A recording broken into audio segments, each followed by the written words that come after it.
Paul and I are home now. Jumel Terrace in Harlem. It's almost 11 o'clock. Forgive me if I'm a little irritated. Paul, you know you can read that book on the plane tomorrow. Why don't you finish your packing tonight so you're not rushing in the morning? Oh, I've got about a dozen other books I'm taking, so I really do want to finish this one tonight. Only another hour or so. We can make an early start in the morning. Oui.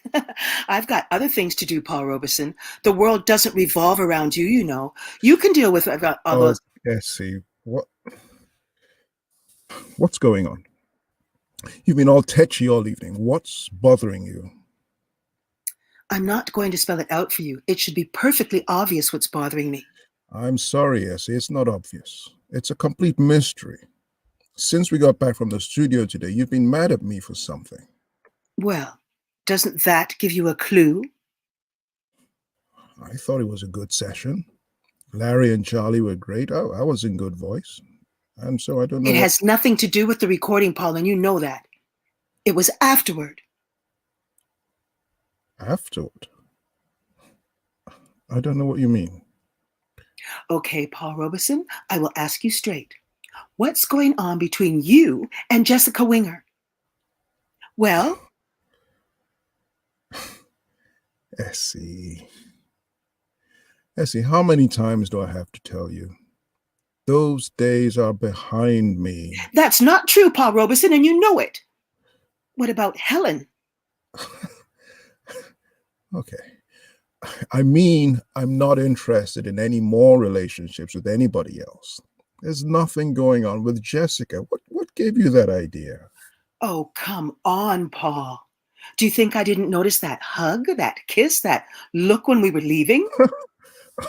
See, please stop this. I don't know what you're talking about. We're both fond of Ben and Jessie. You kissed and hugged Ben, didn't you? Yes, but not the way Jessica kissed and hugged you. And Ben didn't spend the whole day telling me how great I was and how much he enjoyed my company and how I could do no wrong.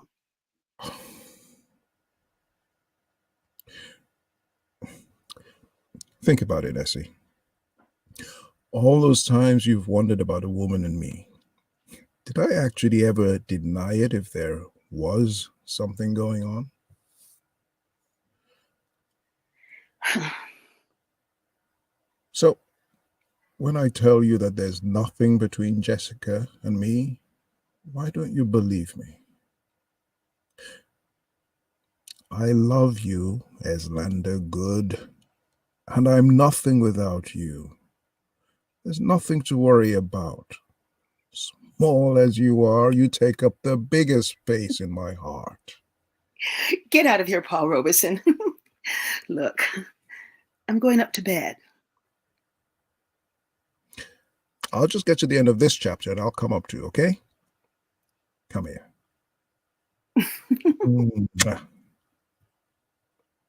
See you later.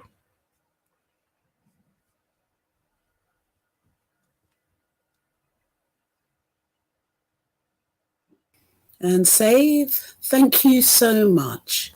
Thank you so much. I can't hear her now. She's muted. Shola, you muted yourself. Thank you so much. It was a really good first start into the scene. What I'd like to get here, Leslie, is the fact that you've been waiting for him for a long time. And at the very beginning, just the difference between the narration, your narrative voice, very close, I think, to the mic, very soft, almost like an aside. And then the difference when you're talking to Paul, so that we get that aside type narrative voice, and then you're in the scene. Okay. So that's the first thing. Let's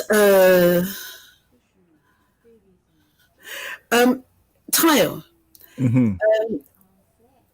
Let's get the sense here of a little bit of a man. You know, you've got him. You're a man on a mission. You don't want to carry these books, so you want to read. So the conversation that's taking place is kind of diverting you from reading. So, you know, when somebody's talking to you and you really are reading, so you're not really giving her your full attention. And I'd like to see when you give her your full attention. Okay. So in those first few exchanges, do you know what I mean, Tayo? Yeah. So, so we make us, you know, start to roll. So as soon as, you know, so that so Leslie, that you're on a mission, and Tayo, you're on a mission to finish the books. Okay. And so that you go, so that you can, so that by the time you get to okay, Essie, what's going on? This is the time that you've stopped reading. You're actually paying attention. Yeah. Yeah. What's bothering you? Okay. Keep it, you know, keep it, there's love, but there's also a little bit of irritation in there, because you worked it out that if you spent this time, you could finish this book, and then you wouldn't have to carry it. It's something that we didn't have Kindle, you know, so it's like one less book that you have to carry, but also you just know how much this man loves knowledge. So when he sets himself on that mission, he's on that mission. So from there on, what's happening? You've been touchy all evening. What's bothering you? Yeah. And then Leslie, you can react to that slightly tense way of talking, that word tetchy. Yeah. And really kind of actually be offended by that in some way. I'm not going to tell you, you know, I'm spell it out for you. It should be perfectly obvious what's bothering me. Yeah. And then Tayo, come in again. I'm sorry, it's not obvious. It's a complete mystery, because you're trying to finish your book. Okay, so if you're not going to spell it out, then what the heck is going on? There needs to be just a little bit more friction there. You're at the moment, you're too calming, and it's irritating, but it's not irritating in the right way in terms of developing his character and his journey, his arc in the scene. Okay.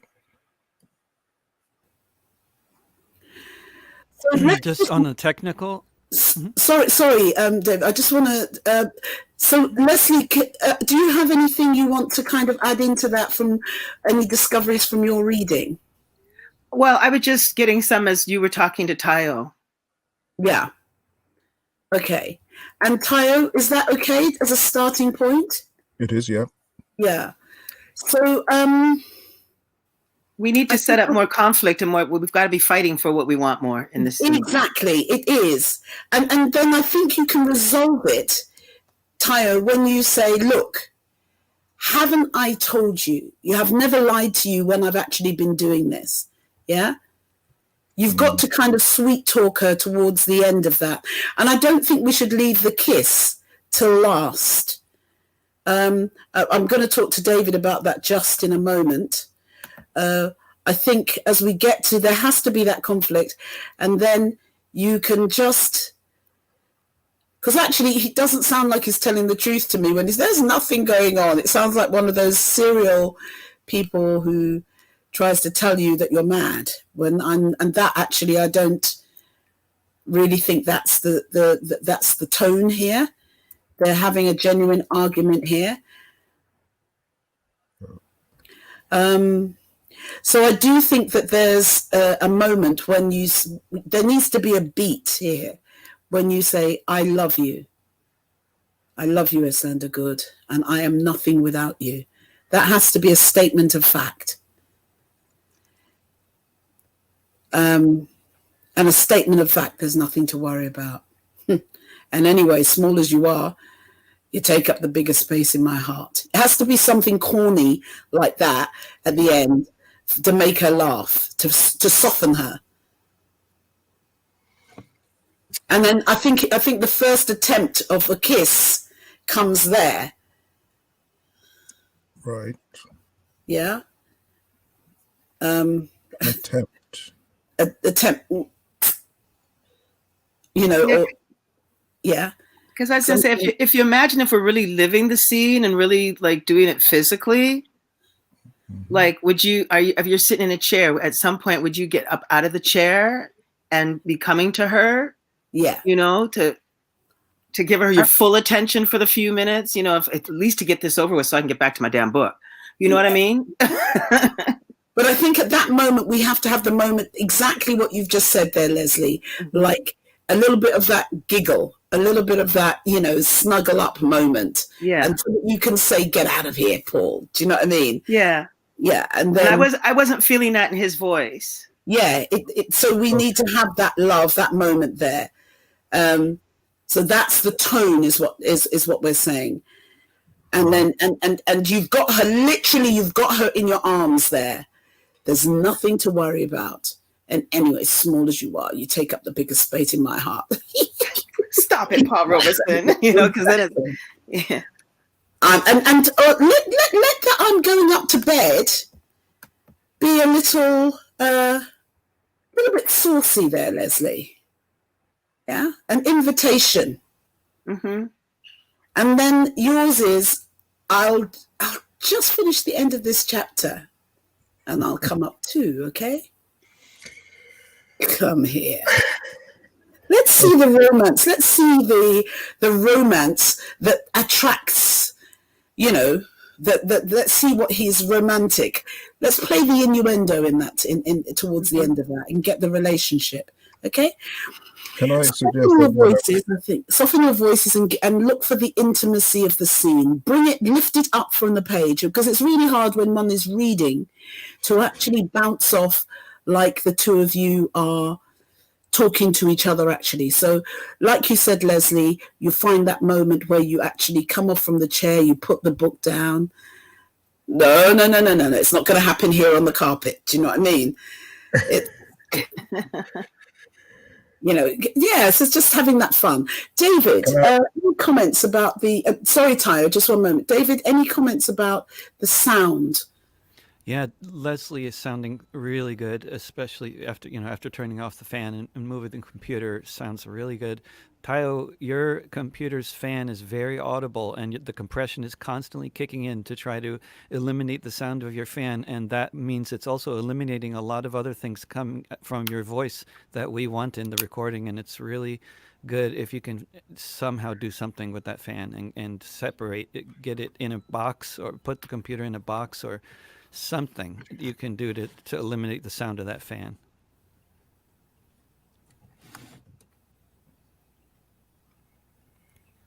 I think the only thing I can do is move it further away from the mic. Yeah, as long as you're near the mic and the computer's as far away from you as possible, that'll help. And then if there's any kind of a barrier between the computer, fan and the... I have put something, but it's clearly not working. It's this. It's the downside of having a really nice mic. It's really picking that up. But I don't know. Maybe there's some kind of other compression that needs to be adjusted somehow. I'm not an expert on this stuff, but what you just did helped a little bit. And then just keep your face generally like right in front of the face of the mic. Make sure you're at the face of the mic. It sounds much better when you're right at the face of it rather than to the side. I mean, if you're shouting, then then it's good to back up this way, rather than backing up. Rather than doing that, do that. Just back up and don't go off to the side. Stay in front of the face like a cone.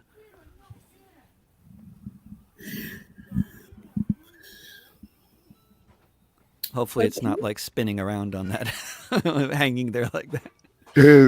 It's not Does it spinning. Spin around? Okay, good. No. Okay, so let's go for another take and just try and get that lovely intimacy. And then what I would ask you to do is that you do the first one through. And if you want to go for a second one immediately, Leslie, what we're doing is you just stick your thumb up, and the same with Tayo. So therefore, I'm not going to say anything between. You just take the opportunity to reset yourself and have another take, and we'll talk after the second one. Okay? All right. Can I suggest that what I would do to try to get intimate, to say come here is I try to pull you onto my lap in the couch. Maybe I will get you onto the couch, but you refuse to. Well, whatever you do, you've got to hear it in your voice. It's all in the voice. That's all it is. I mean, if you have to imagine you're actually doing it physically, it's all in the voice. It's all in that laughter. It's all in that Lothario laughter that you have, Tayo. Yeah. Okay. Let's try again. Intimacy, close to the mic, romantic. You're not making a speech. You're talking to the person that you've been married to for many, many years. Both of you are talking to each other. And even in the argument part of it, there's still an intimacy about that argument. Okay. Thank you very much. Let's go.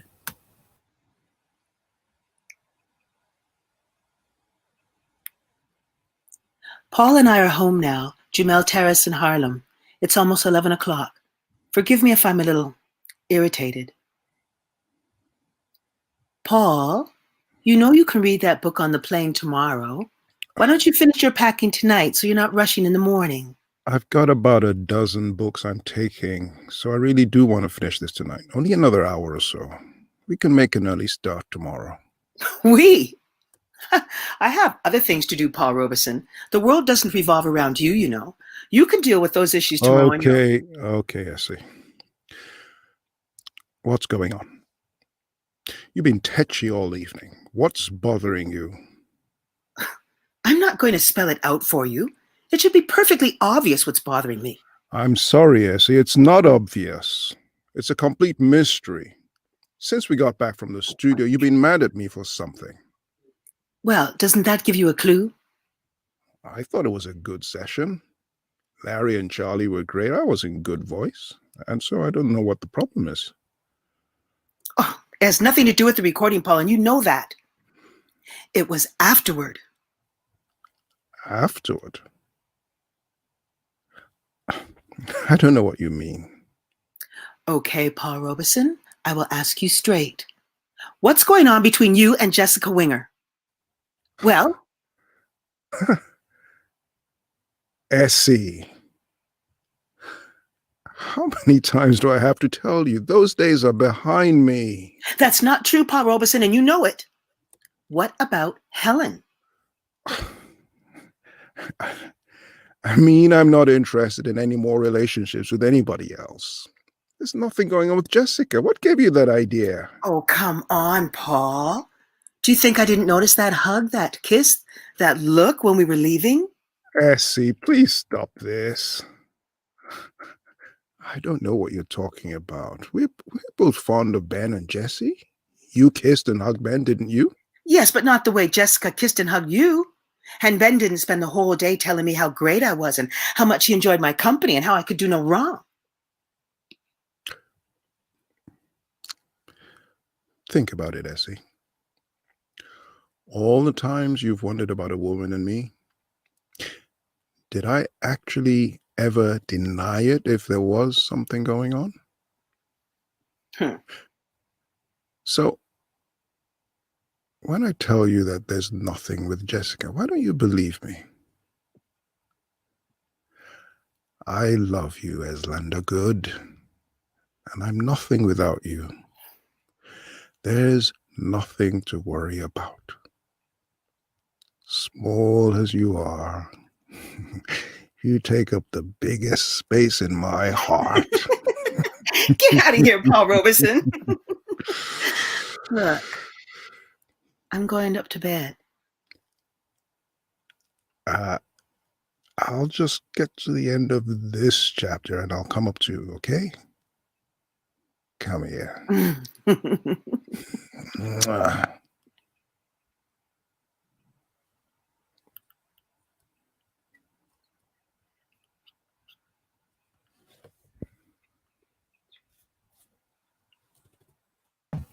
Okay, thank you. There was some stuff in the background in that one. My nephew came and knocked at my door. I don't know if you caught that. Yeah, Victoria. David will give us some feedback on that. I just want That to was fun. just give a few kind of notes for this. Tayo, you need to speed this scene up. It's a little bit too slow. Yeah, and you're laughing. You're doing that guilty laugh that men do when they're actually having an affair.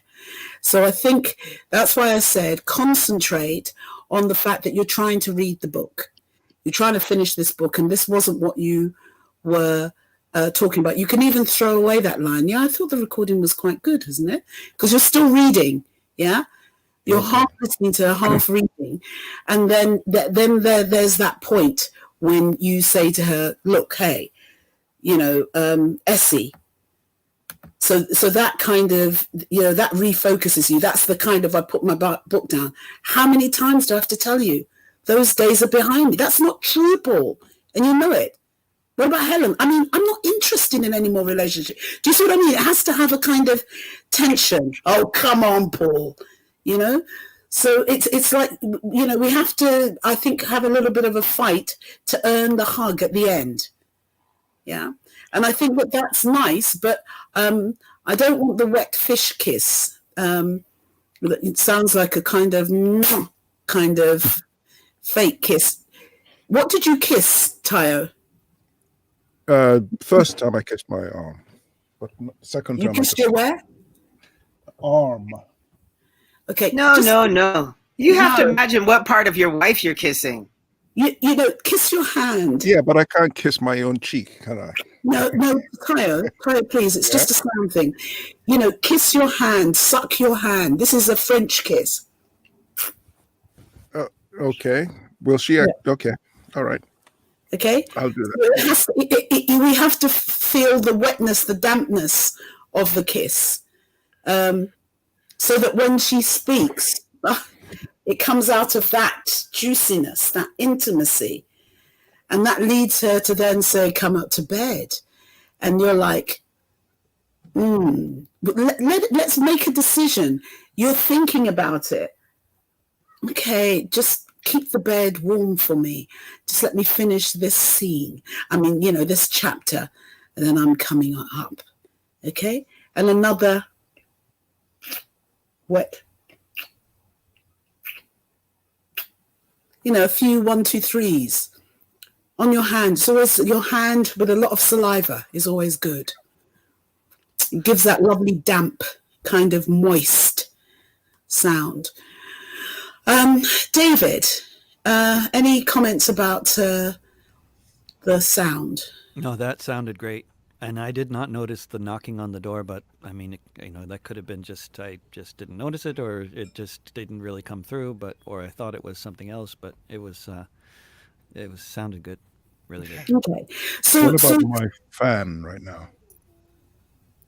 The fan is still audible, but it's it's as long as you're close to the mic, then it's going to be not really so much of a problem. Okay. So the most important thing about this scene is to get the intimacy of their relationship. Try hard, Tayo, not to laugh before you do those scenes, because you make him sound like a Lothario, but you also make him sound like he's not being truthful about what he's saying. It's like he's been caught in a lie. If you focus on the reading of the book, and throw away some of those lines as you would if somebody's talking to you but you're still reading, until their insistence makes you have to pay attention. And then that's a battleground. Essie, and then, but you did this, you kissed this, you did that. No. Look, you need to be leading that arc to I love you, Essie. Yeah? You're little but you're talawa, as the Caribbeans would say. Okay? And then nice, moist, succulent kisses where we expect you to get a bedroom. Yeah? And then it's not like, oh, I'll just come up. It's like, listen, just, it's a real tear for you. Book or Essie, book or look. Just keep the fires burning, keep it hot for me, and I will just finish this chapter. Yeah, Leslie already had her eyes rolled like that. Do you know what I mean? This is a book. Okay, so let's keep the interview. Let's try again. If you want to do it twice, then just indicate to each other and have another shot at it, okay? Otherwise... Yeah, I was going to try and go, but I couldn't find the beginning of the page. No, but all you have to do is to just indicate. Okay. And even if it takes some time for you to find it, indicate first that you want to go, Okay. and then we'll just wait for you, okay? Okay, because I was looking for the page and then going to say go. And that didn't work. No. Do that first, which just indicates that you want to go again, and then find the beginning and both of you find your own time. Okay. Okay. David, are you good? Yes, definitely. Fabulous. I just like seeing you pop in. Do you see what I mean? I like seeing you pop in. I've also just moved the mic slightly, if that makes any difference. Oh, let's see. It only just moved it up closer, higher, just a bit higher. I hear children in someone's background. Yeah, that's it. The children are more audible to me than but no, I mean, I still hear the fan, but it is further away. So that definitely helped. It's, it's one of those things. It's just, but, okay. I mean, I'm sure that it can also be processed out later, it's just that there's other things that are getting processed out at the same time as it's trying to process out the fan. But we do the best we can. Yeah, Let's that's focus on getting the performance. If there are small things, technical things like that, they are actually at this point the least important. If it's massive, as it was before, but now if it's less, let's focus on the performance. Okay, so let's go again and just indicate if you want to go again afterwards. Intimacy, fight in the middle, tension in the middle, and then it resolves itself with some intimacy at the end. And Leslie, just make a little bit more of a separation between the narrative and talking to Paul, please. Yeah. Thank you.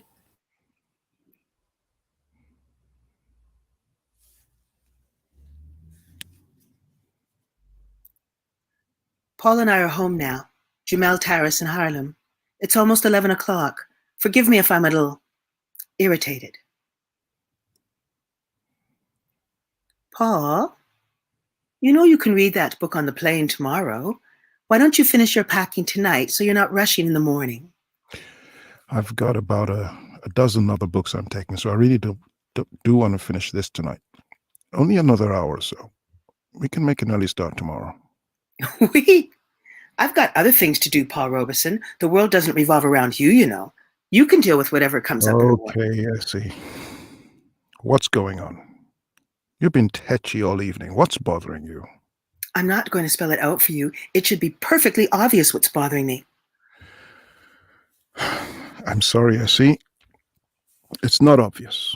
It's a complete mystery. Since we got back from the studio today, you've been mad at me for something. Well, doesn't that give you a clue? I thought it was a good session. Larry and Charlie were great. I was in good voice. It has nothing to do with the recording, Paul, and you know that. It was afterward. Afterward? I don't know what you mean. Okay, Paul Robeson, I will ask you straight. What's going on between you and Jessica Winger? Well? Essie, how many times do I have to tell you? Those days are behind me. That's not true, Paul Robeson, and you know it. What about Helen? I mean, I'm not interested in any more relationships with anybody else. There's nothing going on with Jessica. What gave you that idea? Oh, come on, Paul. Do you think I didn't notice that hug, that kiss, that look when we were leaving? Essie, please stop this. I don't know what you're talking about. We are both fond of Ben and Jessie. You kissed and hugged Ben, didn't you? Yes, but not the way Jessica kissed and hugged you. And Ben didn't spend the whole day telling me how great I was and how much he enjoyed my company and how I could do no wrong. Think about it, Essie. All the times you've wondered about a woman and me, did I ever deny it if there was actually something going on? So,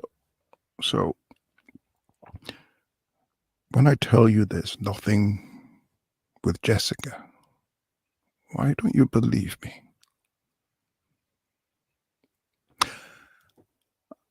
I love you, Essie. I love you, Eslander Good. And I'm nothing without you. There's nothing to worry about. Small as you are, you take up the biggest space in my heart.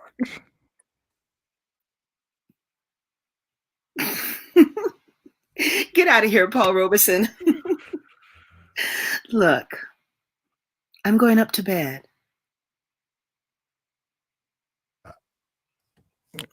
I'll just get to the end of this chapter and I'll come up, okay? Don't be long. See you later.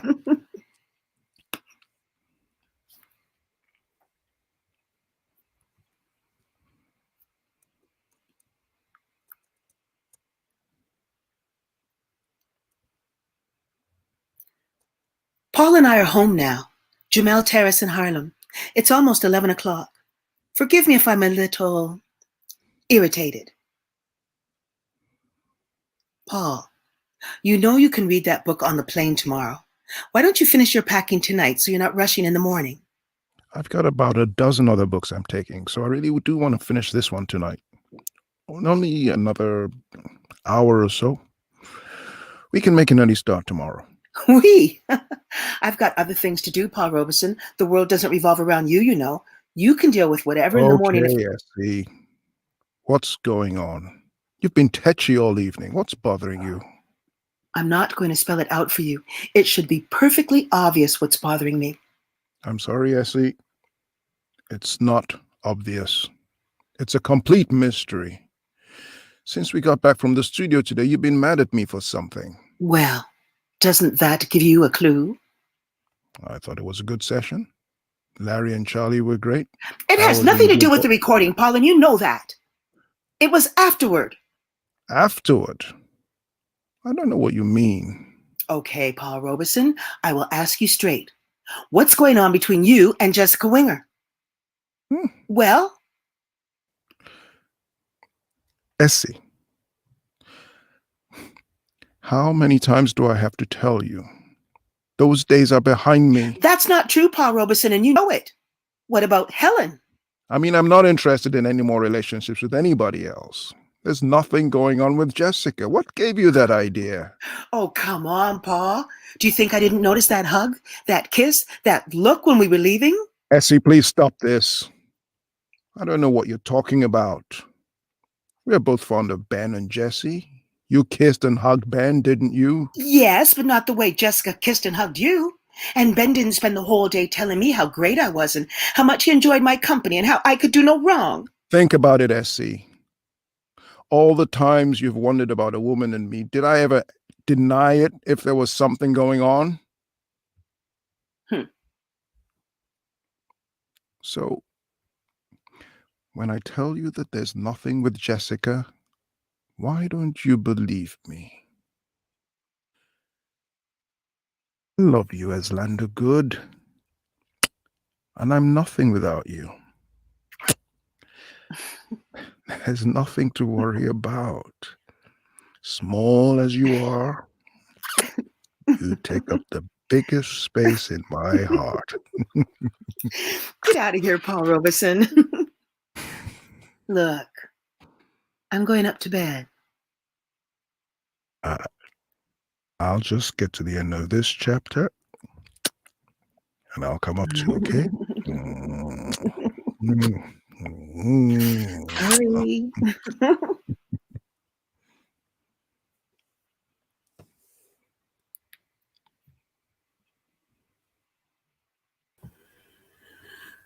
Great. I think that's the one. David? Yeah, that was, I thought, the one too. Great. Also, I mean, but it sounded good too.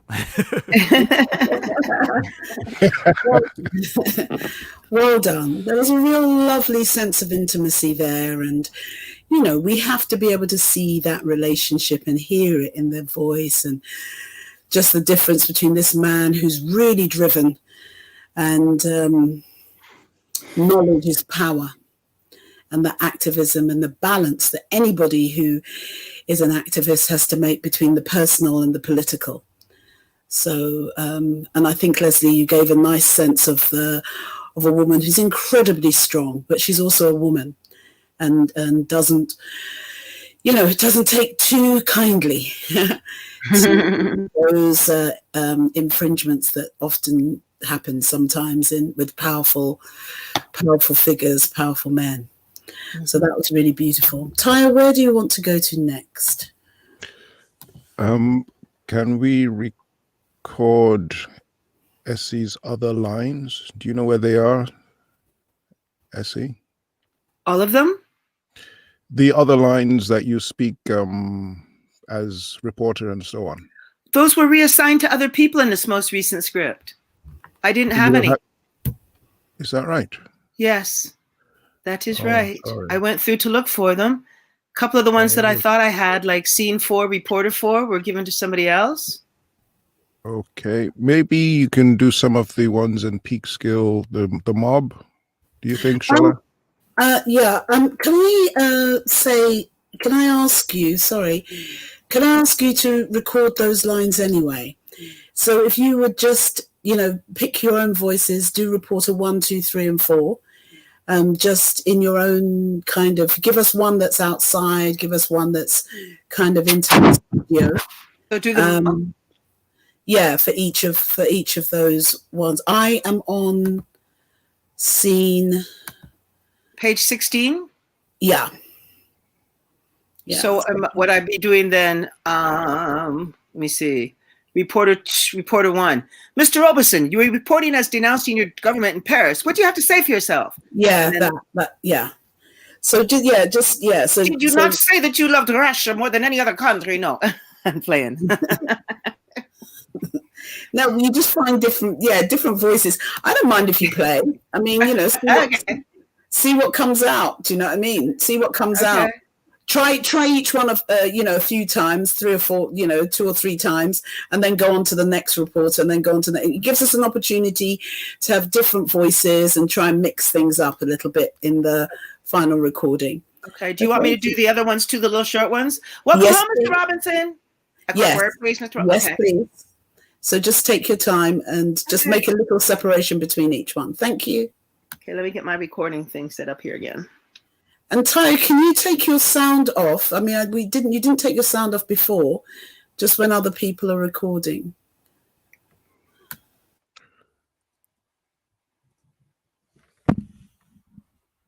Okay. Welcome home, Mr. Robeson. Welcome home, Mr. Robeson. Welcome home, Mr. Robeson. A quick word, please, Mr. Robeson. A quick word, please, Mr. Robeson. A quick word, please, Mr. Robeson. Mr. Robeson, Christine Miller from the New York Times. Mr. Robeson, Christine Miller from the New York Times. Mr. Robeson, Christine Miller from the New York Times.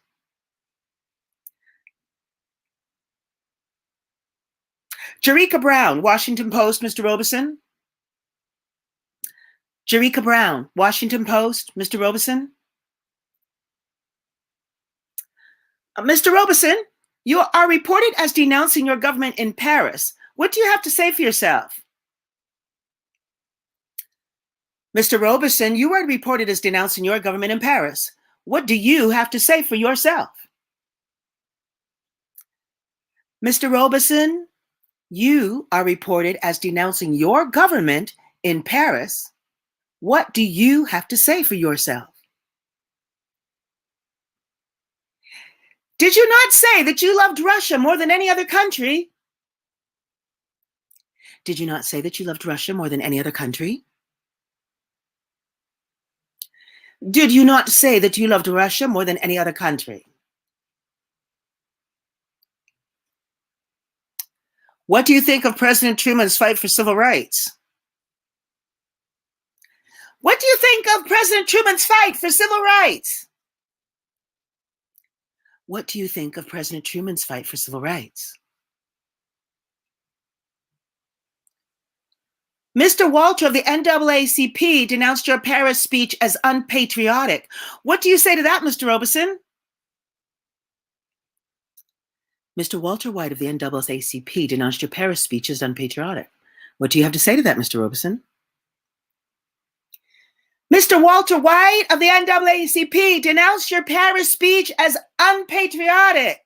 What do you have to say to that, Mr. Robeson? One more question, Mr. Robeson. One more question, Mr. Robeson. Mr. Robeson, when is your next concert? Mr. Robeson, when is your next concert? Mr. Robeson, when is your next concert?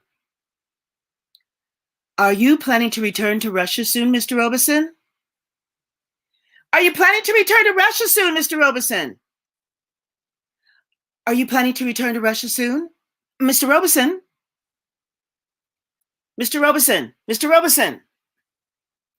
Mr. Robeson? Mr. Robeson? Mr. Robeson? Mr. Robeson?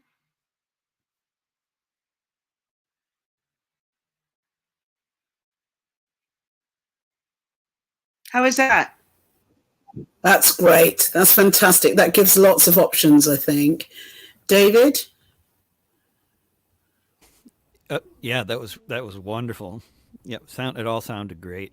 Great. It just gives lots of options. And, sometimes with those pieces that it becomes a little bit of a jigsaw puzzle, doesn't it? About what sounds. I particularly like the ones where you were like shouting. I could just hear him, getting away from you and everything like that. And just gives us lots of wonderful options. Mm-hmm. Just in case. Where's Tayo gone? He left He vanished. He left. He left the room. All he had to do was mute himself, didn't he? Some kind of technical issue, I imagine. No. Maybe. Yeah, I don't know why. I'm just trying to think about if there's anything else. I don't think there's anything else for you until later, is there? No, I don't think so. Okay. I don't think there's any. I'm just trying to look if unless did you want me to do some of those things for his speech in seeing where's that speech where it's like he's preaching? Okay. And you wanted some background stuff for that? Where did it go? Or did you still want that to go like that? Oh, you mean with the preaching scenes? Yes. I'm just trying to think about whether we might just, when you come back again, to record some. Why don't you put the speech up for yourself? Yeah, I'm looking for it. Yeah. And then without anybody reading it, you put in your interjections. Let me find it. I found it. It's page 34, scene 10.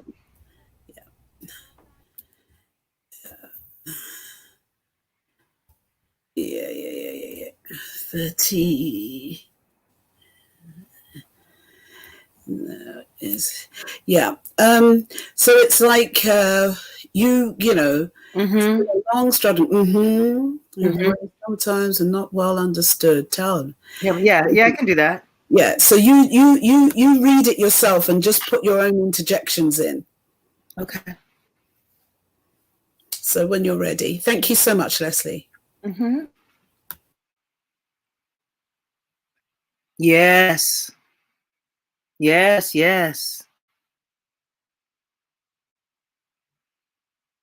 Yes. People everywhere. Oh, don't question.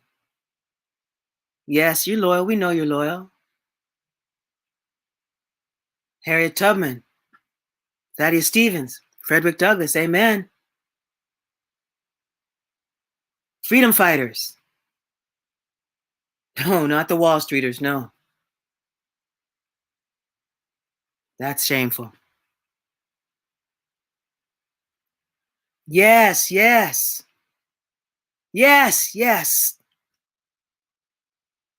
The offensive, yes. All over the United States. Back in Peekskill. No one harmed again. Yes, yes, we'll protect ourselves. Yes, speak, brother. Yes, tell him. Tell him. Oh, yes. Oh, yes. Amen. Amen.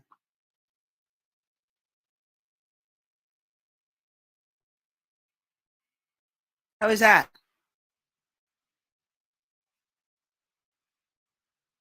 I've gone to church, so you know. I went to church already, so no, that was good.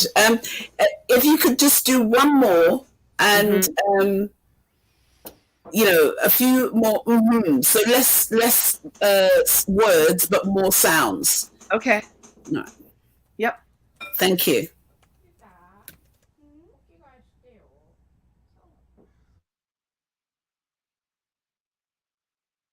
Mm, mm. Mm-hmm. Mm-hmm. Mm-hmm. No, no. Mm. Mm. Mm. Mm. Mm. Yes, yes. Mm. Mm-hmm. Mm. Mm. Mm. Mm. Mm. Mm. Mm. Mm-hmm. Mm-hmm. Mm. Mm. Mm. Yes, yes. Mm-hmm. Mm. Yes. Mm. Mm. Yes, yes. Mm. Mm. Oh, speak, brother, speak. Mm. Mm. Mm.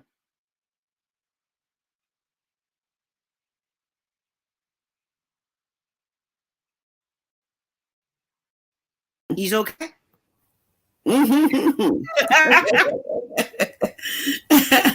Praise the Lord.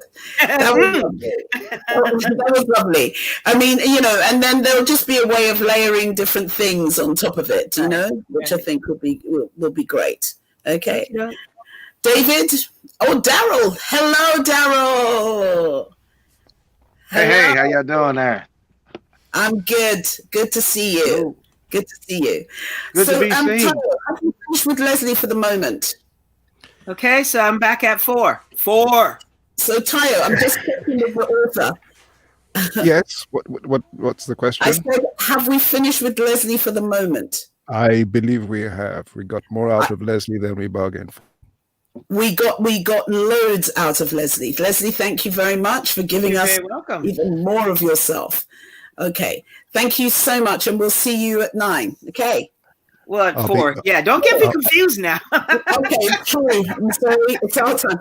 But can you log on, you know, just a little bit before and just check and see how we're doing? Okay. Sure. Yes. Thank you so much. You're welcome. See you later. Thank you. I'll see you upstairs soon, Leslie. Leslie. Oh, seriously? Seriously, Tayo Aluko? You know? Everybody saw that. Where are we now? Because we don't get to have that little bit of a break. So, Daryl, tell me, Tayo, what scene you are hoping to do now? We are doing scene 7, pages 24 to 27. Okay.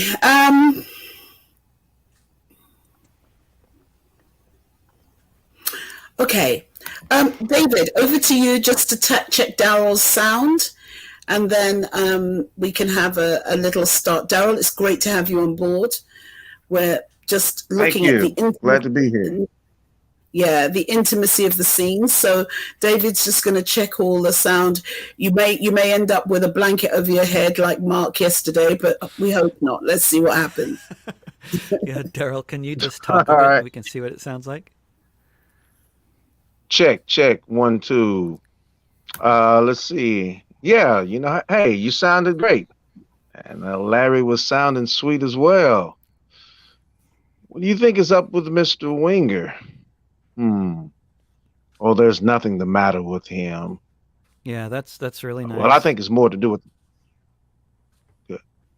Yeah, that's really nice. Where you got it, you're holding it close to your face, and the visuals may be a little intimate, but it doesn't matter. That's the audio is great right there. Oh, wonderful, wonderful. Okay, so good. So you're in traffic, you're in a car and you're driving up Harlem. You've got the sound of the traffic and news and everything like that. Let's play that awkward silence for a moment.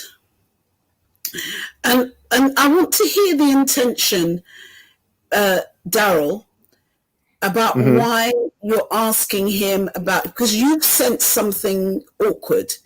You know something's up. Right. And you know, you don't want to tell somebody that something is a problem and you want to see if they bring it up themselves. So just fish for a response first of all, before you bring it up into the real discussion. Does that make sense to you, what I'm saying? Yeah, you want me to just improvise for a moment, or you want me to? I want you to test the water with when you're saying to him, how was that for you? It's like you're Right. testing the water. You don't, because, Okay. With that, go ahead, sorry. with you want me to use that thinking mode as when I ask the question. Yes, exactly. You know, when you want to say something not so complimentary about somebody who your friend has known for a long time and you don't really know how to broach it. Right. Right. Okay. So that's what I'm saying. Sure. I got you. And of course, Tayo, you're playing him as actually being quite happy about the session, but not insensitive to what has happened. Yeah, I don't think we can play him as if to say he's not aware. It's just that he doesn't realize how deep it is. Maybe let's just have a shot at it. Go for it. Let's go for a take, and we'll talk after the first one. And All then right. when we do another one, if you just put your hand up like this, you put your thumb up if you want to go again. So we'll Okay. do one and have a talk about it. But after that, when you want to do another one, just put your thumb up, either of you, and you can just go into the next one when you're both ready with no Sounds comment. good. Yeah? So we'll just do one now and we'll talk about it. Thank you so much. All right. We ready? Yep.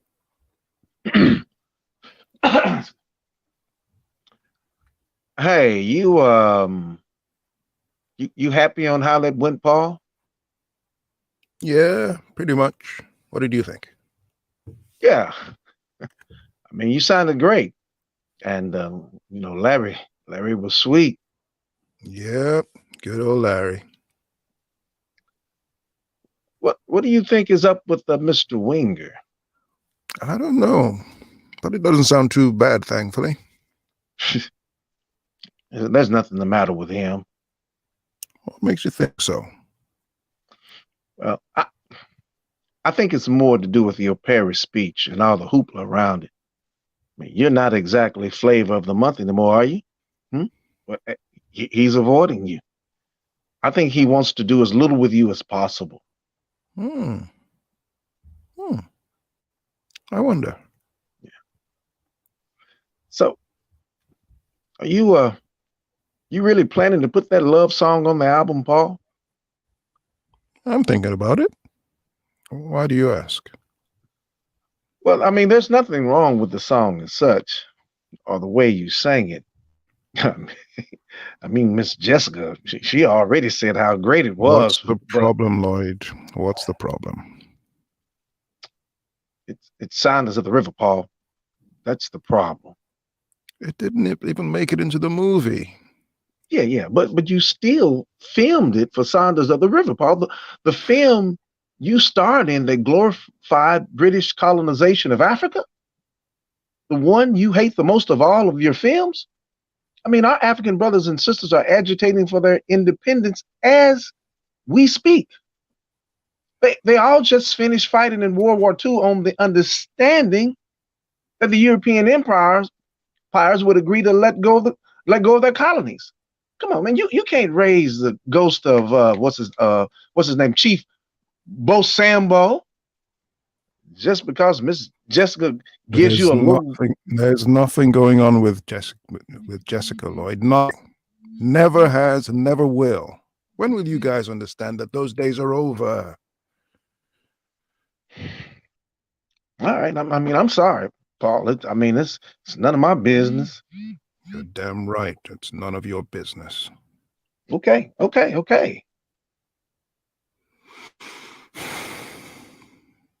Ugh, I'm sorry, Lloyd.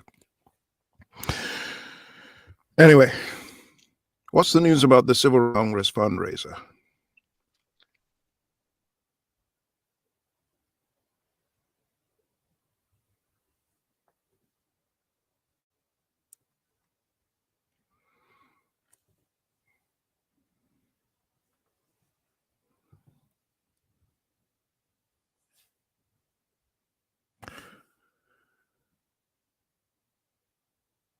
What the hell happened?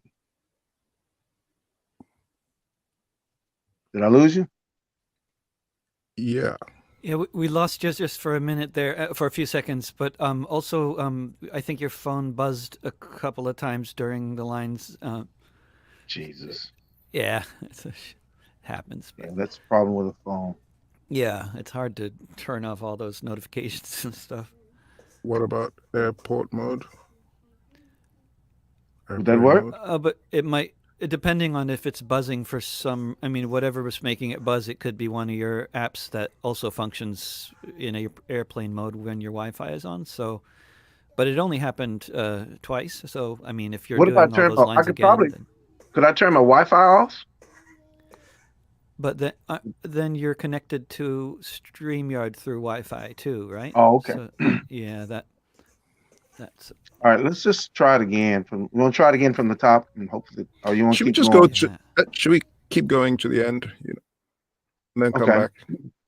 Yeah. So I'll go from. I'm sorry, Lloyd. Anyway, what's the news about the Civil Rights Congress fundraiser? Yes, it's good. They've got a venue, a large field near Peekskill. Peekskill? Where's that? Well, upstate in Westchester County. Lots of people spend their summer up there from New York. Jews, especially for some reason, and progressives mainly, and party folks. I mean, it should be a good turnout. Mr. Davis and some of the guys were up there today firming up the date. And, well, we're looking at August the 28th. Miss Essie is keeping that date free. Oh, that's good. Thanks. Yeah, you bet. Now, according to Miss Essie, Paul, you taking off the whole month of September. And she's already agreed the day for you to finish the recording with one of Mr. Winger's guys. Now, seems like they haven't told Charlie yet. Yeah, that figures. Peekskill. I like the sound of that already. Should be good. I have a good feeling about that.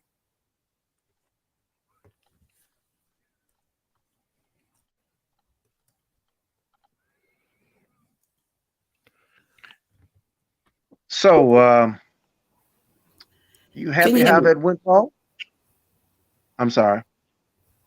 Okay, thank you. Can we just have a look at the scene now? So thank you for that reading.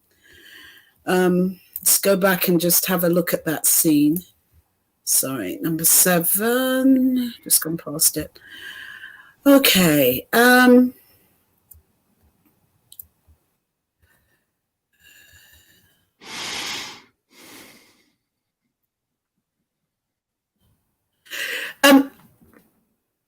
So, Daryl, that's great. You're happy with how it went, Paul? Genuinely ask him, Tayo. Yeah, pretty much. What did you think? Yeah, genuinely ask him, what did you think? It's a little bit too laid back for my taste right now, in terms of it sounding, after a recording, there's a kind of buzz that comes out. There's fatigue, but it's sit in the space of the buzz that comes out of the performance rather than any tiredness, if you know what I mean. Okay. So that you know everything there is really about how great you feel about the performance, and then we get into Daryl. What do you think is up with Mr. Winger? You know, fish for it. Don't let it come out so easily. All right. Okay. Now, Tayo, can you just talk to me about your response? I don't know, but it doesn't sound too bad, thankfully. What that response doesn't match the question before it. Well, his wife Jessica has said that he's just a little under the weather, but that's all. Yeah, but I'm just asking about what do you think is up with Mr. Winger?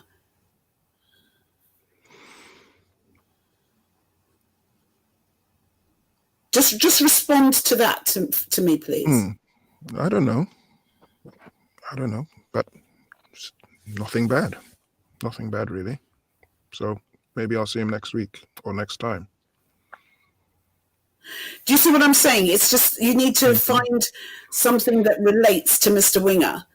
Because this sounds the way that this is, the way you're saying it sounds like you're talking about the recording still. I see. Well, let me ask you this, Mr. Winger. Has he been giving you like some from the earlier readings? He's kind of standoffish or giving some negative vibes towards you personally? No, nothing at all. Nope. Why would I ask? Yeah, that's my point. That's my point. I'm trying to work out just very quickly the response. It doesn't. I don't know it, but it doesn't sound too bad, thankfully. Yeah. I think he's sick, but it's not too bad. He's just a little under the weather. Okay. I don't know whether it's a headache or whether it's okay. So say something either, you know, say something accordingly like that. I don't know, but he doesn't seem too bad, thankfully. He doesn't seem too bad, thankfully, or maybe, or he's under the weather. Think of something that makes it about Mr. Winger's health. Mm-hmm. And then that gives Larry the opportunity to say there's nothing the matter with him. Okay? Okay. And then, all right. Okay, well, what makes you think so? Do you see what I'm saying? Larry's trying to tell you something, and then, because then he goes on to say, I think it's more to do with your Paris speech. Yeah. So can you just tell me what you're going to, if you're going to change it, and what you're going to change it to? Okay.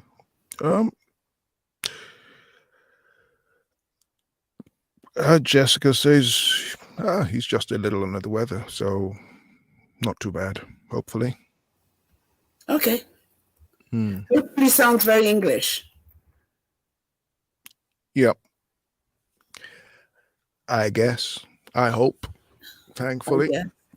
Okay. All okay. Right. So Jessica says. Well, as Jessica said, he's just a little under the weather. So, yeah. Okay.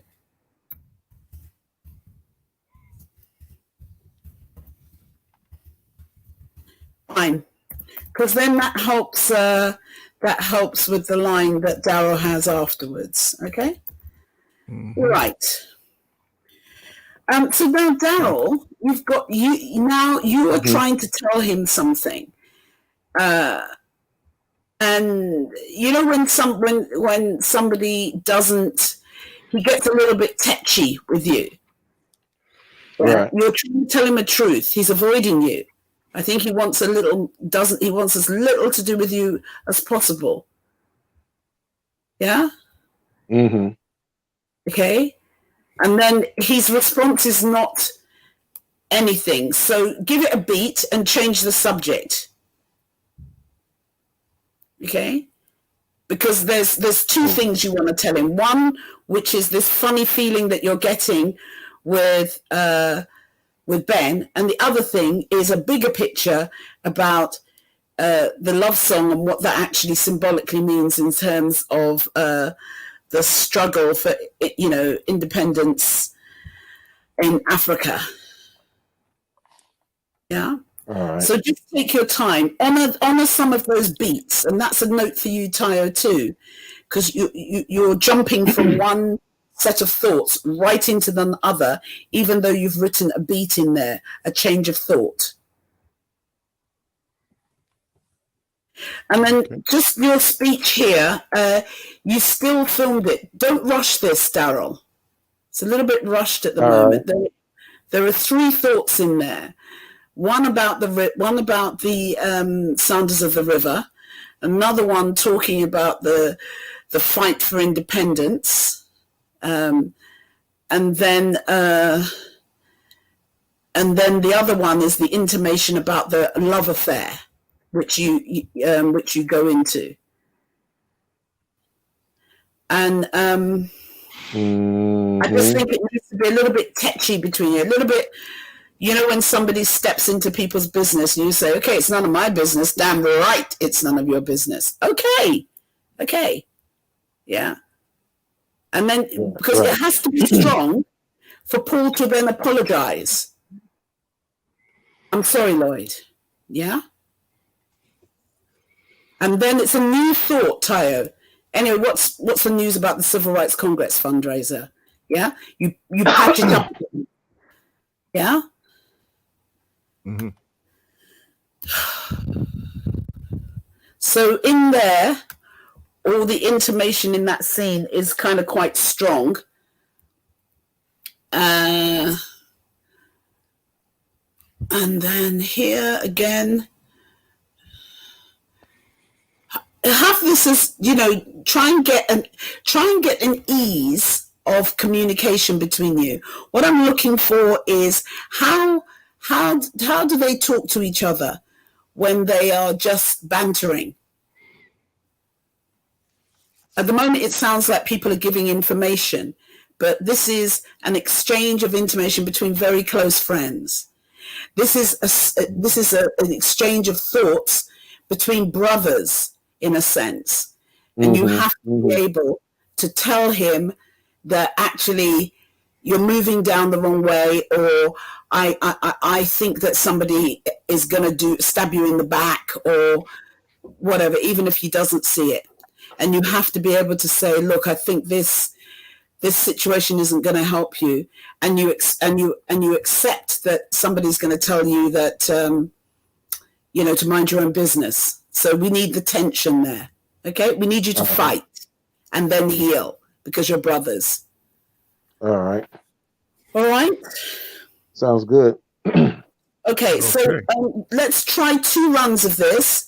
Now, you do the first one through. If you want to do another one, just put your thumbs up, which is an indication to each other that you're going to go for another one straight away. Okay. Okay. All right. So over to you two now. Thank you so much, gentlemen. All right. Here we go. Hey, you happy how that went, Paul? Yeah, pretty much. What did you think? Yeah. Yeah, you sounded great. And wow, Larry was sweet. Yep. Good old Larry. Yeah.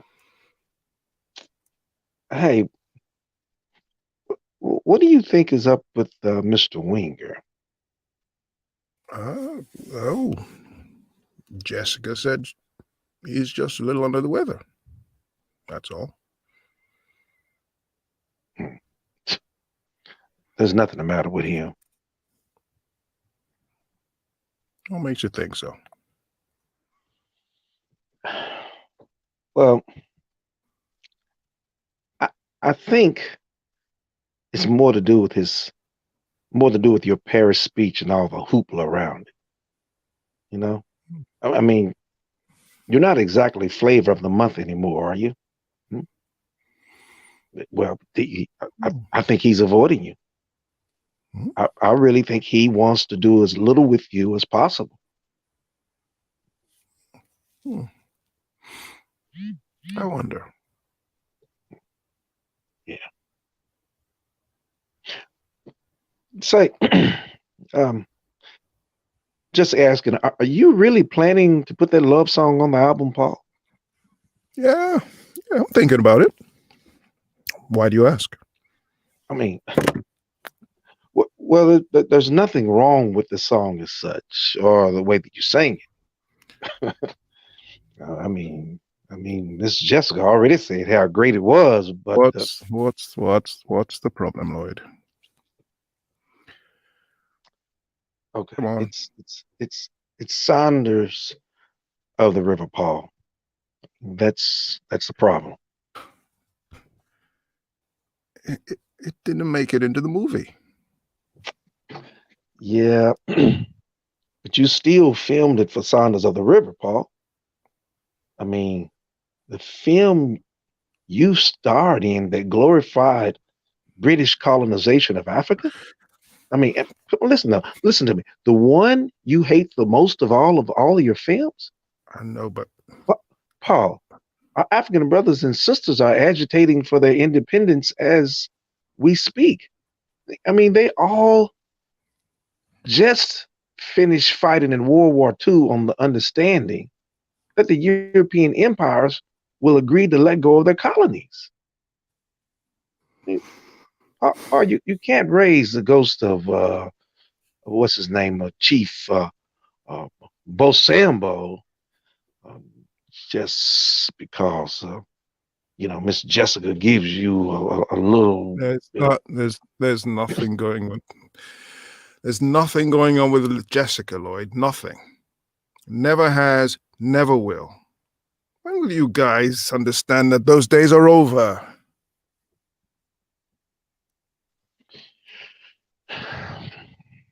I'm sorry, Paul. I mean, it's none of my business anyhow. You're damn right it's none of your business. Okay.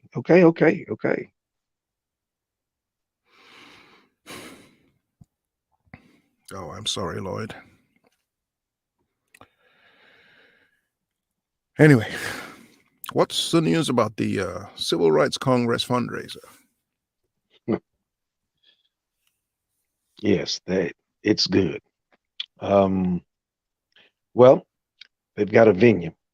It's a large field near Peekskill. Peekskill. Where's that?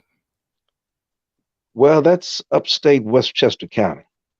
Now, a lot of the people spend their summer up there from New York. Jews especially for some reason, and progressives mainly, and party folks. So should be a good turnout. Good. Mr. Davis and some of the guys were up there today firming up the date. And we're looking at August the 28th. Miss Essie is keeping that date free. Okay, that's good. Thanks. You bet. Now, according to Miss Essie, you're taking September off. I mean, she has already agreed the date for you to finish recording with one of Mr. Winger's guys. And well, it seems they haven't told Charlie yet. Yeah, that figures. Peekskill. I like the sound of that already. Should be good. I have a good feeling about that.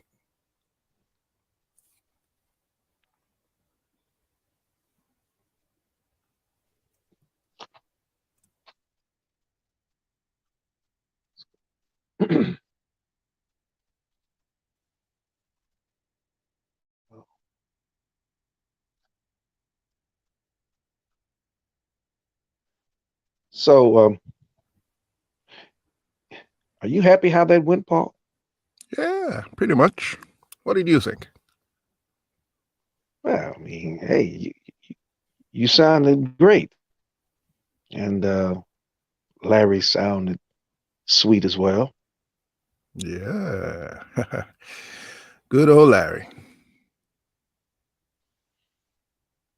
Hey, what do you think is up with Mr. Winger?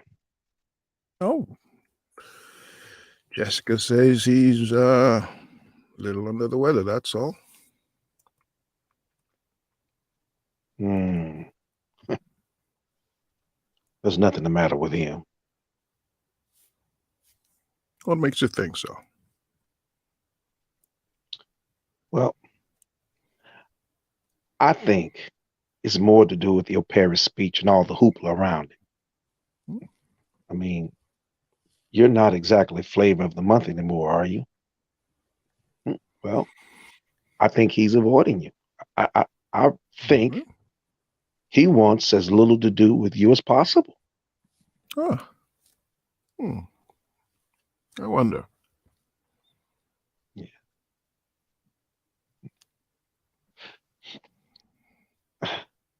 Are you are you really planning to put that love song on the album, Paul? Yeah, I'm thinking about it. Why do you ask? Well, hmm. Well, there's nothing wrong with the song as such, or the way that you sang it. I mean, Miss Jessica already said how great it was, but What's the problem, Lloyd? okay, it's it's it's Saunders of the River, Paul. That's the problem. It's not. It never made it into the movie. Yeah, yeah, I know. You you still filmed it for Saunders of the River. I mean, the film you starred in, the glorified colonization of Africa. Come on, the one you hate the most of all of your films. Paul, our brothers and sisters are agitating for their independence as we speak. I I know, mean, but listen to me. They all just finished fighting in World War II on the understanding that the European empires will agree to let go of their colonies. Paul, you can't raise the ghost of what's his name, Chief Bo Sambo, just because Miss Jessica gives you a there's little. nothing going on with Miss Jessica, as you Lloyd. Nothing. Never has, never will. When will you guys understand that those days are over?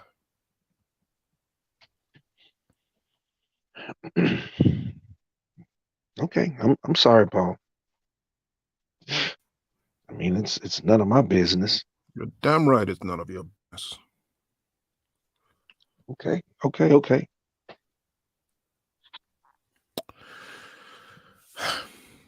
All right, I'm sorry. I'm sorry. Anyway, what's the news about the Civil Rights Congress fundraiser? Oh, yes, it's good. Well, they've got a venue, a large field near Peekskill. Peekskill. Hmm. Where's that? Well, it's upstate Westchester County. Now, a lot of the people spend their summer up there from New York. Jews, especially, for some reason, and progressives mainly, and party folks. So, should be a good turnout. Good. In fact, Mr. Davis and some of the guys were up there today, firming up the date, and we're looking at August the 28th. Now, Miss Essie is keeping that date free. Oh, that's good. Thank you. Thanks. Hey, you bet. Now, according to Miss Essie, you're taking September off, Paul. Okay, and she's already agreed the date for you to finish the recording with one of Mr. Winger's guys.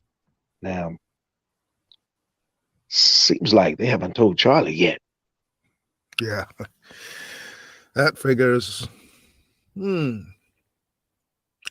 Peekskill. Ah, I like the sound of that already. Should be good. I have a good feeling about it.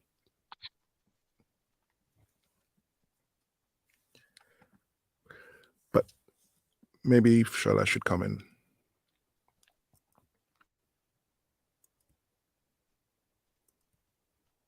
you want to go on the energy of the next one. So just go with that. There's a lot of good things. Sorry, I didn't hear the beginning of what you said. Me? I said, if I see your hand go up like this, I know that you just want to go for a next run. You just pick up on the energy of that. Now I think we can just pick up the pace a little bit more, particularly in the bit with the argument. Okay? And then also, Tayo, don't flag up the end of the scene. Don't flag up The end of the scene. Peekskill. I like the sound of that. Yeah, I'm getting a good feeling about it already. End of scene. Yeah? Don't flag up the end of the scene. Play what it means. All right. Which is his sense of excitement. Okay, so he started off with a positive sense of excitement from the recording, and he ends it with another opportunity. Yeah, not the issue around his personal life, not an issue around whether or not Ben. He's just looking for the next opportunity to be an activist, to speak truth to power. Okay. Mm-hmm. And so don't flag it up like that. Play the real sense of it, like you're talking to Daryl. Yeah, I like the sound of that. Okay, brothers in arms. Almost, today people would high five each other, wouldn't they, or fist bump each other or something. So we need to just pick up the pace around the argument a bit. So Daryl, I mean, that's really good. Nice sense of, and I think as you slow it down in the sense of you get the meaning of it, then it's easier to find the nuance in the story, to hear the subtext as you try and talk to him about delicate things. Yeah? Okay. Yeah, that's all. And then just one note for you, Tayo, I think that will help as well. When you say I wonder, at the moment you're sounding like a philosopher. That I wonder, I think, is as far as where we are in the play, your first acknowledgement of the fact that there might be a problem. So it's much more internal, I wonder. I see. Okay, and then because we have to mark that as a moment so that it comes in, so that when you are arguing with Ben later on, we've already been given a little clue that you're beginning to understand that there might be a problem there. Okay? All right. All right.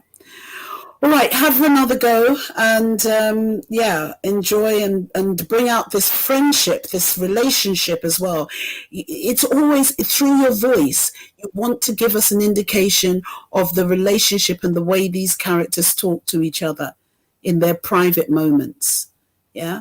So the spaces are really important as well as you try and broach the next subject. Anything you want to say to me, either of you?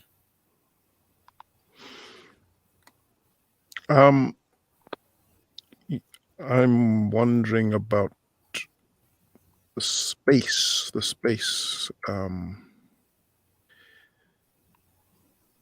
You want us to pick it up? No, just the argument, because what I'm hearing is it allows for car sounds in between. Do you see what I'm saying? That space is important. The space is emotional space for you, but in between it allows for the sounds of traffic, a hoot here and there, a vroom, a car going past. Do you know what I'm saying? So that's not what you should be thinking about. You play the emotion of the scene, but those spaces allow for other sounds to be able to come in. Okay, good. Because that's what happens in the car. You get through a sticky moment, you have a tiny beat of a pause, and then you go on to the next subject. Do you know what I mean? Mm-hmm. Yeah. Are you good, Daryl? Yes, I'm good. Okay, thank you. I think it's really rich, it's really coming along. I'm beginning to get a sense of the texture of the relationship between these two men, where they should be able to talk to each other about anything, but there are some things that are a little bit sticky sometimes. All right. Thank you. All right, we'll go. Sorry, just pause. I didn't ask. David. Yeah. How David, yes? I love the way you pop up like magic. Was there anything from your point of view? It sounds great, and I would just note that Helen is in the green room, and Okay. yeah, Yeah, I've seen her. okay. Okay. Just wanted So to point that out, but just sounds great. yeah. So just one more time, and then that's it. It's great. Thank you. All right. Here we go. Hey, Paul. So you happy on how that went? Yeah, pretty much. What did you think? Yeah. Yeah, you sounded great. And yeah, Larry was sounding sweet. Yeah, good old Larry. Yeah. Say, what do you think is up with Mr. Winger? Well, Jessica said he's just a little under the weather. Hmm. Hmm. Yeah, there's nothing the matter with him. What makes you think so?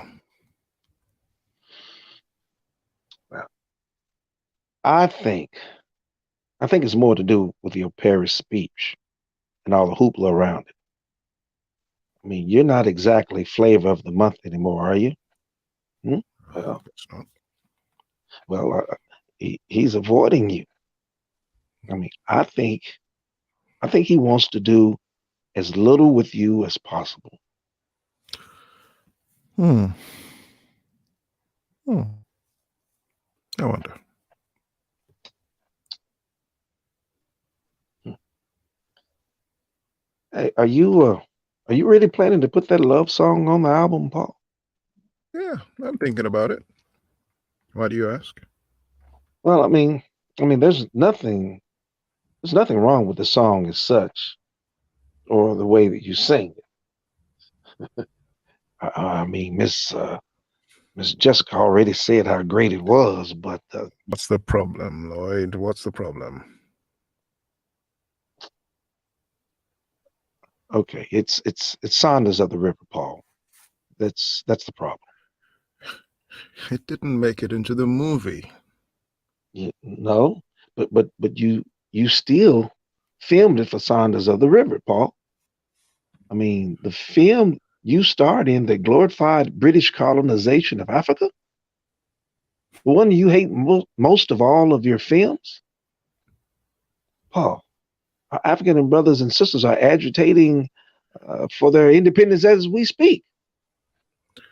They all just finished fighting World War II on the understanding that the European empires will agree to let go of their colonies. But listen to me, Paul. You can't raise the ghost of what's his name. You can't do it, Chief Bo Sambo. Just because Jessica gives you a Look, little. there's nothing going on with Jessica, Lloyd. Nothing. Never has, never will. When will you guys understand that those days are over? Okay, I'm sorry, Paul. I mean, this none of my business. You're damn right it's none of your business.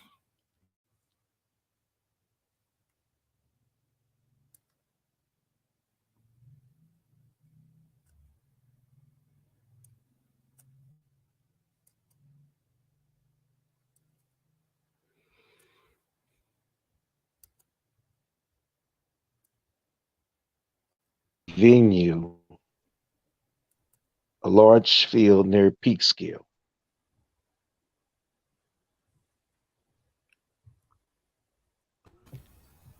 Can we just stop there? Daryl, you dropped out. I'll get. Yeah, so if we could go back to it's none of my business. It's none of my business. So if you could just feed us with that line. Okay, hold on. Thank you.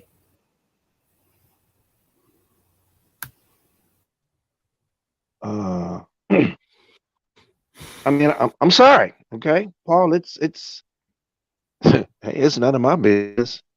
You're damn right it's none of your business. Okay, okay.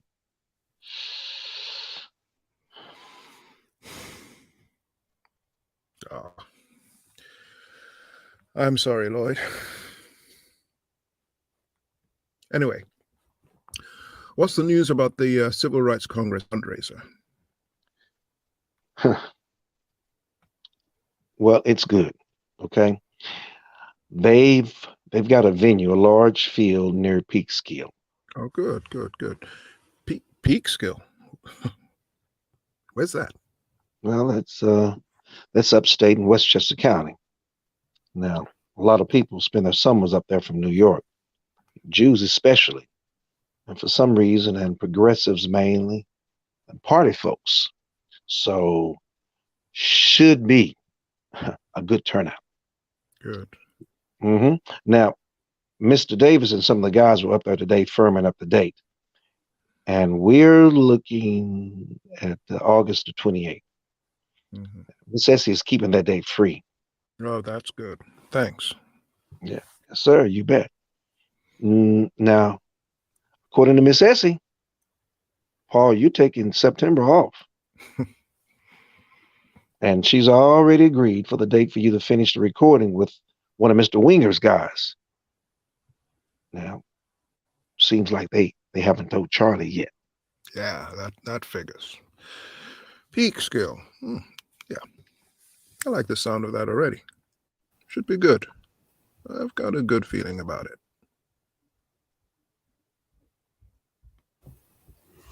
Thank you. I think that's the one. I think, somewhere a combination between that and the ones that you've done before. I really got a nice feeling of the relationship between you. I hope that you both felt that as well.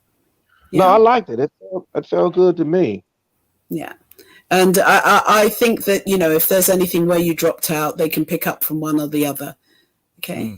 So Tayo, I think that's good. We get a sound of him thinking about this, so that when we see it obviously it's not what he thought it was going to be, but you're not flagging it up, if you see what I mean, before it actually happens. Okay, we've got Helen waiting. I think that's all for Daryl at the moment, is it? He's got one or two extra lines. Yeah, I do. So if you start on page 16 or 17, 16. Is this the one where where you say, I feel it was sung the way considering what Jewish folks went through Warsaw, throughout Europe, etc. And I say, yeah, that's no. Oh, We do. right, you're right. Oh, As I okay. say, yeah, that was great, Paul. It's great. It's going to be a great album. Oh, yes. Okay. So that's the same, isn't it? Or just before? That's just before. It's just before, because shortly after that, Miss Winger asked, us to go eat uptown. Yes. Okay. So it's page 20, 21. Okay, let's do that, and then let's record those reporter sounds as well. Okay. Right, when you're ready.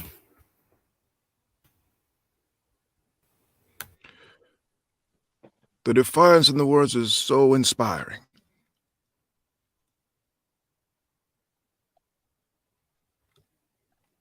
Wait a minute. I don't know where you.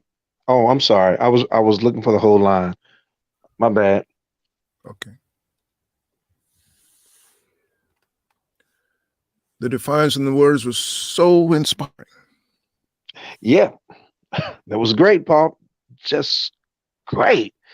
Thank you. It's going to be a great album.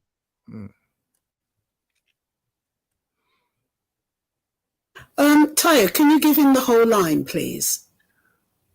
Thank you. All right.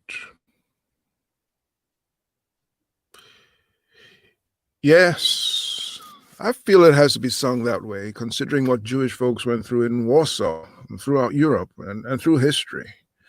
The defiance in the words is so inspiring. Right. Yeah. Yeah. That was great. I mean, just great, Paul. It's going to be a great album.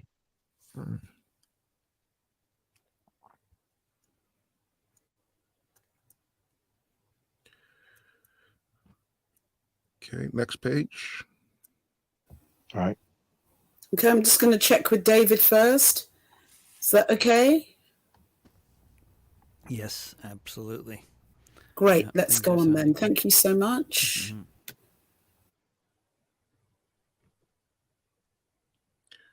So Jessica's line is, you found it? I'm Daryl? there. Yeah. Uh-huh. Say, Paul, what are you doing now? Do you want to go round to Manny's for a glass of wine and something to eat, maybe? You too, Lloyd, if you like. Nah, not me, Miss Jessica.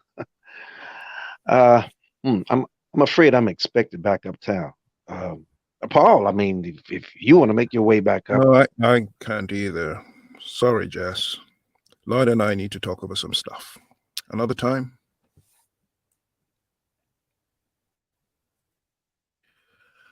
I certainly will. I hope Ben gets better soon.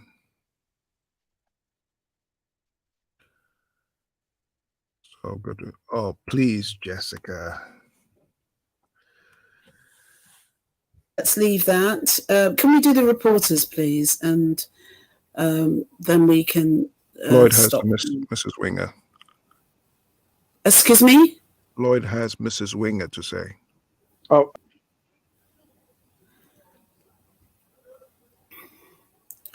Okay, let's do that again, and let me read in Jessica Winger's parts. Okay, let me just find it first.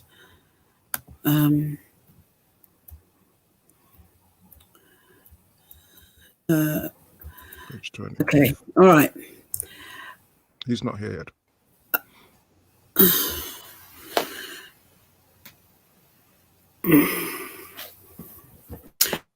We're going to have to find a time to take a break as well. can you hear me?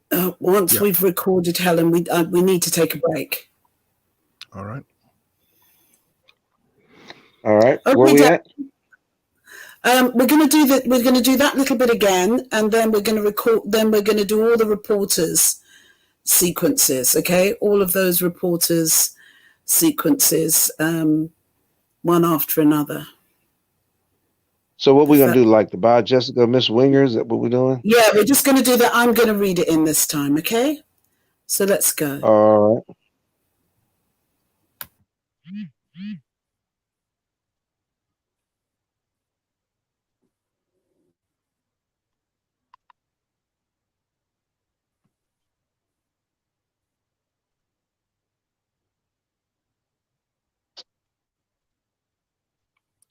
You're muted, Shola. I'm listening. Shola, you're muted. I did my Oscar-winning performance on mute. Okay.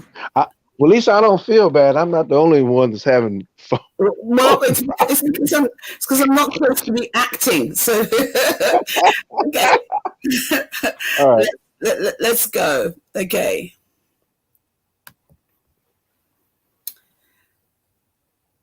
Say, Paul, what are you doing now?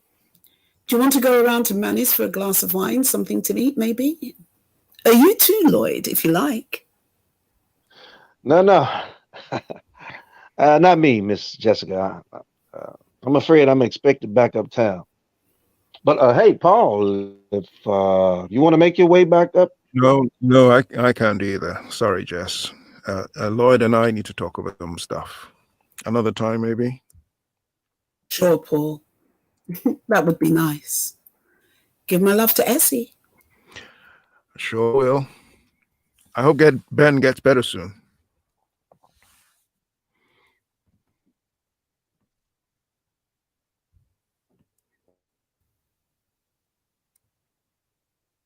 Thank you, Paul. Oh, thank you. Thank you so much for doing the love song. I guarantee it'll make the album a million seller. if it has to be the same, if it has the same effect on other women as it had on me, every woman in the country will want her own personal copy just for that one track. Oh, please, Jessica. Bye. Bye, Jessica. All right. Bye, Jessica. Miss Winger.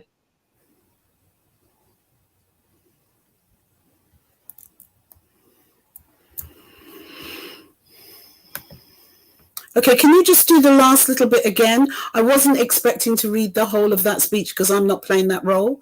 So we need to just, be, focused and jump. So if you could go from, oh, please, Jessica, so that we can get the end of that, please. All right. Jessica has shown up, by the way. Do you want me to do it?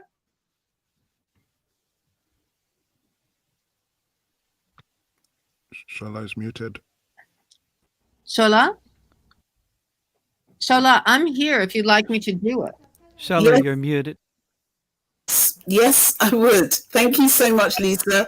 I was actually saying that to you. Let's do it. Thank you. Okay. Let me go back. So this is this is scene 2, yeah? yes, I mean, why don't we just get a section in? Why don't we go from oh, Paul, that was so beautiful, and go through to the end with Lloyd, and we can always come back and do that section again if we need to. Okay. Oh, Paul, that was so beautiful.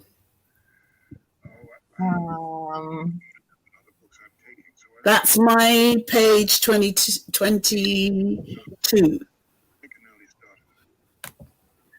So that's scene 2 or scene 6? Where are we? It'll be 6. We're 6 now, isn't it? All right. Sorry. I got it. Okay. Right. I see where we are. Okay. It's a complete mystery. Since we got back.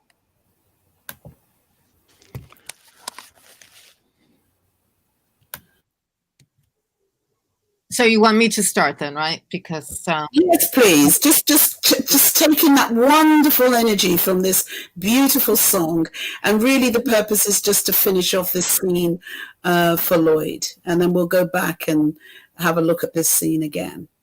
okay. Oh, Paul, that was so beautiful. That Zogny. Thank you. Why, thanks, Jess. The passion, the anger, is so powerful, Paul. Yes. I feel it has to be sung that way, considering what Jewish folks went through in Warsaw, throughout Europe, and through the defiance in the words is so inspiring. Yep. Yes, that's right. Paul, just great. I'm telling you, it's going to be a great album.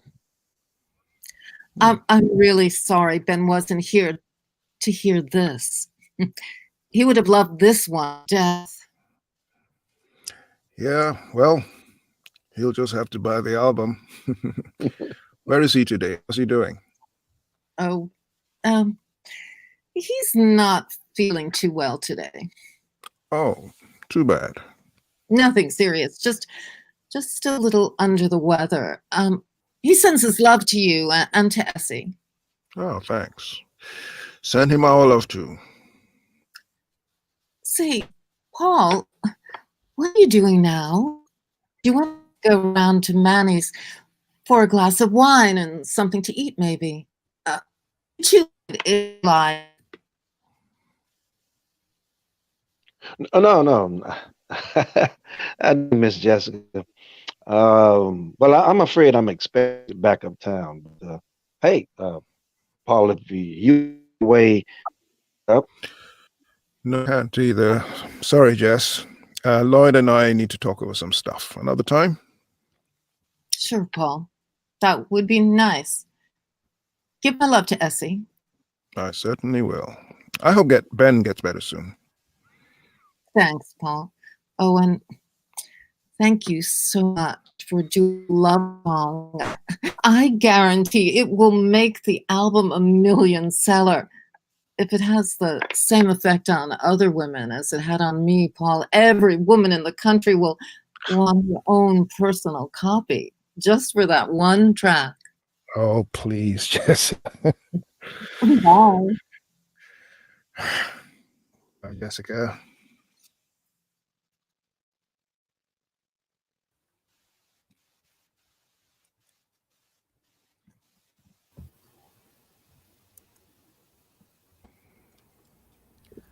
There's a lot of technical problems going on. Yeah, and I think Daryl's thing is frozen. Daryl frozen. Lisa is coming got in a and lot out all of the time. bounce back. Okay, now I found Tayo's the headphones Tayo left here, and I'm on the older computer. So I also have Mac headphones. Do you want me to plug those in, David? Yeah, any kind of headphones that you can, so that you don't need to use the speaker. That'll help. Okay, probably. so there's two things going on here. We have, this is supposed to be Helen's time as well, so I'm conscious of having an actor waiting. Okay. So I think if we can just see if we can just get that, I thought we could get this scene, but if we can just get the little bits with your voice and Daryl. And Helen is saying she has to jump off in a bit too. Who has to? Helen. So yeah, we have to bring her in. Hi, Helen. Apologies for the little bit of delay. We've had some technicals. How long do you have with us? Somebody broke. He was supposed to stop by earlier. He broke down, so I have to give him a package when he shows up. So I have to jump out, and then I can. Oh, sure. I only really thought this would take about an hour. No, sure, and I hope that it will, because it will be an amazing performance. We just sometimes with these things there are a few technical things, so I hope we will have no technical ones with you. So, Daryl, if we can, if I can just concentrate on the scene, Lisa and Daryl, with Helen, can I ask you to jump back on in in a moment, I think, or stay on, and we'll do the Helen Rosen scene and see what happens. So, can I make an alternative suggestion? As always, go for it. Since well, Helen, you just have to. You're not going out. You're just giving somebody something and coming back. Is that right? Yeah. Correct. Oh, I see. Fine. I'm sorry. Okay. All right. I thought you had to go. Tayo, were these earphones broken? Because I can't. The ones that Tayo, these are your old earphones. I don't know. You don't remember them while you left them here? They shouldn't be broken. Okay, ladies and gentlemen, let's do scene 8. Let's do scene 8 because we unfortunately didn't get to get a break because of some technical things and so forth. Helen, sorry, I keep on calling you Helen. I don't want to keep you. It is Helen. Can we put your character's name in the same way that everybody else is on screen, please? And so your name and your character's name, and then can we do this scene and everybody else just stand by and we'll try and fit everybody else. Daryl, sorry to hold on to you, but if we just hang on and put ourselves on mute, and David, you'll take everybody off. We'll do Michelle's scenes and see if we can make that work. So Helen Rosen, can you put her surname there as well, please? Thanks, Michelle. Are you talking to me? Oh. So we just want Michelle and Tayo right now. Yeah, so we just want Michelle and Tayo, but Lisa and Daryl, if you're kind enough to just sort of be aware, stand by, and then we'll try and finish off this scene, okay? Helen, so Michelle, thank you so much for your patience. Can I just say that Daryl has one small line in here? Yeah, I'm not interested in that line right now, Tayo. I'm interested in staying on schedule right now. So scene 8. Let's have the sense. Can we do a sound check with David, please, at the moment? So, Michelle, if you'd just like to speak into the My scene. name is Ellen Rosen. My husband Sam and I are great friends of Paul and Essie Robeson. Is there a way you can get quite a bit closer to where the microphone is that's recording your voice? Great. My name is Helen Rosen. My husband Sam and I are great friends of Paul and Essie Robeson. Paul, Maybe a little further. The mic just a bit down from your mouth, like an inch down. well, I'll try this. I don't know if I can hold it. Okay. Right. My name is Helen Rosen. My husband Sam and I are great friends of Paul and Essie Robeson. Paul and I are close. Let's see. I'm just muting other people so I can just speak a little bit more. Sam and I live in Manhattan, but also have a place in Katona, which is 15 minutes from Peekskill. Is there a fan on, does your computer have a fan, or is there any kind of other source of some kind of low-level background noise? On the computer is on. I hear it. Yeah. And can you get the microphone further away from the where the fan is? Well, it's in the computer. Oh, and the microphone is also built into it? No, you see, I have this. Yeah, so if you can just get that just take it away from the source of the noise, okay, as far as possible. So then it'll be better, even if the visuals are not as not as good, but the audio is what we're after. The script. Oh yeah, seeing the script is helpful. Yeah, right.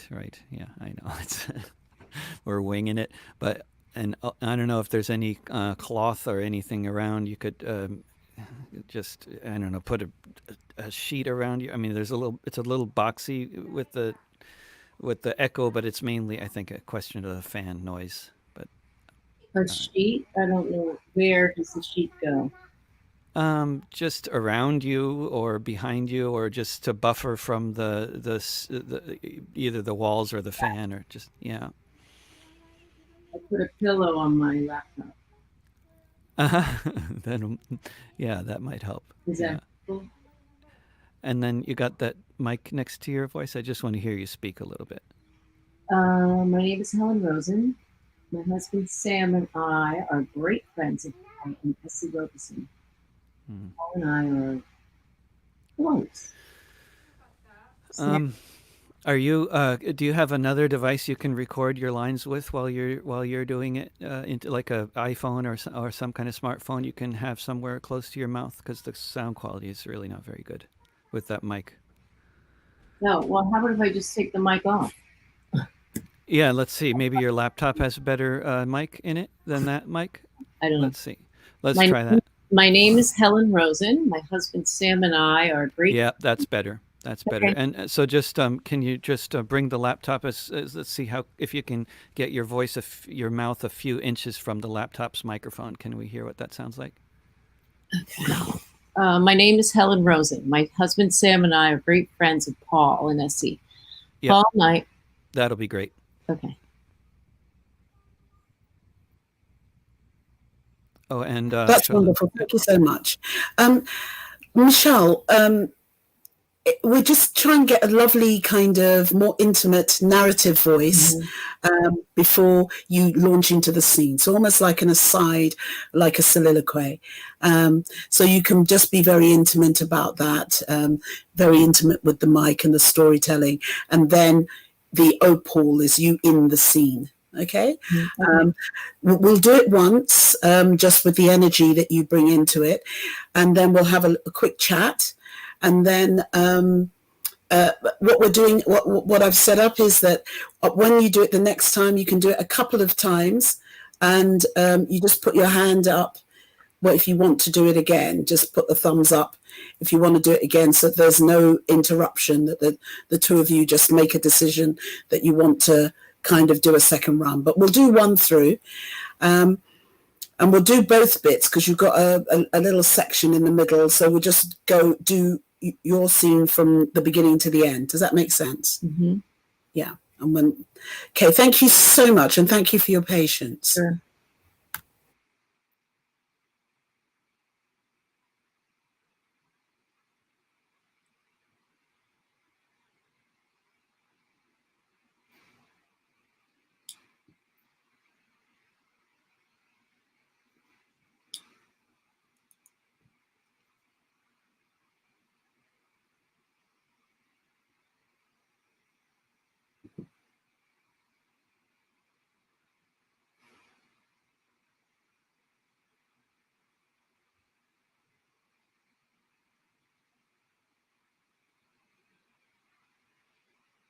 I was waiting for a go. You want me to just go? I'm sorry, I'm confused. Oh yeah, sorry. The recording is ongoing. Okay. So as far as that part goes, we're just constantly recording. All right. My name is Helen Rosen. My husband Sam and I are great friends of Paul and Essie Robeson. Paul and I are, well, we're close. Sam and I live in Manhattan, but also have a place in Katona, which is 15 minutes from Peekskill. It's August 28th, the day of Paul's concert, and I've come to meet him at the Peekskill train station to take him to the concert. Gotta tell you, I'm a little worried, but hopeful everything will be fine. Here he is now. Oh boy, he looks worried too, but beautiful as ever. Oh, Paul!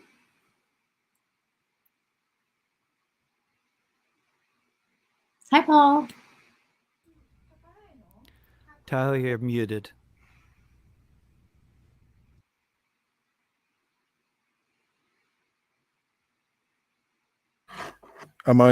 You can hear me now? Mm-hmm.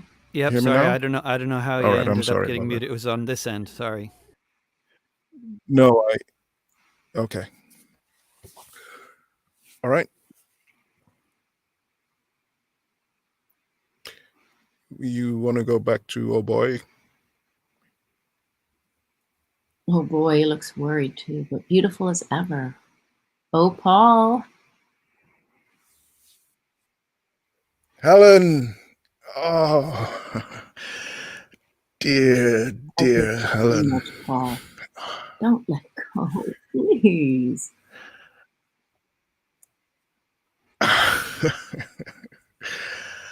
Oh, I wish I could. I wish I didn't have to, but I've got a concert to give.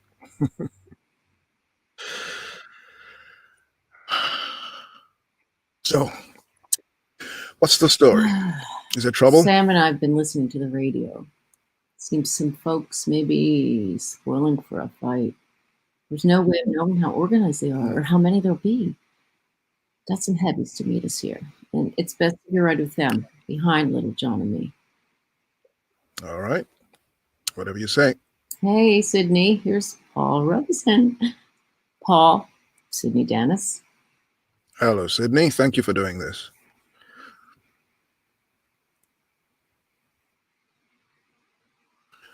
What? Marco, good to meet you.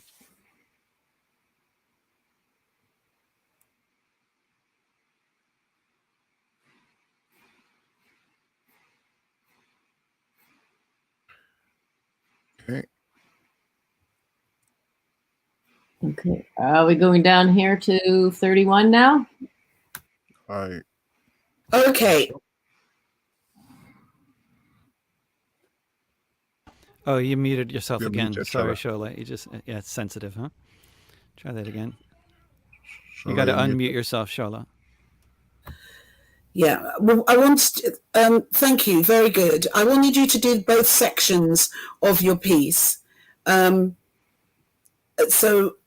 here, let's see the undertones of a romantic relationship here, a sense of, an energy, a frisson of energy here between the two of you. So it's very intimate, if that's okay. Okay. Feedback? Yeah. Back. I'm sorry, I'm unclear what we're doing. Are we going to this? You're going to go back over what you have just done. Okay. At the beginning of the scene, please. And then, so you just do that, and do that, if a couple of times if you want to, and then we'll move on to the next section. Mm-hmm. Is that okay? Yeah. Yep. Okay, thank you. Thank you. So back to the top of the scene, please, Michelle. Thank you. My name's Helen Rosen. My husband Sam and I are great friends of Paul and Essie Robeson. Paul and I we're close. Sam and I live in Manhattan, but we also have a place at Katona, which is 15 minutes from Peekskill. It's August 28th, the day of Paul's concert, and I've come to meet him at Peekskill train station to take him to the concert. Gotta tell you, I'm a little worried, but hopeful everything will be fine. Here he is now. Oh boy, he looks worried. Look beautiful as ever. Oh, Paul. Helen. Oh, dear Helen. Oh. I've missed you so much. Oh, don't let go, please. I wish I didn't have to, Helen, but I've got a concert to give.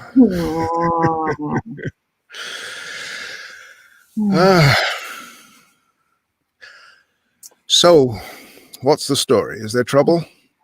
Well, Sam and I have been listening to the radio, Paul, and it seems folks may be spoiling for a fight. Oh, gosh. There's no way of knowing how organized they are or how many there'll be. I got some heavies to meet us here. It's best if you ride with them behind Little John and me. Right. Whatever you say. Good. Oh, Sydney. Here's Paul Robeson. Paul, Sydney Dennis. Hello, Sydney. Thank you for doing this.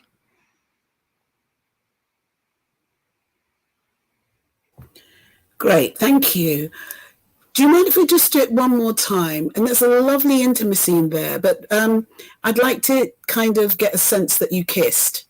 So that lovely sound, that saliva on the hand sound. Okay, where's the kiss happening? Where? Can you? So just before you say, "Don't let go." Okay. Okay. So have you got that, Tayo? Who's going to make the kissing sound? Let me hear. Let's audition the kissing sound. Michelle, can I hear your kissing sound? No, on the hand. Oh. Moist. Right. Yeah, that's nice. Would you mind, Michelle, making the kissing sound? Okay. Thank you. All right, so just up to the same place again, just one more take. Thank you.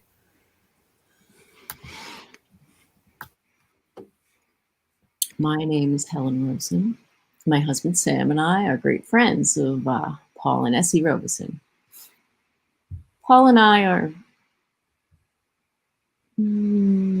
close. Sam and I live in Manhattan, but we also have a place in Katona, which is 15 minutes from Peekskill. It's August 28th, the day of Paul's concert. And I've come to meet him at Peekskill train station to take him to the concert. Gotta tell you, I'm a little worried, but hopeful everything will be fine. Here he is now. Oh boy, he looks worried too, but beautiful as ever. Oh, Paul. Helen. Oh, dear Helen. I've missed you so much, Paul. Don't let go. I wish I didn't have to, Helen, but I've got a concert to give.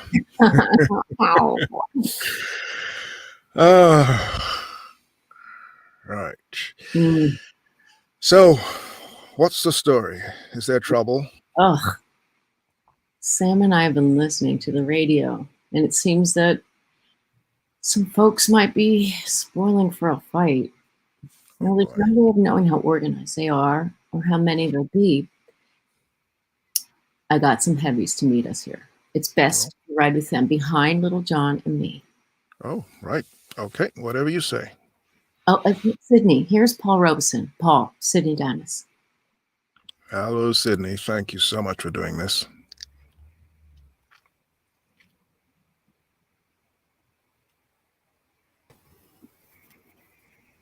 Great. Thank you. David? How did that sound to you? It's good enough. I think there's still some times when I think if Michelle were a bit closer to your mic on the computer, it would sound a little better. But I think it's also stuff that can be, improved later in post production or whatever you call it. It's like at the side of my computer. So it's hard to. Yeah, I mean, it's a lovely sound, a lovely sense of intimacy in there. I'd love to hear more of a,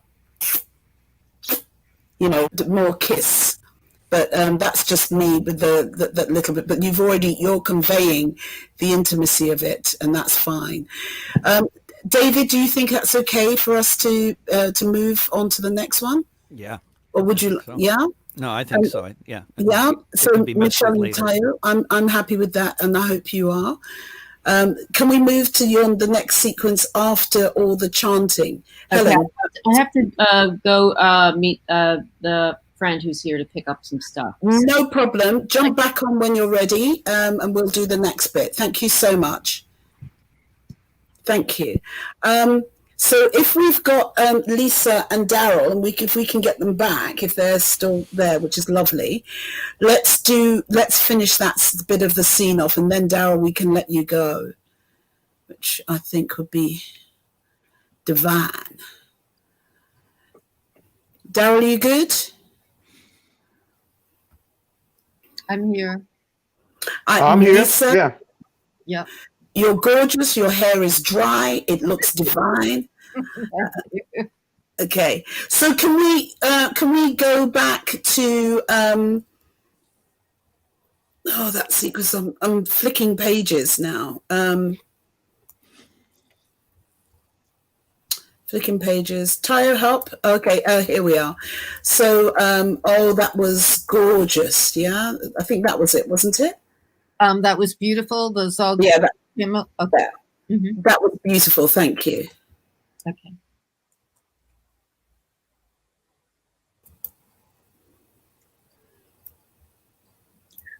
Oh, Paul, that was so beautiful. That's Ognit Kainmal. Thank you. I'm sorry, I'm still... Okay, let's just hold that. Daryl's, I think, has Daryl gone again? What? Daryl? I think we've lost Daryl again for the moment. Yep, Here he comes. Oh. I think we've lost Daryl for a moment, so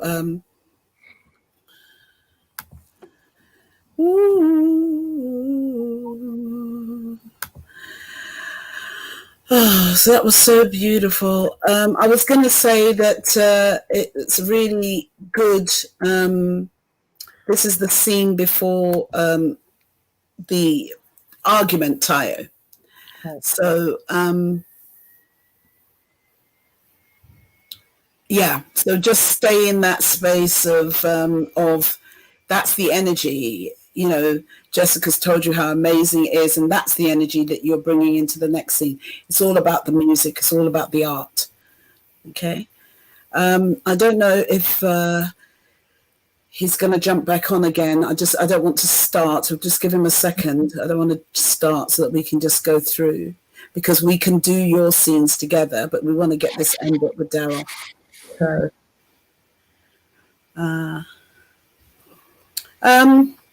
you know what?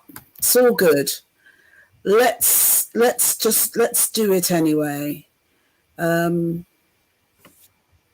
Let me know if you see him jumping back on, but otherwise, let's just. Hello? Sorry, he's there. I thought he'd automatically be popping back on. He's there now. You're there now. Okay, great.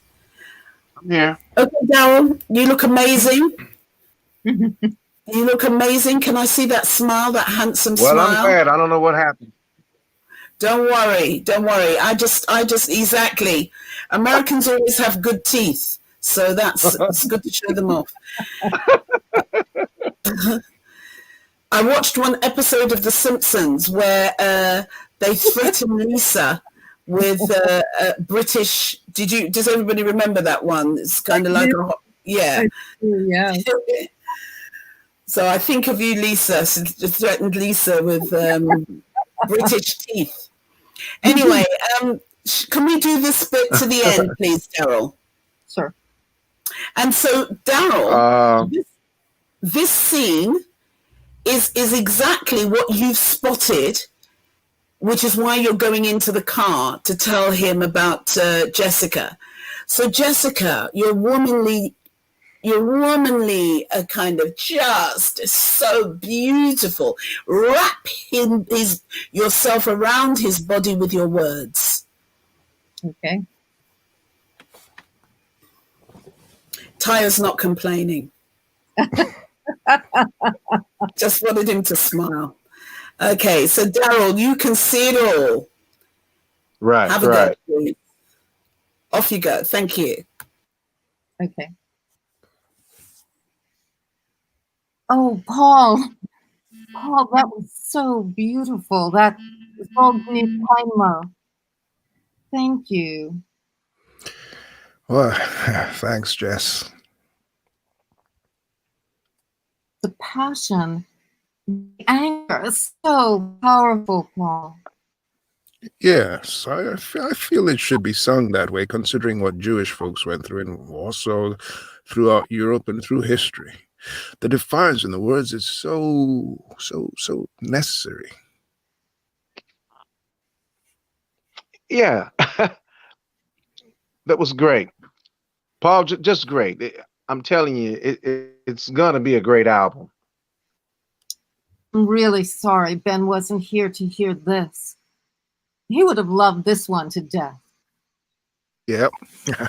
Well, he'll just have to buy the album. Where is he today, anyway? How's he doing? Oh, he's not feeling too well today. Oh, too bad. Nothing serious. Just a little under the weather. He sends his love to you and to Essie. Ah, thanks. Send him our love, too. Say, Paul, what are you doing now? Do you want to go around to Manny's for a glass of wine and something to eat, maybe? You too, Lloyd, if you like. No, not me, Miss Jessica. Well, I'm afraid I'm expected back uptown. Paul, if you want to make your way back up, No, I can't either. Sorry, Jess. Lloyd and I have to talk some stuff over. Another time? Sure, Paul. That would be nice. Give my love to Essie. I certainly will. I hope Ben gets better soon. Thanks, Paul. And oh, thank you so much for doing the love song. I guarantee it will make the album a million seller. If it has the same effect on other women as it has on me, Paul, every woman in the country will want her own personal copy, just for that one track. Oh, Jessica, please. Oh, bye. Bye, Jessica. Miss Winger. Bye-bye. Bye, Jessica.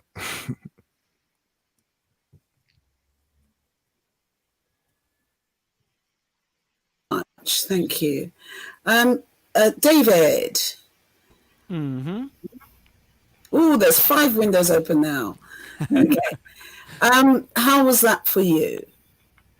I mean, Lisa's signal was going, in and out there, but sometimes there'd be lines Say it that were again. perfectly clear. Like sometimes there'd be lines from Lisa that were very clear and nice, and then other times there was that, they were going out. So, but if she's recording her lines with another device there, then that'll be much better. Good. Okay, so everybody's recording, so that's fine. There's lots of lovely things inside there. And Daryl, I love the way that you're, beginning to signal your discomfort with the way that this kind of relationship is kind of brewing. And yeah, keep on laughing behind the curtains, behind your clothes. And so, yeah, that was lovely. I think it would be useful just to do it one more time. And let me just pick up a couple of things, really. Lisa, can you just, really enjoy?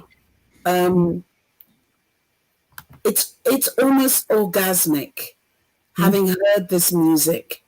And so it's very intimate the way you're responding to it, as one does with music. And sometimes when people respond in a play or in a piece of theatre, people come and they're effusive. It's almost embarrassing to watch. And this is what Lloyd is seeing.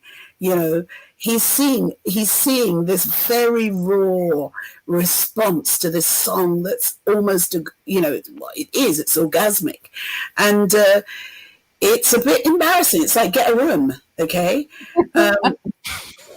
So Daryl, that discomfort that you then talk about later on, you're seeing it. It's very raw here, okay? And Tayo, just you're enjoying it. Enjoy it more. It's just the two of you. And so when you say, oh, look, you're inviting him out. It's one of those things, let's go to Manny's for a drink and everything. Oh, and you, Lloyd. Yeah, it's really just the two of you. So that there's a difference in there. Yeah. Don't flag up on the words too much, Lisa. Just let them flow. It's just you and Paul. And it just happens to be the gooseberry in the room. Okay? Okay. Yeah. All right. Thank you so much. Let's go from the top to the bottom. Yeah, please just pick up on your cues a little bit more, but just enjoy this. Yeah. Oh, it was so, oh, yeah. Do you know what I mean? It's that kind of, yeah. Okay, that was my Harry Met Sally, and I'm off. Oh, Paul, that was so beautiful. That zog nit keinmal. Thank you. Why, thanks, Jess. The passion, the anger is so powerful, Paul. Yes, I felt it has to be sung that way, considering what Jewish folks went through in Warsaw, throughout Europe and through history. The defiance in the words is so necessary, inspiring. Yeah. Yes. That was great, Paul. Just great. I'm telling you, it's going to be a great album. I'm really sorry Ben wasn't here to hear this. He would have loved this one to death. Yeah, well, he'll just have to buy the album. Where is he today anyway? How's he doing? Oh, he's not feeling too well today. Oh, too bad. Nothing serious. Just a little under the weather. He sends his love to you and to Essie. Oh, thanks. Send him our love too. Say, Paul, What are you doing now?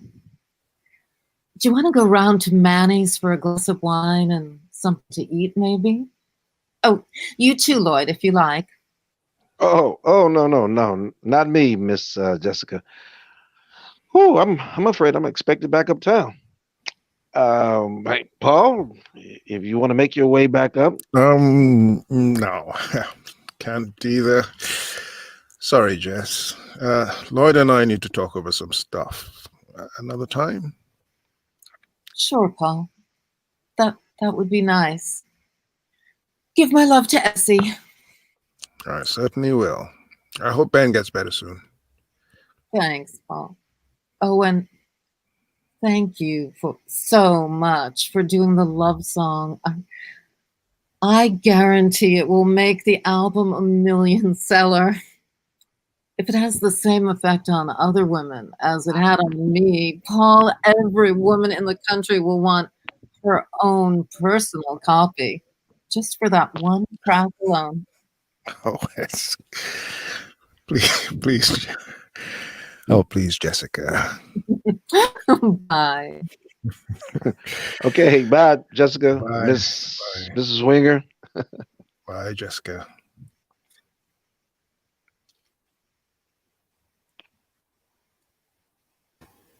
Great. I think that's the one.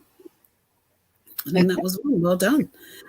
Daryl, I'm loving the way that you made Mrs. Winger sound like Mrs. Swinger.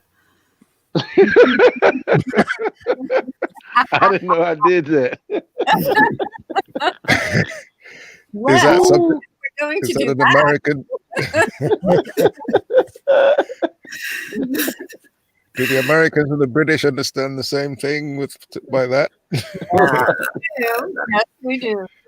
I don't know, but it sounded good. There was only one little thing, but I think we've got it now. It's like, I love the way you said, there's no sympathy, Tayo. It's like, Ben's is sick, too bad. Right. There should be some concern. It's just like, but it's a choice. It's an actor's choice, and I think it was really an interesting one to make. Okay, too bad. And I love Lisa. You don't know what you're missing if you come. Yeah. So great. All right. So I don't really want to start on something else, Lisa, with you until we've done finish Michelle's scenes. Daryl, I think, did we get all those little readings, Daryl? We didn't, did we? Yeah, only one we didn't get. Only one we didn't get is like the comments from the news reporters and all of that. But we got all of Lord Brown's. Yeah, we got. So let's do the news reporters ones, and then what I would say is I don't know when Helen is coming back, but it would be nice to have a 10-minute break. Can we get all those voices in? Well, look like we got. And we also have Looks Bob. like we got about 3 different people. Bob in the green room, and Bob and Helen. Here's Bob. Yeah, you got yellow, Hi, green, Bob. red. Yeah. I think that's Hi, everybody. Hey, Bob. Hi. Bob's muted. Okay. There you go. Hi. Okay, so while I've got Daryl, I'm just going to do all of those. Just you do each one of those voices. We can get Bob to do the same thing as well, and then we'll go back and do Michelle. We'll do the second part of your scene if that's all right. To give you a moment to settle in. So on page 32, it's the voices. It's just in the middle, the bit that's in the middle of the Helen Rosen scene that we've just been working on. Dirty commies, all of those lines. And so what I'd like you to do, Daryl, is just take your time and do each one of Oh, I those. don't. You say something? 31. It's 31. Oh, is it 31 on yours? Sorry, on page 31. So just take your time and do each 31. one of those. And then each person, so 31. Bob will do Let's it, see. and then Michelle, you can do them, and then Adrian can cut them up as he wants to. Okay. Which scene is that? My numbers are kind of off. Which scene is that? Is it 6? I think it's 8. 8. Sorry, it's Which scene 8. is that? It's scene 8. And it starts with Helen Rosen and Paul Robeson. Oh, it says Tommy, Dirty Kike. Yeah, that's that bit. Is So this what I would one- like you to do, Dirty Commie, Dirty Kike. yeah. So first of all, Daryl, if you could just take each one and say them, you can say them a couple of times in different ways, just with a gap between each one. So you're saying all of them, but with a little gap. And then All right. Bob, if you can do them, and Helen, if you can do them, then we'll have those ones in the can. Okay? Okay. So hold on. Let me come out of this. And I'll take my mic off and everything. And just give it a shot. So first of all, All Daryl, right. Ready? and then Yep. I'm not going to come back on. Michelle will do it, and then Bob will do it, and then Michelle. Okay? Thank you. All right. You ready? Yeah, can everybody All right, here we mute go. themselves? And then You dirty. do it, please. There's something really loud happening, but I don't know where that's coming Yeah, from. I'm just saying, can Bob and You ready? Michelle mute yourselves? Trying Okay. to. Hold on. There we go. It was on Bob's in Bob's Yeah, room. no problem. Apparently. Okay. Action. Dirty commie. You dirty commie. Dirty kike. Dirty kike. Hey, go back to Russia. Go back to Russia. Give us Robeson. We'll lynch the commie bastard. Give us Robeson. We'll lynch the commie bastard. No to anti-Americans. I said no to anti-Americans.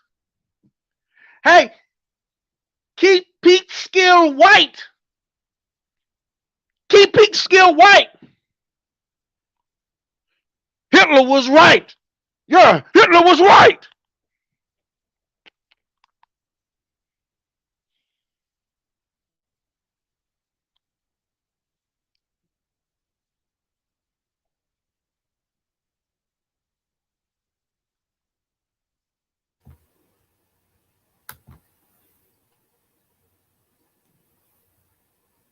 Okay, Bob. Do it again.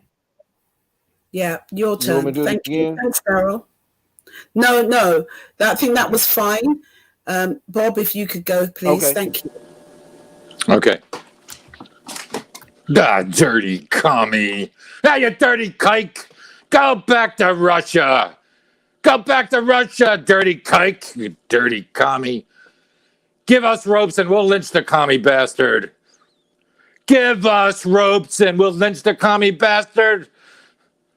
No to anti-Americans. No to anti-Americans. Keep Peekskill white.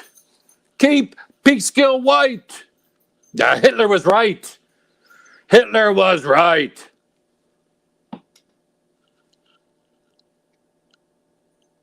That's lovely. If you could just do one more, but separate them a little bit more, and get a run on some of them. When you feel that there's a run, get a run, 3, 4, 5 times if you want. And Bob, is there a fan on near you that you might be able to be turned off? Or I think more the distant? refrigerator is running. Oh, the refrigerator. Is that? Could you unplug it for a few minutes without Yeah, I don't. spoiling everything? I might have to move because I don't think.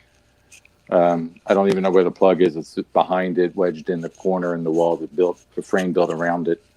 Would it be easy for you to move to another room that doesn't have the refrigerator in it? Yeah, That give still me. has Wi-Fi? Yeah, give me a minute. Yeah, Great. That's okay. move on. Yeah. If you put yourself on mute, Bob, then then Michelle can record hers. Thank you. Thank you, Michelle. Okay, ready. Whenever you're you are ready. ready. The great actress, Oscar winning. Thank you. Dirty commie. Dirty commie. Ugh. Dirty commie. Dirty kike. Look at that dirty kike. Ugh. Dirty kike. Go back to Russia. Go back to Russia. Go back to Mother Russia, why don't you? Give us Robeson. We'll lynch the dirty commie. Give us Robeson. We'll lynch the commie bastard. Give us Robeson. We'll lynch that commie bastard. No to anti-Americans. No to anti-Americans. Hey, if you're anti-American, we say no. Keep Peekskill white. Keep Peekskill white. Peekskill white. Keep Peekskill white. White is right. White is right. Hitler was right. Hitler was right. Hitler was right.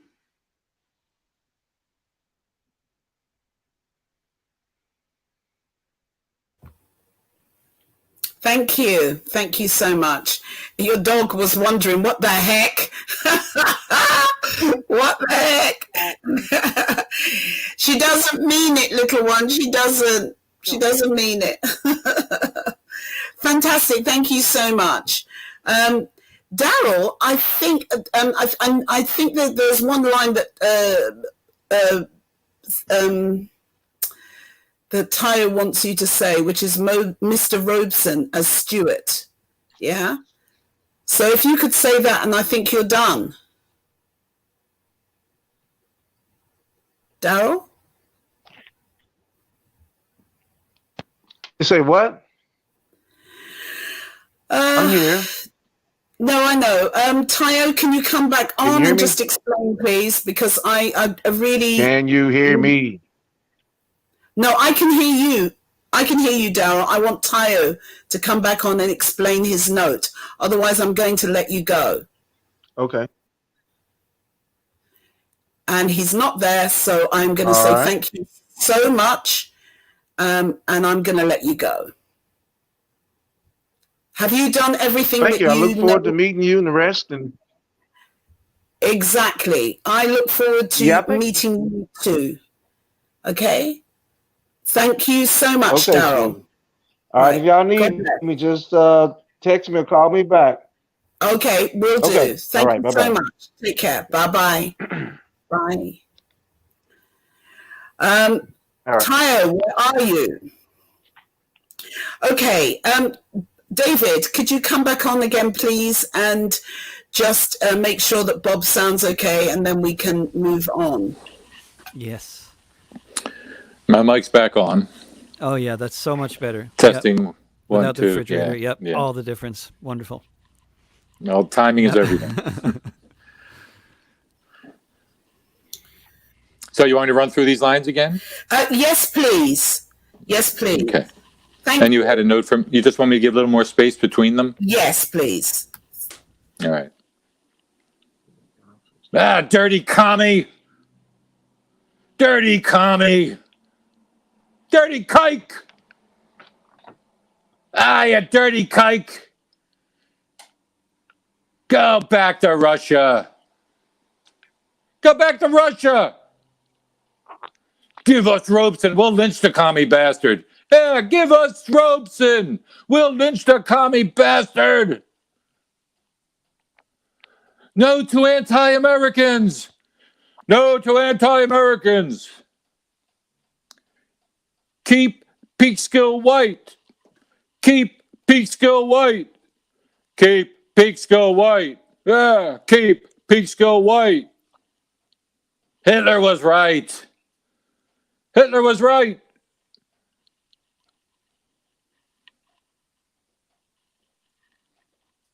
Great. Thanks so much, Bob. That's fantastic. That's great.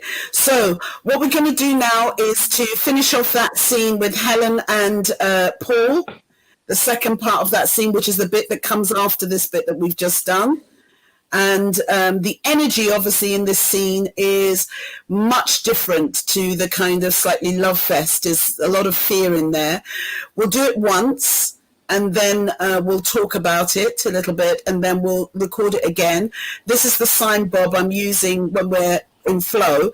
After you've done a recording, if you want to do it a second time, you just put a thumbs up as a signal to the other actor so that you get a chance to have a flow without any interference, okay? So we're just going to do the Helen Robeson scene, second part of this, the bit that follows next, and then we'll move on. Thank you so much. So, Bob, you can show your beautiful face, but I am going into incognito.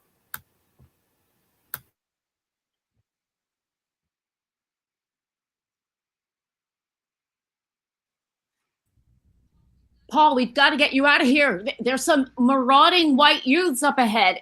They're checking each car, dragging people out, roughing them up. But look, the police are there. They're just standing watching everything. No, Paul, Let's get in the car. Sydney, get him out of here. Get the hell out of here. Get him back to New York. Go now, Paul. Go. Call me when you get home.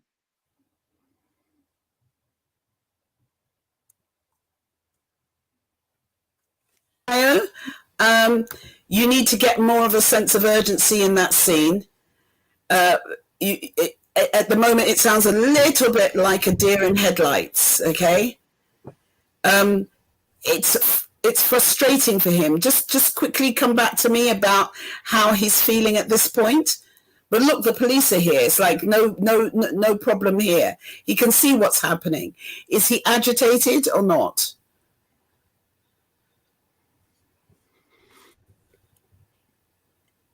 Tayo. Yeah, frustrated. Yeah. So please play that frustration with the energy. Bounce off from the energy that Michelle is giving you, that Helen's character is giving you about the urgency of wanting to do something. It has to match in some way. Even though he's frustrated, it has to match. Okay? Let's go again. And Michelle, if you want to have a second shot at it, or Tayo, just stick your finger up like that and just go again. Oh, okay. So I just realized I can't really see anybody because I have my script in front of your faces, but just let me know if to do it again. No, I think once you've done it, if you feel you want to do it again, just move the script and stick a finger behind it and then go again. Do you see what I mean? Mm-hmm. I want it to be led by you. Okay. All right. Thank you. And just so you know, Shola, Ananda is in the green room. Okay. Okay. Thank you.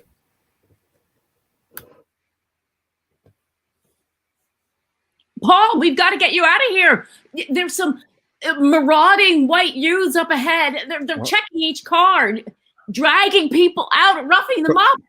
Yeah, but look, the police are there. They're just standing there watching everything. Let's stay in the car. Sydney, get him out of here. Get him the hell out of here. Get him back to New York. Go, Paul. Now. Call me when you get home.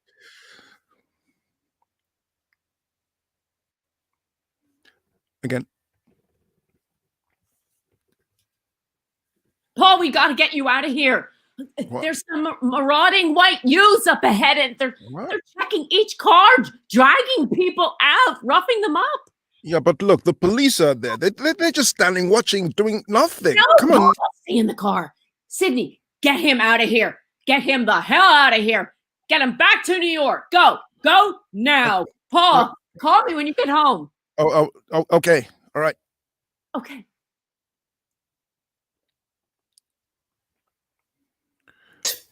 Thank you, David. Mm-hmm. Yeah. Sounded very good. Very good. Great. Thank you so much.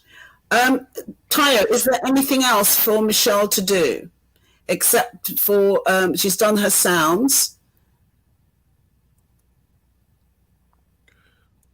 I don't.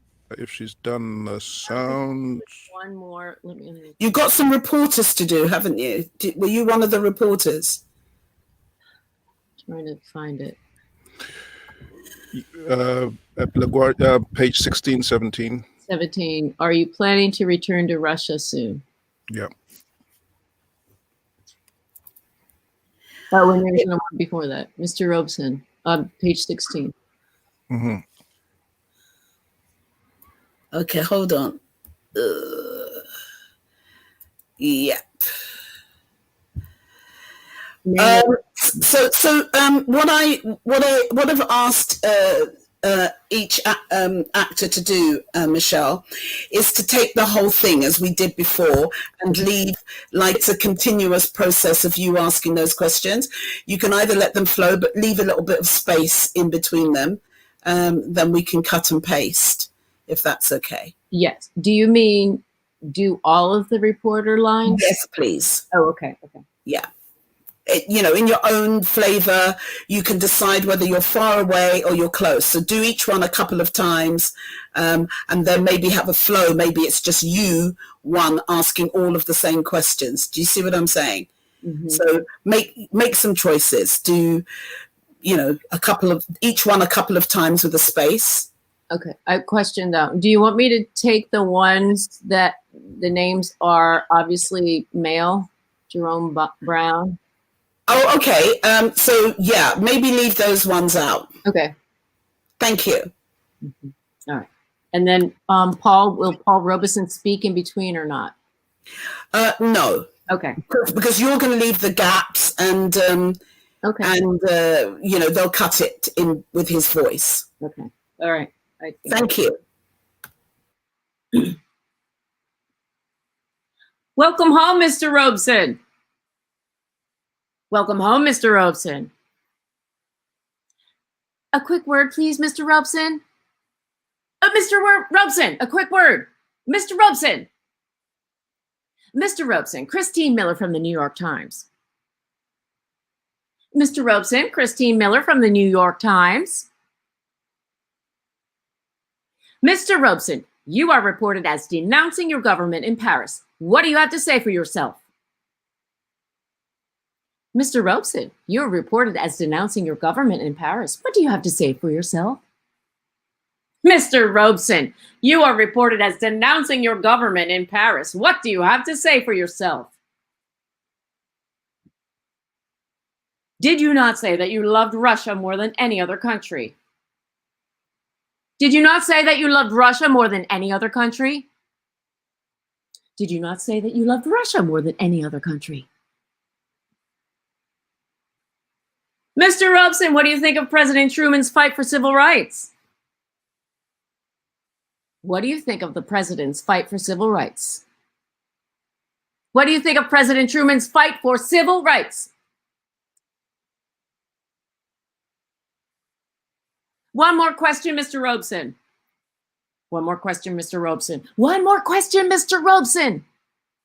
Mr. Robeson, when is your next concert? Mr. Robeson, when's your next concert? Are you planning to return to Russia soon, Mr. Robeson? Are you planning to return to Russia soon, Mr. Robeson? Mr. Robeson! Mr. Robeson! Mr. Robeson! Mr. Robeson!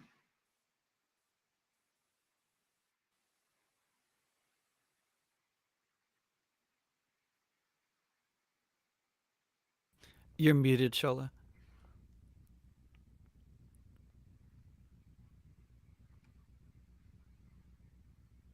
Shola, you're muted. You have to unmute yourself. Oh, so sorry. Michelle, all those wonderful superlatives I just gave you, you didn't hear them. So I'm sorry. Great, wonderful. I think my computer is incredibly sensitive, so I lean forward and it mutes me. So thank you, fantastic. I was just saying, thank you so much for your contribution. And Tayo, is there anything else that Michelle has to do? We can't hear you, Tayo. Tayo, you have to. No, Yeah. just to accept my profound thanks for being there as Helen. I'm loving the Smoochieville. I love the Smoochieville, and then the absolute horror that you don't want this man to be hurt. So your professionalism is just incredible. Thank you so much, Michelle.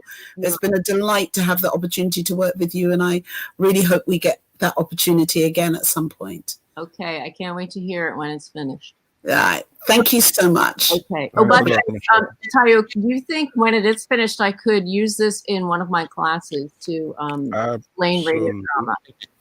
Okay, great. Thank you. Absolutely. Yeah. Thank you so much. Thank you so much, Michelle. Goodbye. Thank you. Good luck. Bye. How do I sign off? I see. David, can you come back on again, handsome one, with the beautiful children? Hi, Bob. I was just guessing which handsome one you might be talking about. You're all handsome except Tayo. That's it. I knew she didn't mean me. No, I just had to smile. Ananda, thank you so much. Great to have you on. I just thought I'd bring everybody on. Who's absolutely. So tell me what's now next. You've got your 3 bits of scenes and the bits and pieces. We're going to start, Ananda. With I think, did you have some words to say in the middle of that scene there that we've just done? Did you have any? Did I give you any? No, I didn't. Me? Did I give you any of the reporters, Ananda? The last time, yes, but can you hear me? It's kind of weird. Yeah, I think you were not audible for a moment for some reason, but now you're testing audible. 1 2 testing. Yeah. This is weird. I can't hear myself, which is weird, but I guess it's the that's the platform. That's how it is. Oh, got it. Okay, perfect. Yeah, last time I read some, you gave me some, but then in the new script I don't have any. You do. You have. I do. Yeah. Oh. Okay. So what I'm doing is I'm just recording everybody's voice doing them. Okay. So that there are options and the possibility of layering. So if we can do that first, and then we can concentrate on Adele and the Adele scene. Okay, if that's all right. Absolutely. So what on my page 17, but probably your 16, is all the reporters' voices in that melee of reporters. And so if you could do all of them, welcome home, Mr. Robeson, a quick word, Mr. Robeson, just finding space, let it be a melee, and then take your own time to do each one of the reporters with a sense of being close to him or shouting from, not shouting, but projecting from far away. Does that make sense? Yeah? Yeah. So it's just you to find your own space, and it gives options to layer the voices, if you know what I mean. Mm-hmm. Okay, and then Barb, because I love saying Barb. We don't have Barb, we have Bob, and it doesn't sound the same. Bob doesn't sound the same. So sorry, Ananda, that was just a little aside. Okay. Okay. In the afternoon, we've been here since, so so over to you, really. What I'm doing when we start recording is we'll record one, and then if you want to record it again, you just put your thumb up. So that's a thing between you and the and Bob to go again straight away without my intervention. Okay, so for this, I'm saying a lot of things. Sorry, I can't see when I put the script up. I can't see you. Okay. Oh, okay. So I'm doing the thumbs up. So, so what I said was, do the reporters, as we've just said. When we get into the scene, we'll have a quick chat. Just run it with the energy that you have. When we finish that, if we run again, you just do the thumbs up to indicate to Bob that you want to go again, and Bob to you that you want to go again, so that you don't have to stop with me. You just make that decision that you're going to take a second take or a third take, and then we'll come back and talk about it. Okay? Okay, just let me review if it's okay. So, so first, I'm going to go through all the reporters, or we're both doing it? No, you're doing it by Just yourself. me. Okay. Yeah, And I'm sorry, I'm giving you two. This is what happens when I'm giving you 2 bits of information. Okay, forget the second bit. Focus on the reporters. Have fun. okay, so we'll just do the reporters and then stop? Yes, please. Okay, and would you like me to try each line a few times? Exactly. Okay. And I'm just going through all of them? Yes. Okay. All right, cool. Thank you. Thank you. And then I can't see you for when to start. I will just say to you, the platform is yours now. Welcome home, Mr. Robeson. Welcome home, Mr. Robeson. Welcome home, Mr. Robeson. Welcome home, Mr. Robeson. A quick word, please, Mr. Robeson. A quick word, please, Mr. Robeson. A quick word, please, Mr. Robeson. Mr. Robeson, Christine Miller from the New York Times. Mr. Robeson, Christine Miller from the New York Times. Mr. Robeson, Christine Miller from the New York Times. Jerome Brown, Washington Post, Mr. Robeson. Jerome Brown, Washington Post, Mr. Robeson. Mr. Robeson, you were reported as denouncing your government in Paris. What do you have to say for yourself? Mr. Robeson, you're reported as denouncing your government in Paris. What do you have to say for yourself? Mr. Robeson, you're reported as denouncing your government in Paris. What do you have to say for yourself? Mr. Robeson, you're reported as denouncing your government in Paris. What do you have to say for yourself? Sorry. Did you not say that you loved Russia more than any other country? Did you not say that you loved Russia more than any other country? Did you not say that you loved Russia more than any other country? Did you not say that you loved Russia more than any other country? What do you think of President Truman's fight for civil rights? What do you think of President Truman's fight for civil rights? What do you think of President Truman's fight for civil rights? What do you think of President Truman's fight for civil rights? Mr. Walter White of the NAACP denounced your Paris speech as unpatriotic. What do you say to that, Mr. Robeson?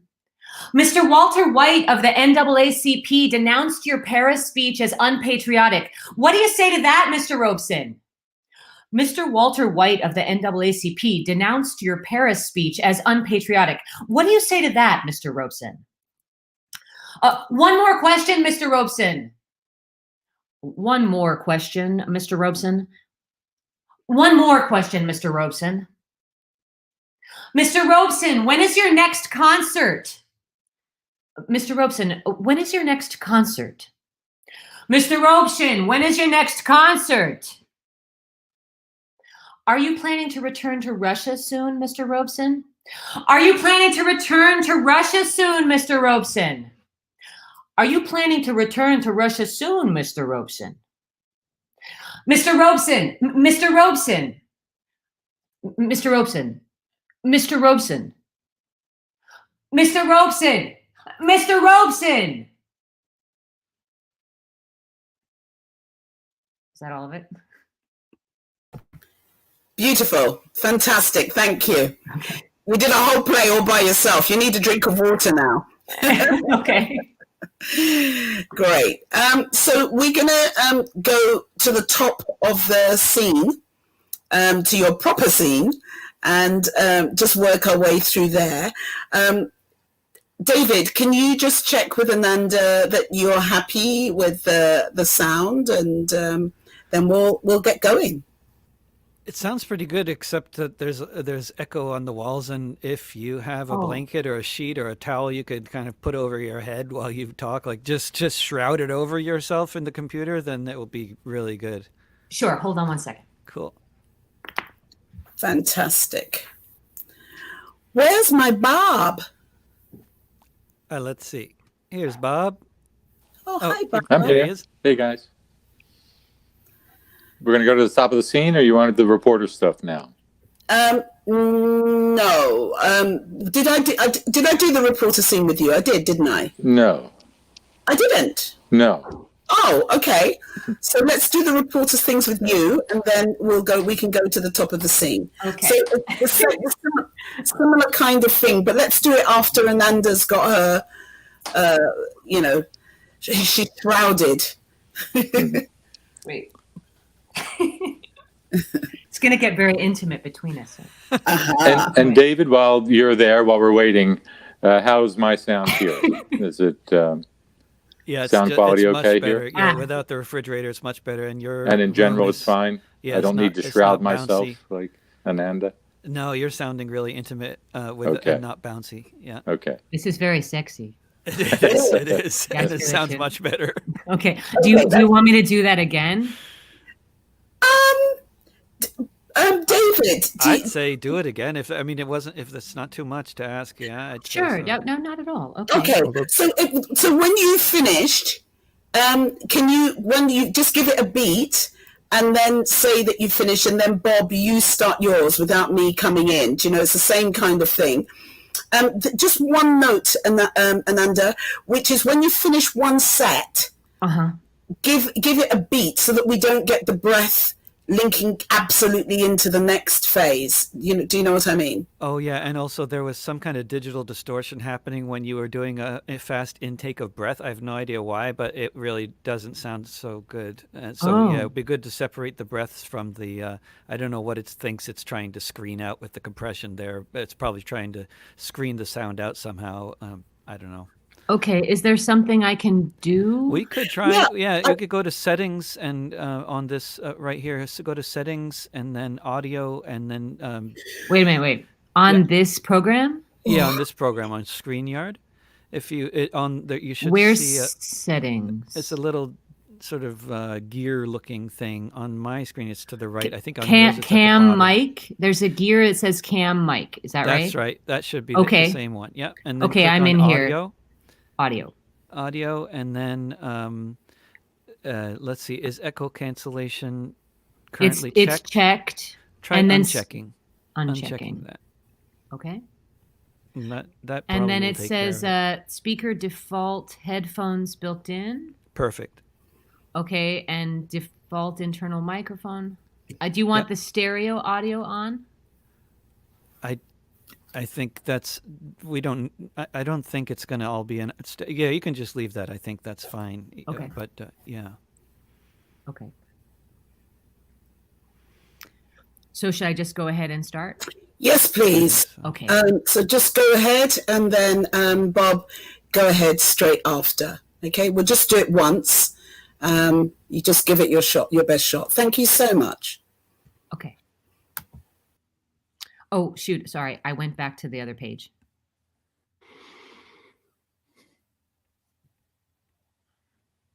Okay.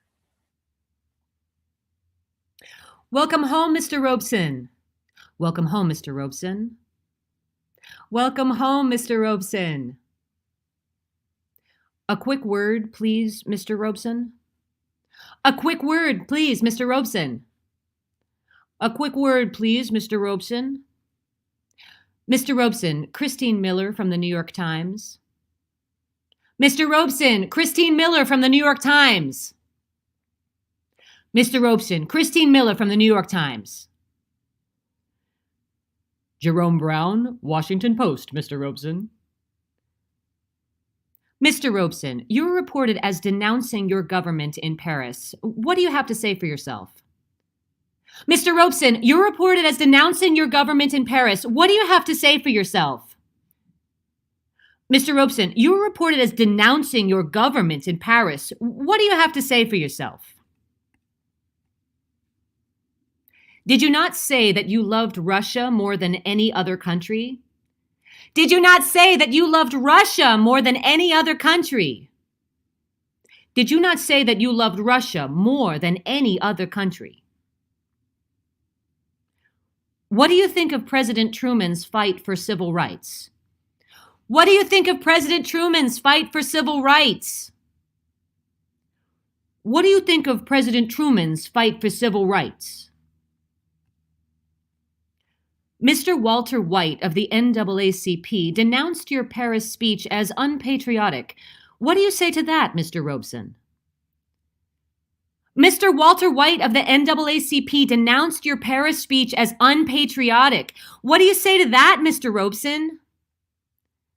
Mr. Walter White of the NAACP denounced your Paris speech as unpatriotic. What do you say to that, Mr. Robeson? One more question, Mr. Robeson. One more question, Mr. Robeson. One more question, Mr. Robeson.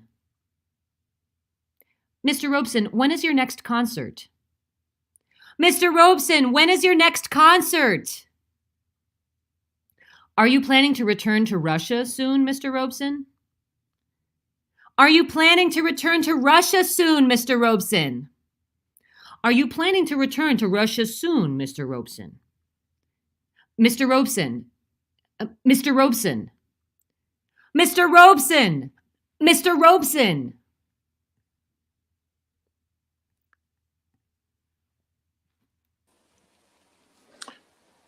Welcome home, Mr. Robeson. Welcome home, Mr. Robeson.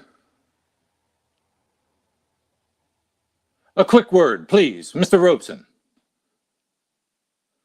A quick word, please, Mr. Robeson.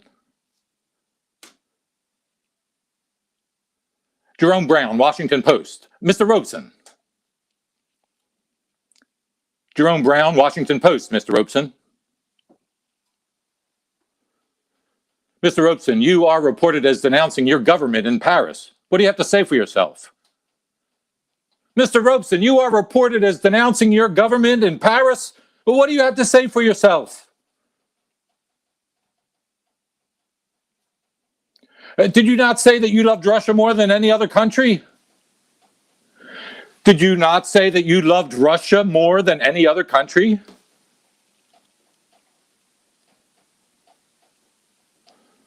What do you think of Mr. Truman's fight for civil rights? What do you think of President Truman's fight for civil rights? What do you think of President Truman's fight for civil rights? Mr. Walter White of the Mr. Walter White of the NAACP denounced your Paris speech as unpatriotic. What do you have to say to that, Mr. Robeson? Mr. Walter White of the NAACP denounced your Paris speech as unpatriotic. What do you have to say to that, Mr. Robeson?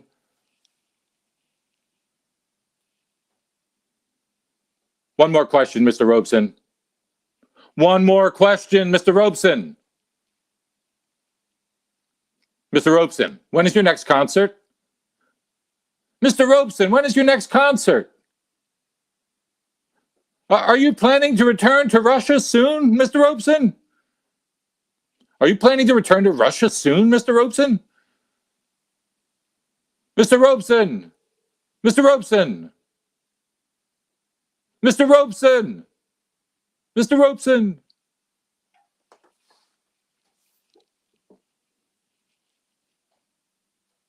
It's a nice tongue twister and mouth warmer for our scene.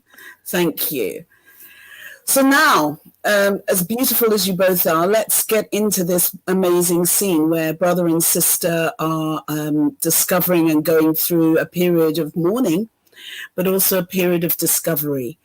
And I'm really looking for the relationship and trying to understand the relationship between this brother and sister, how close they are and what they think they know about their family and what they don't. So when you discover these things, that real revelation. And in some ways, Ananda, the fact that you're cushioned under this wonderful cloth is really good, because just keep it really intimate. You're half talking to yourself and half talking to your brother, almost like you're discovering things. And you Bob, are like, you know, you've come from the outside, so you're bringing that energy of the riots and the disturbances outside into this discovery, this personal discovery. That, you know, so let's just play with that first of all and see what comes out of that, and then we'll talk after the first run through. Take your time, it's all on you. Go when you're ready. And we're just doing the first scene? I think we would do the first scene first and then talk about that and get that energy, and then we'll move on to the next one. Okay? Okay, thank you. Thank you.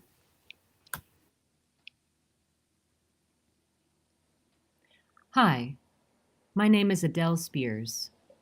I'm a physician in New York City. I'm here in Kenosha, Wisconsin, in the home I was raised in with my older brother George, who now lives in California. We have both returned to clear out the house as our mom died 2 months ago. Dad had died in 2005, although they had been divorced since I went to Columbia University. Unfortunately, there's been rioting since the day we both got here because of another police shooting. I'm in Mom's bedroom right now, packing up her things. George went out to run some errands, but sounds like he's back now. Hey, sis. Hi, sweetie. Get it done? Yeah, they're all mailed. I had to go all the way to the big FedEx store, way out on Federation Drive, though. Federation Drive?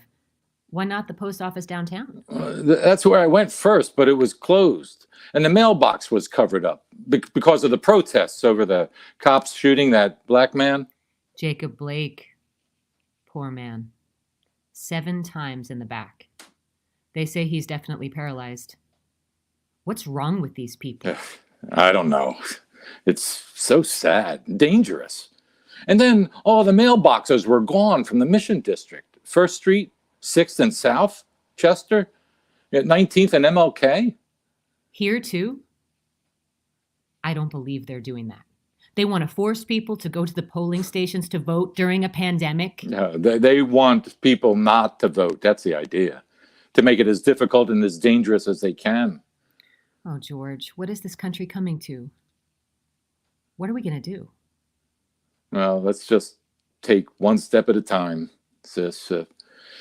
We've mailed those things.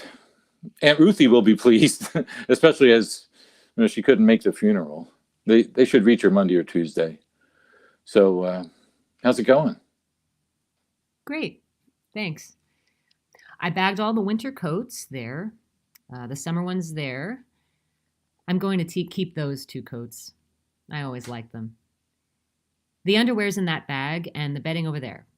I was just about to get going on the shoes. Yeah, great. I'll start taking the curtains down. Hey, what's this? George, sweetie, can you bring this out for me? It's a little heavy. Sure. What? Mom and PR. Mom and PR? That means Gran. What did Gran have to do with PR? Press clippings, photos, playbills. All about Paul Robeson. PR is Paul Robeson. What's this? Oh, look, it's one of those cute old little portable record players. And is that a record? Let's have a look. This is Granny's handwriting. My song from Paul. June 12, 1949. Gran? And Paul Robeson? You don't mean. No.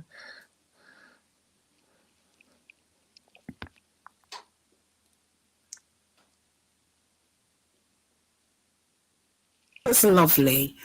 That's lovely. I'm loving the hair, Ananda, that's kind of whooshed down. Like, it's so intense underneath the canopy. Exactly. No, that's great. That was a lovely first entree. What I'd love, Ananda, is just a little bit more of that intimacy. More, rather than giving information to other people, it's almost reflecting on the information yourself. It's just a slightly different edge to the tone. And a difference between, I'm just going from the top of it. So give yourself a beat after your name. And then, celebrate your job. And then give us that beat so that we know that, okay, you said you're a physician in New York City, but actually you're somewhere else at the moment. Because it's a little bit like exposition. Okay. You've got to try and just lift it up so that you're telling us that information without it sounding like you're, telling us a story that, giving us a bit of exposition, if you like. Let's just try and see if we can lift that out off the page a little bit. And then it's a matter of fact, really. This is what we've come to do. And you can take a moment, if you want, before, when you said your mother died 2 months ago, and take a beat after that to kind of let that sink in, yeah? And then not only that, but then your dad died in 2005, and just that thing about I'm an orphan now, yeah? It's the end of an era. So we get more of an emotional impact of what this actually is. And then from there,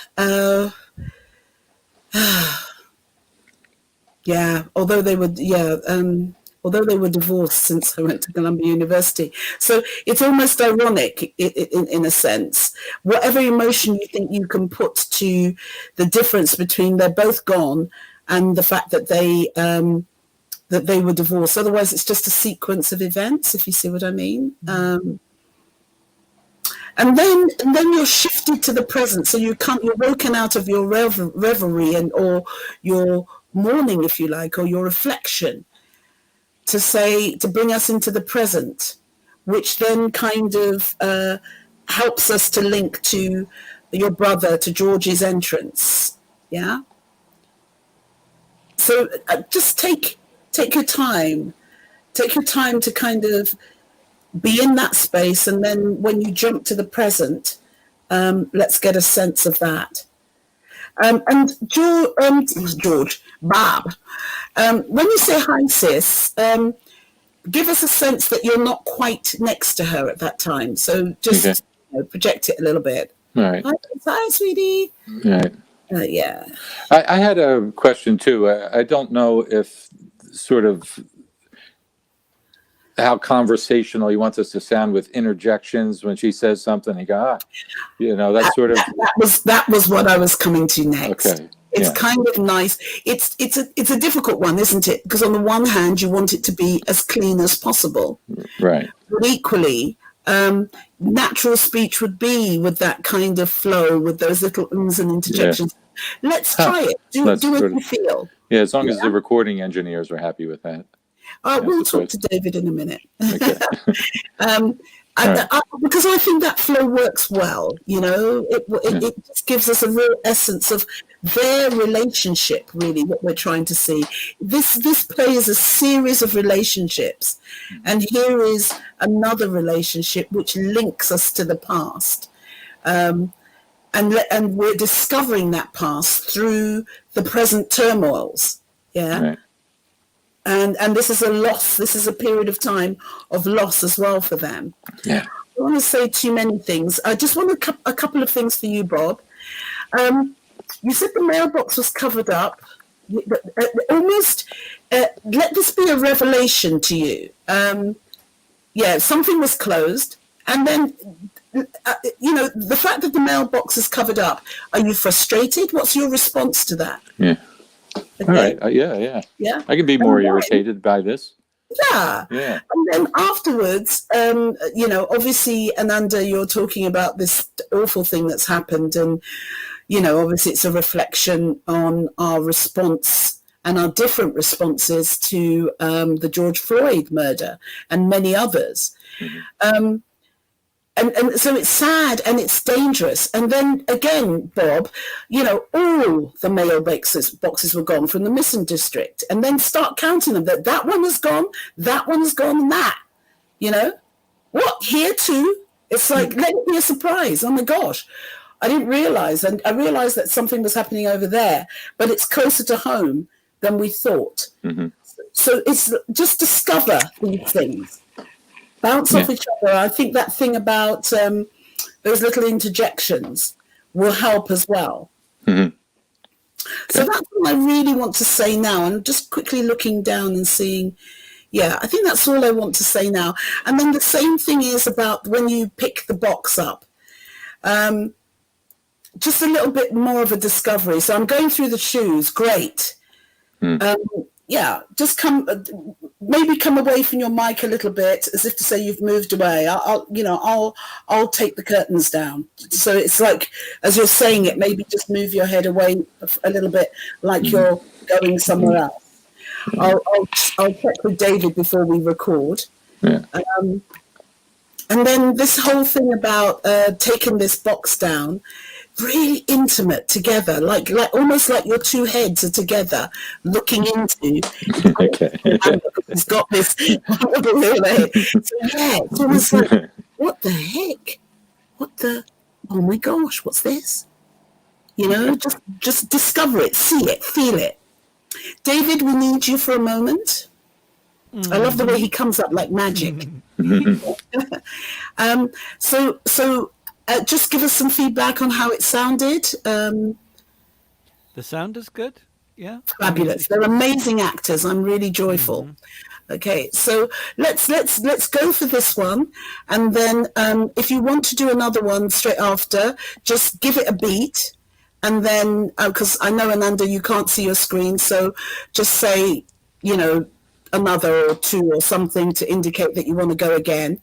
And so that we just get your own flow and your own energy. Because, when you do it, you realize there's things that you want to change or adjust. So just go for it. So try and do 2 if you can. And then we'll come back together again. Okay? So we're going to run through it twice. Yeah, if you're satisfied with the first one, then fine. But if you want to do it again without... It's good to do 2 runs and not... Oh, sorry. It's good to do 2 runs. Go through it twice. Have 2 runs of it, and we'll talk after that. Okay. And I just want to tell David something. Yeah. Go for so because I'm doing the backup recording here on my phone, but my phone keeps dying for some reason. I think this is going to be fine. What we're doing here. Because I just letting you know. Apparently, I had turned it back on and off twice, but I'm not sure how much it got. Oh, yeah, that won't be a problem because you're not, your connection, everything's good. Yeah. Oh, good. Okay, great. Okay, thank you. Same here for me, David, and we're good. Yep, you're also sounding good and consistent, and there's no dropping out of the signal or any of that. Right, okay. Brilliant. Enjoy. Let's discover this wonderful relationship and these mementos from the past in the sorrow and also the hecticness of what's happening outside. Thank you.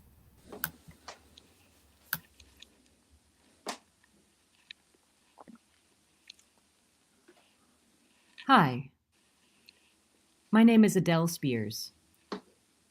I'm a physician in New York City. I'm here in Kenosha, Wisconsin, in the home I was raised in with my older brother George, who now lives in California. Oh. Do you want me to do this again? I think those things, when sounds like that happen, they can be edited out unless they're happening while you're speaking. But yeah, then if it was while you're speaking, then probably best to do it again. I think it was. And also, did that come from me? No, I can see. I'm working off my partner's, her laptop as well, and I hadn't silenced it. Everything else is silenced. Okay. Do I while we stop? Sorry. Do I have to do anything like is it airplane mode? Maybe I should do that. Let me just do that really quick. Can't hurt. Okay. Phones can ring otherwise. Well, yeah, and mine rings on my computer for some reason. Yeah, mine does too. You could just turn the phone off. Yeah. Because I don't need to. Yeah. I'll just put on. There we go. Okay, sorry about that. No problem. Just find your space and when you're ready. Thank you. Okay. Hi, my name is Adele Spears. I'm a physician in New York City.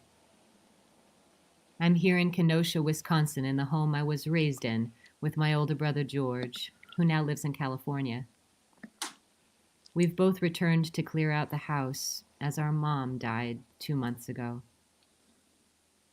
Dad had died in 2005, although they had been divorced since I went to Columbia University. Unfortunately, there's been rioting since the day we both got here because of another police shooting. I'm in Mom's bedroom right now, packing up her things. George went out to run some errands, but sounds like he's back now. Hey, sis. Hi, sweetie. Get it done? Yeah, they're all mailed. I had to go all the way to the big FedEx store way out on Federation Drive, though. Federation Drive. Why not the post office downtown? Well, that's where I went first, but it was closed. And the mailbox was covered up because of the protests over the cops shooting that black man. Jacob Blake. Poor man. 7 times in the back. Yeah. They say he's definitely paralyzed. What's wrong with these people? I don't know. It's so sad and dangerous. And then all the mailboxes were gone from Mission District, 1st Street, 6th and South Chester, at 19th and MLK. Here too? Yeah. I don't believe they're doing that. They want to force people to go to the polling stations to vote during a pandemic. Well, what they want is they want people not to vote. That's the idea. Yeah. To make it as difficult and as dangerous as they can. Oh, George. What is this country coming to? What are we going to do? Let's just take one step at a time, sis. We've mailed those things. Aunt Ruthie will be pleased, especially as she couldn't make the funeral. They should reach her Monday or Tuesday. So how's it going here? Great, thanks. Let's see. I bagged all the winter coats there. The summer one's there. I'm going to keep those 2 coats. I always like them. The underwear's in that bag, and the bedding is over there. I was just about to get going on the shoes. Great. I'll start taking the curtains down. Hey, what's this? George, sweetie, can you bring this out for me? It's a little heavy. Yeah, sure. Mom and PR. Mom and PR? That means Gran.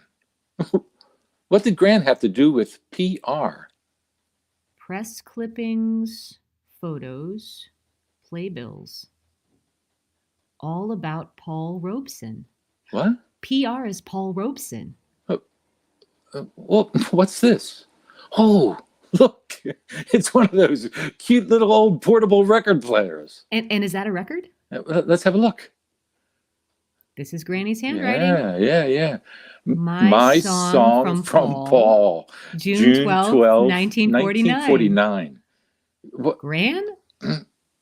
And Paul Robeson? No, you don't mean... No. No.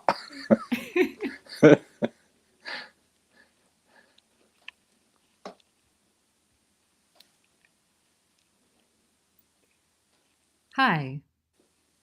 My name is Adele Spears. I'm a physician in New York City. I'm here in Kenosha, Wisconsin, in the home I was raised in with my older brother George, who now lives in California. We've both returned to clear out the house, as our mom died 2 months ago. Dad had died in 2005, although they had been divorced since I went to Columbia University. Unfortunately, there's been rioting since the day we both got here because of another police shooting. I'm in Mom's bedroom right now, packing up her things. George went out to run some errands, but sounds like he's back now. Hey, sis. Hi, sweetie. Get it done? Yeah, they're all mailed. I had to go all the way to the big FedEx store, way out on Federation Drive, though. Federation Drive? Why not the post office downtown? Well, that's where I went first, but it was closed. And the mailbox was covered up because of the protests over the cops shooting that black man. Yeah. Jacob Blake. Yeah. Poor man. 7 times in the back. They say he's definitely paralyzed. What is wrong with these people? I don't know. It's so sad and dangerous. Oh, and then all the mailboxes were gone from the Mission District, 1st Street, 6th and South Chester, 19th and MLK. Here too? I don't believe they're doing that. They want to force people to go to the polling stations to vote during a pandemic.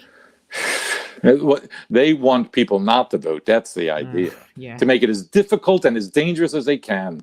Oh, George. What is this country coming to? What are we going to do? No, let's just take one step at a time, sis. We've mailed those things. Aunt Ruthie will be pleased, especially as she couldn't make the funeral. They should reach her Monday or Tuesday. So how's it going? Great, thanks. I bagged all the winter coats there, summer ones there. I'm going to keep those 2 coats. I always like them. The underwear's in that bag. The bedding is over there. I was just about to get going on the shoes. Great. I'll start taking the curtains down. Hey, what's this? George, sweetie, can you bring this out for me? It's a little heavy. Sure. But Mom and PR. Mom and PR? That means Gran. What did Gran have to do with PR? Press clippings, photos, playbills. All about Paul Robeson. What? PR is Paul Robeson. Well, what's this? Oh, look. It's one of those cute old little portable record players. And is that a record? Let's have a look. This is Granny's handwriting. Yeah. My song from Paul. June 12th, 1949. What? Gran? and Paul Robeson? No, you don't mean no. Oh my God. Oh, jeez.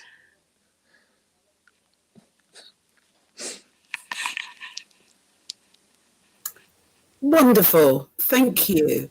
I think it's good when you get that flow and do a couple of them, you know. Yeah. You find that rhythm and that energy yourself. I'm good for that. I love bringing David in.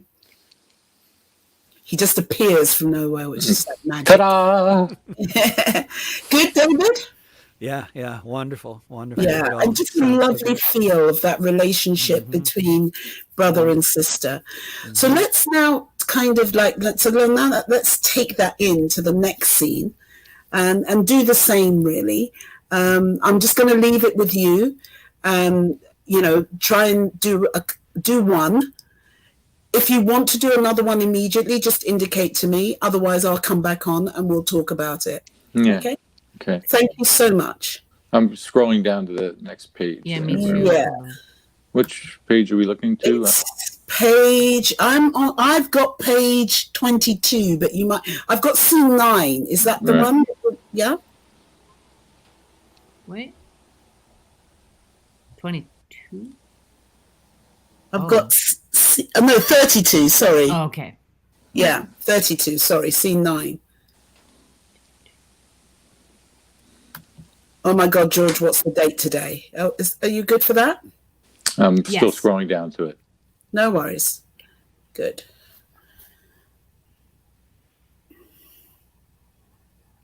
Tick tock, tick tock. Sorry, no, it's not that. It's just Mark yesterday had a red canapé, and yours almost looks like floral. Yeah, it looks like a bridal kind of, you know. Late, yeah, it's. I do exactly. All right, there we are. Scene 9, back in Kenosha. Right. All right. Fabulous. So over to you. And just again, if you want to stop after the first one, that's cool. Otherwise, just do it. Just do 2 takes with that energy. Thank you. Okay. Oh my God, George, what's the date today? August 28th. Why? Look at this clipping. It's August 29th, 1949. Huh. The Peekskill Courier, the front page. Veterans successfully repel communist invasion led by Negro singer Paul Robeson. What a headline. Yeah. And that was August 28th, 1949. That's what? 71 years ago to the exact day. It says that. Wait a minute, sis. Listen to this. This all comes as Kenosha County prosecutors have brought 6 charges against Carl Rittenhouse, 17-year-old militia member who was filmed killing 2 people and injuring a third with an AR-15 assault rifle during protests in Kenosha Tuesday. My God. The kid's not even in college yet. Yeah. Hey, you remember when they were trying to make it legal to open carry on Wisconsin college campuses some years ago? Whatever happened to that? I'm not sure, but I loved it when Aunt Ruthie rang me from here all excited to say that she had sent a group of college kids $50 to buy more dildos so they could protest the open carry bill. You know, like they did on campuses in Texas, because it's legal to open carry firearms, but not dildos. And you won't believe what she said to me. If I had known, I would have brought my newest one. I never got round to opening the box. No. Too much. Good old Aunt Ruthie. Look at this one. Amsterdam News, August 30th, 49. I'll be back in Peekskill. Defiant Robeson tells Golden Gate ballroom crowd.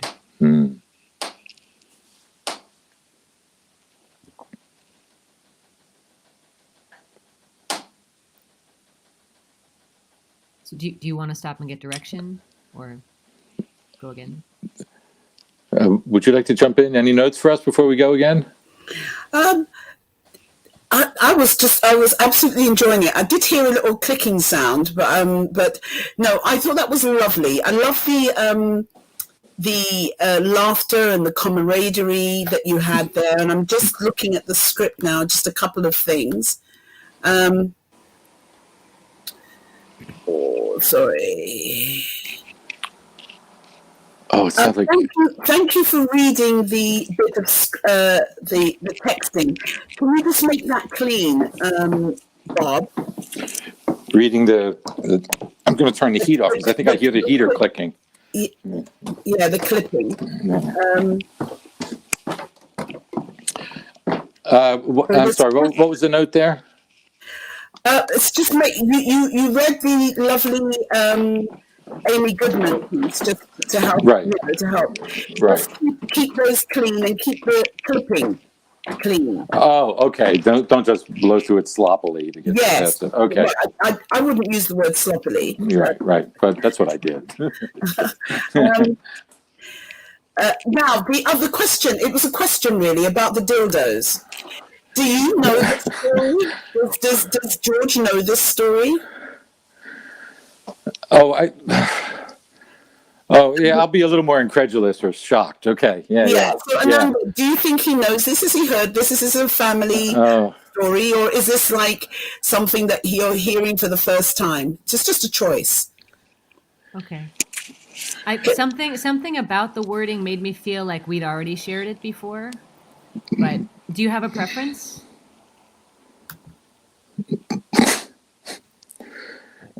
To me? No. Yeah. I think it might be funnier if I'm there like, what? Okay. I don't know, but that sort of breaks that we're not that close. You would have told me about that. But it's not real clear. No, I think there's two choices. You know when somebody, somebody tells you a story and it doesn't quite remember, and then you're like, yes. Oh, right. Yeah. Okay. Yeah, tell that story again. Tell it again. Yeah. Tell it yeah. So I remember the bit when she said, if I'd known, I would have, Yeah. Do you know what I mean? Right. Okay. So you can have that, you can have that incredulousness, and then it more. Okay.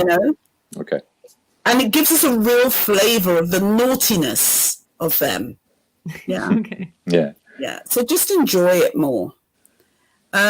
Just be very careful. I think for our ears, open carry. It's not obviously in inverted commas or anything like that. But it is a term, isn't it? It's a legal term, open carry. So can you make it that legal term, so that it just stands out a little bit more? Okay. Mm-hmm. That really is it. Let's just go again and enjoy. Okay. Thank you so much.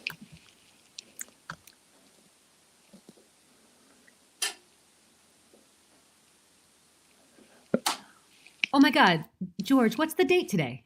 August 28th. Why? Look at this clipping. It's August 29th, 1949. The Peekskill Courier. The front page. Veterans successfully repel communist invasion led by Negro singer Paul Robeson. Ooh. What a headline. Yeah. And that was August 28th, 1949. That's Right. what? 71 years ago to the exact day. Wait a minute. Wait a minute. So listen to this. This all comes as Kenosha County prosecutors have brought 6 charges against Carl Rittenhouse, the 17-year-old militia member who was filmed killing 2 people and injuring a third with an AR-15 assault rifle during protests in Kenosha Tuesday. Oh my God. The kid's not even in college yet. Yeah. Hey, you remember they were trying to make it legal to open carry on Wisconsin college campuses some years ago. Whatever happened to that? Yeah. I'm not sure. But I loved it when Aunt Ruthie rang me from here, all excited, to say that she had sent a group of college kids $50 to buy more dildos so they could protest the open carry bill. You know, like they did on campuses in Texas. Yeah. Because it's legal to open carry firearms, but not dildos. And you won't believe what she said to me. She said, if I had known, I would have brought my newest one. I never got around to opening the box. No, that's too much. Oh, God. Good old Aunt Ruthie. Oh, look at this one. Amsterdam News, August 30th, 49. I'll be back in Peekskill. Defiant Robeson tells Golden Gate ballroom crowd. Ooh.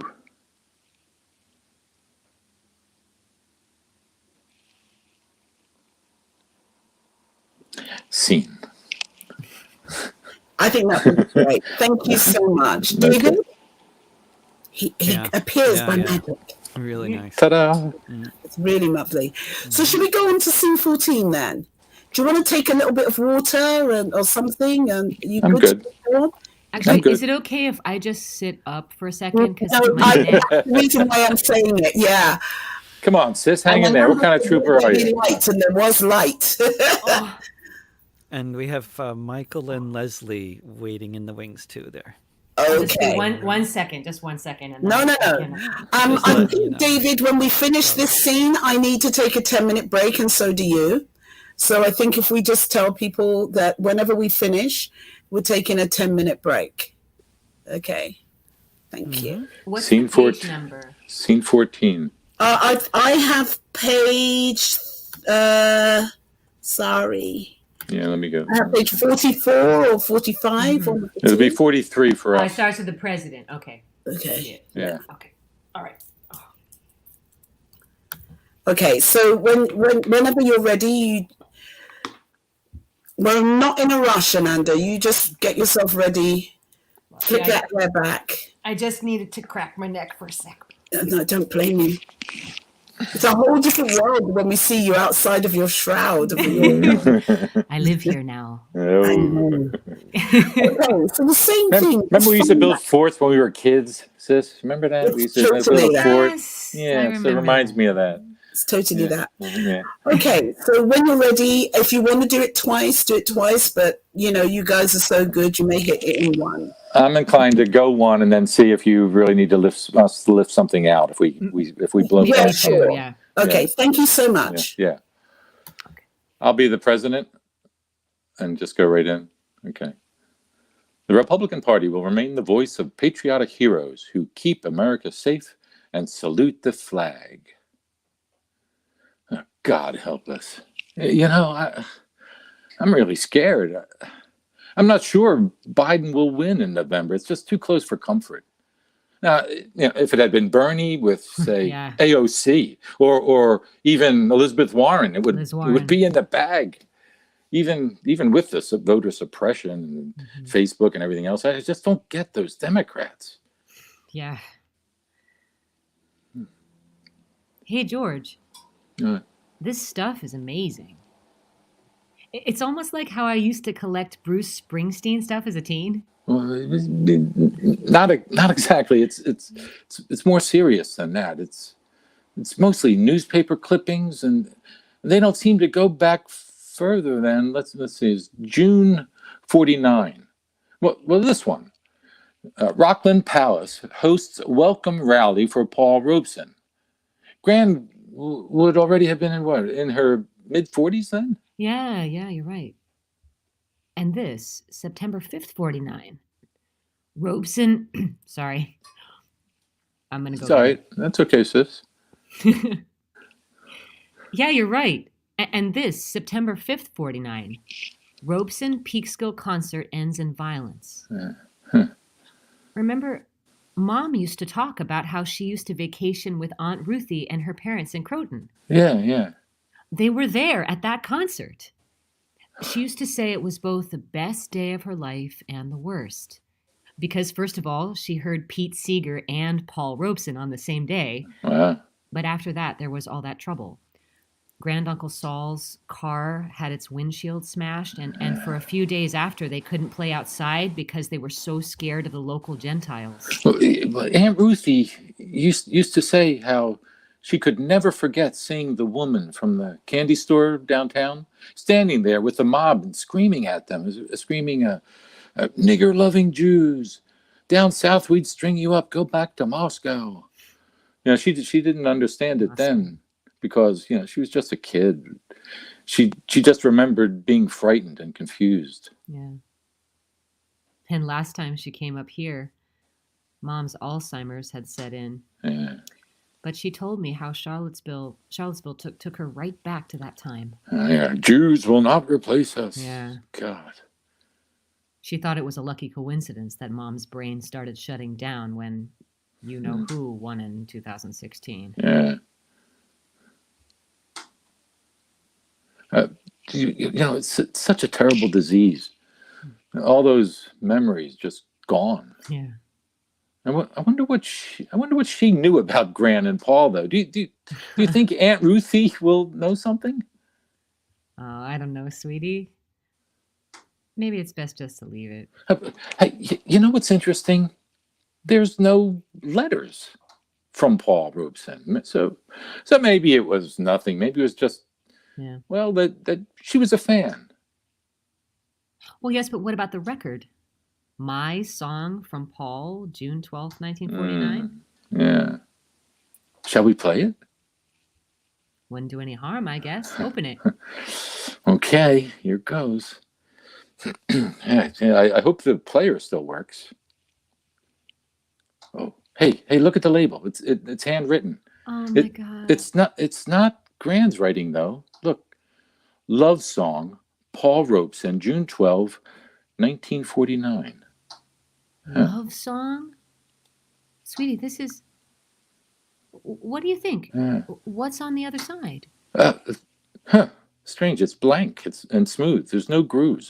There's nothing on it. No music. Nothing. A one-sided record. I've never seen one of these before. Yeah, me neither. But hey, let's hear this Paul Robeson's Love Song.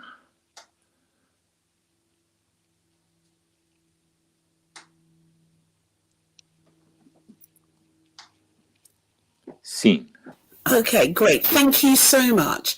I think there were some things in there that we can, just tighten up a little bit on in terms of the flow. But the one note I wanted to give you both was to match the excitement of discovery of that very first scene. Yeah? Okay, all right. In particular, as you're getting to this bit, I'd love to see, this is them they're both adults. They're both professionals, but this is that naughty thing where you suddenly discover something that you shouldn't, and it's got that naughtiness in your voice, and we get to see you at, 10, 14. Do you know what I mean? Okay. Yeah. So that's really the note. Okay. Let's just one more time. Thank you so much. Okay. I think I'll skip the president's lines here and just go right in. Thank you.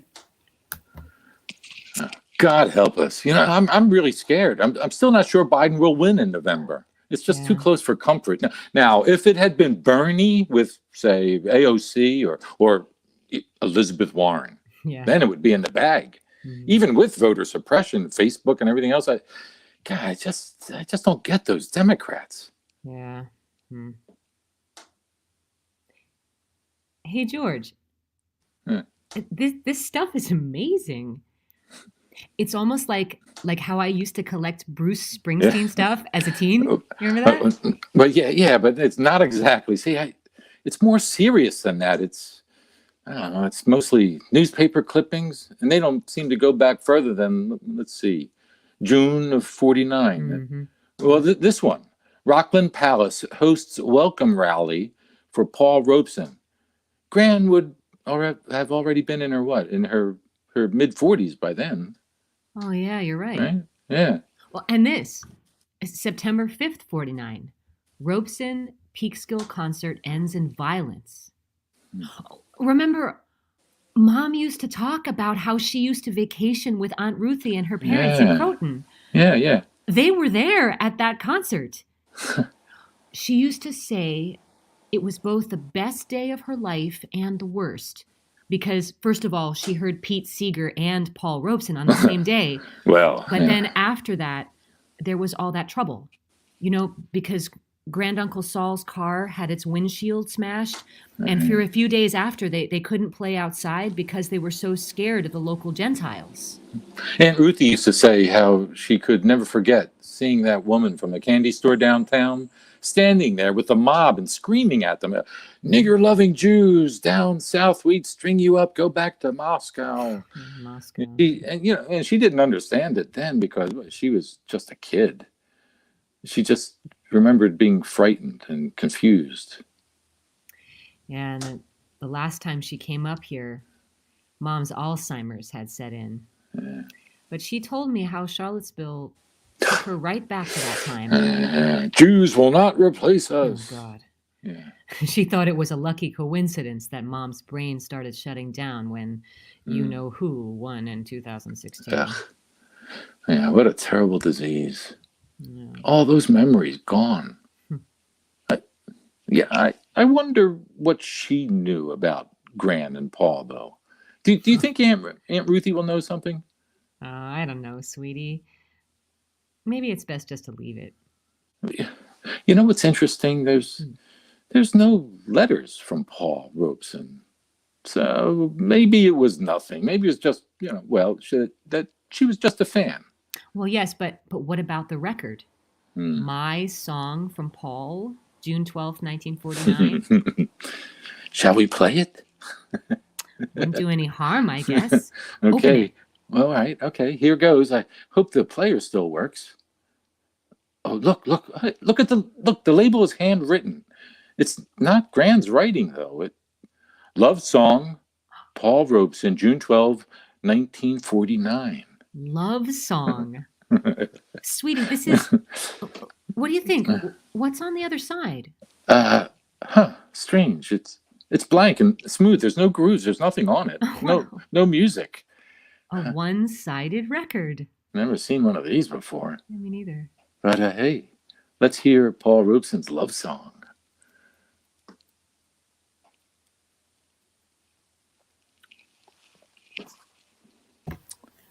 Yay! Yeah. Great. David? Yeah. Abracadabra. There he is. Yeah, I think it's beautiful. Yeah? Yeah. Thank you so much. Give you the color you wanted. Thank you.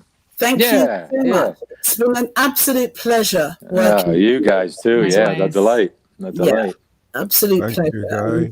I look forward to another opportunity. So thank you so much. Yes. Thank you so much. Good work, gentlemen, ladies. Thank you. And look forward to hearing the final product. Thank you so much. Thank you. And you can come out of your tent now and then. Amanda said, "Let there be light," and there was, and it was good.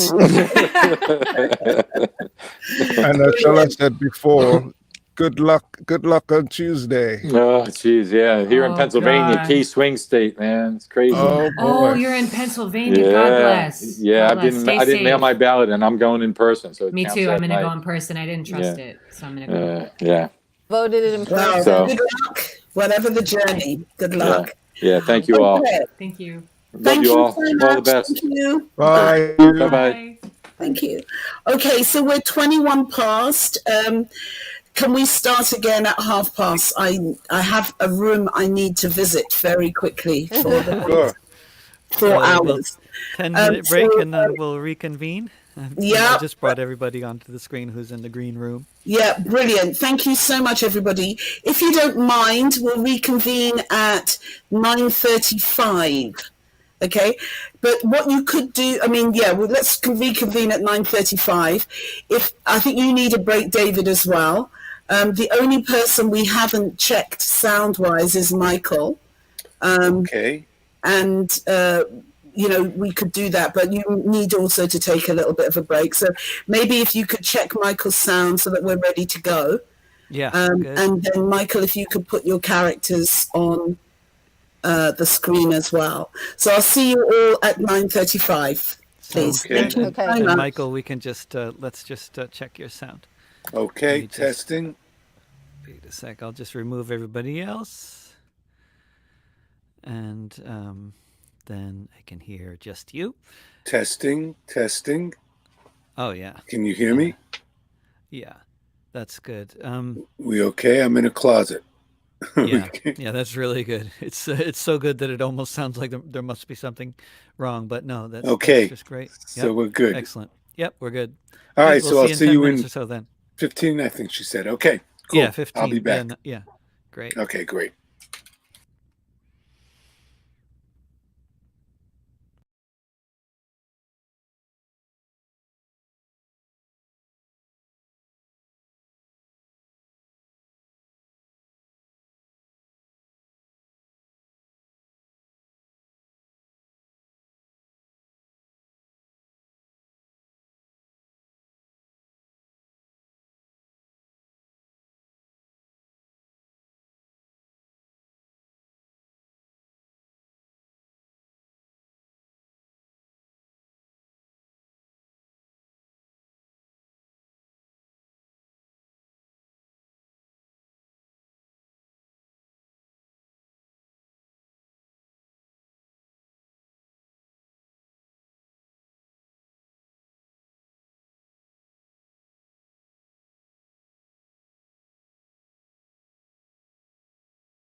Test you. Hello. Oh, hi, David. Can you hear me now? Now I can hear you. I just wasn't bringing myself on the screen. Oh, for a moment. okay. I've been at this a while now.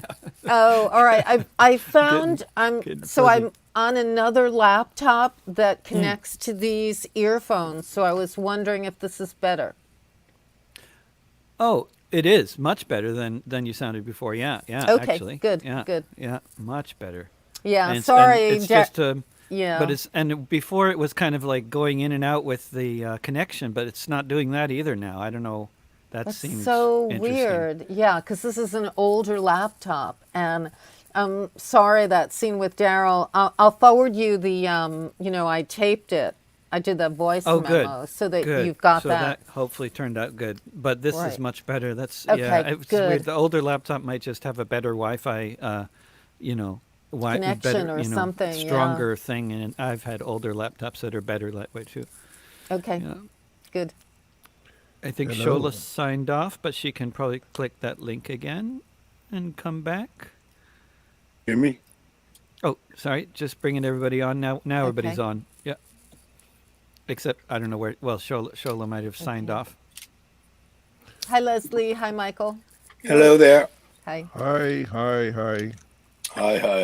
Yes, hi. Where you're in a closet. I'm in a closet. My entire life. Closets. My entire life. Yes. Drinking in the closet as well. It's a very American thing to do. For sure.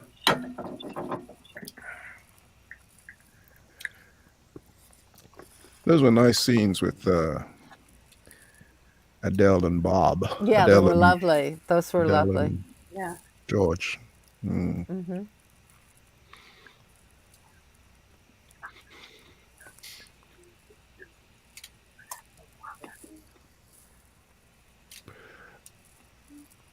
Oh, David, we still haven't done hour together. We the sorry we In the the car. Sydney Dennis lines. Yeah. Yeah. Uh-huh. And Anytime. my opening part for scene 6. Yep. Do you want to? Shall we just? Should we run through That's before fine. Shola comes? Our scene?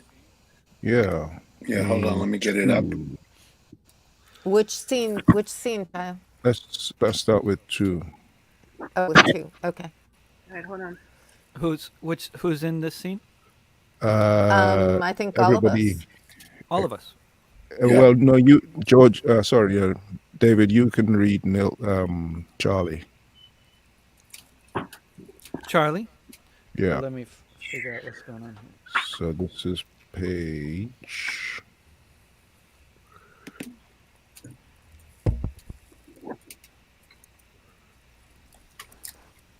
So you can see me even if I have my script up on my screen, yeah?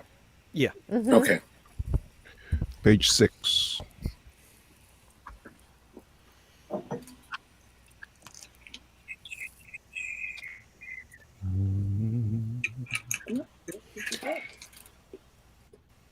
Tayo, have you done songs?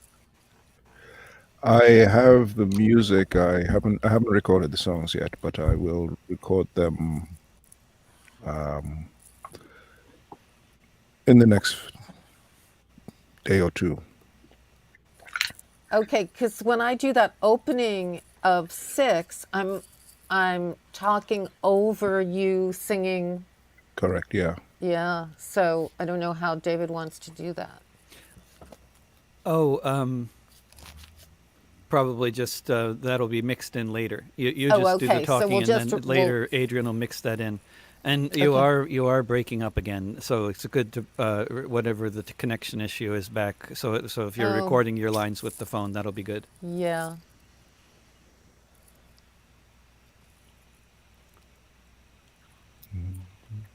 So I'll be Charlie Daniels, who comes in on page 7.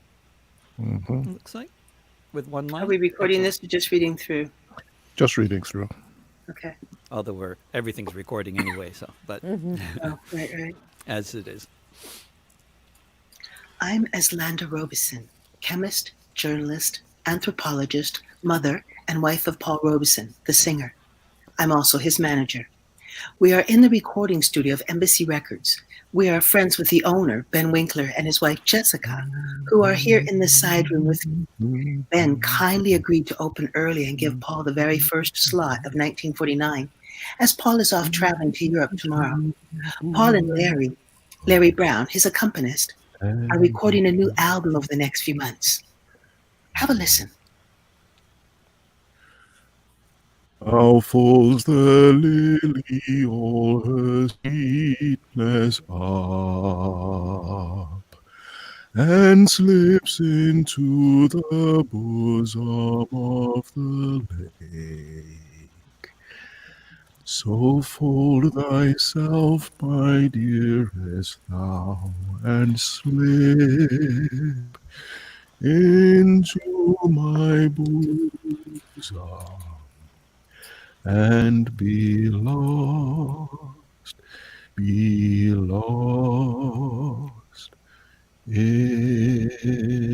me.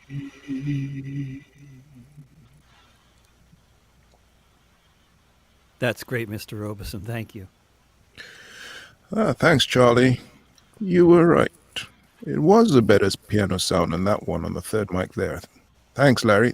That's it for today? Yes, sir. Okay. It's a wrap, as they say. That was great, Paul. Larry, beautiful. Mazel tov, right, Jess? You guys sounded great. I can't wait for the next session. When will that be? June sometime. Paul's off to Europe tomorrow afternoon on a 4-month tour. Britain, France, Russia, Czechoslovakia, back to England, and then back home.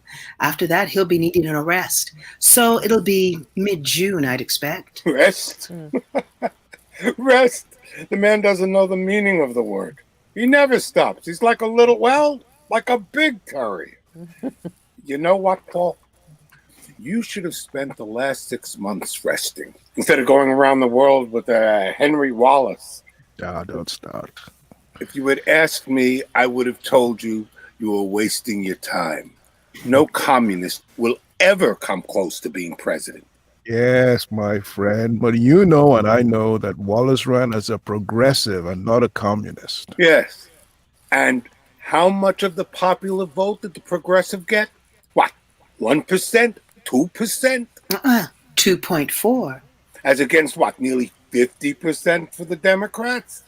And it would have been more.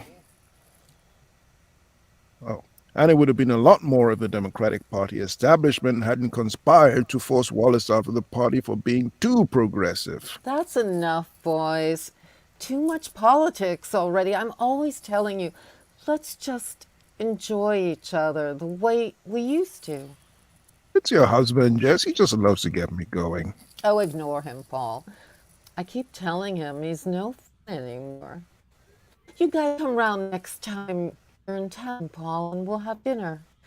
And we'll sing the old songs after like we used to. Ben doesn't like to sing anymore. Yeah. How can I? When you're always telling me how much you like to hear Paul sing. Oh, Paul's voice is so nice, so smooth and deep, like velvet chocolate. Well, he is a professional, but that doesn't mean I wouldn't like us to sing together now and then. It's not a competition. Anyway, we'd better get going. Paul has got to get ready for his flight tomorrow afternoon. Yeah, I need to get going too. Okay, guys, great to see you. See you again. When was that? June sometime. Yeah. I'll be in touch with Charlie late February, early March. Around then to fix the date. Okay, Charlie? Yes, Mrs. Robeson. Thank you. Yes, take care in Europe, Paul.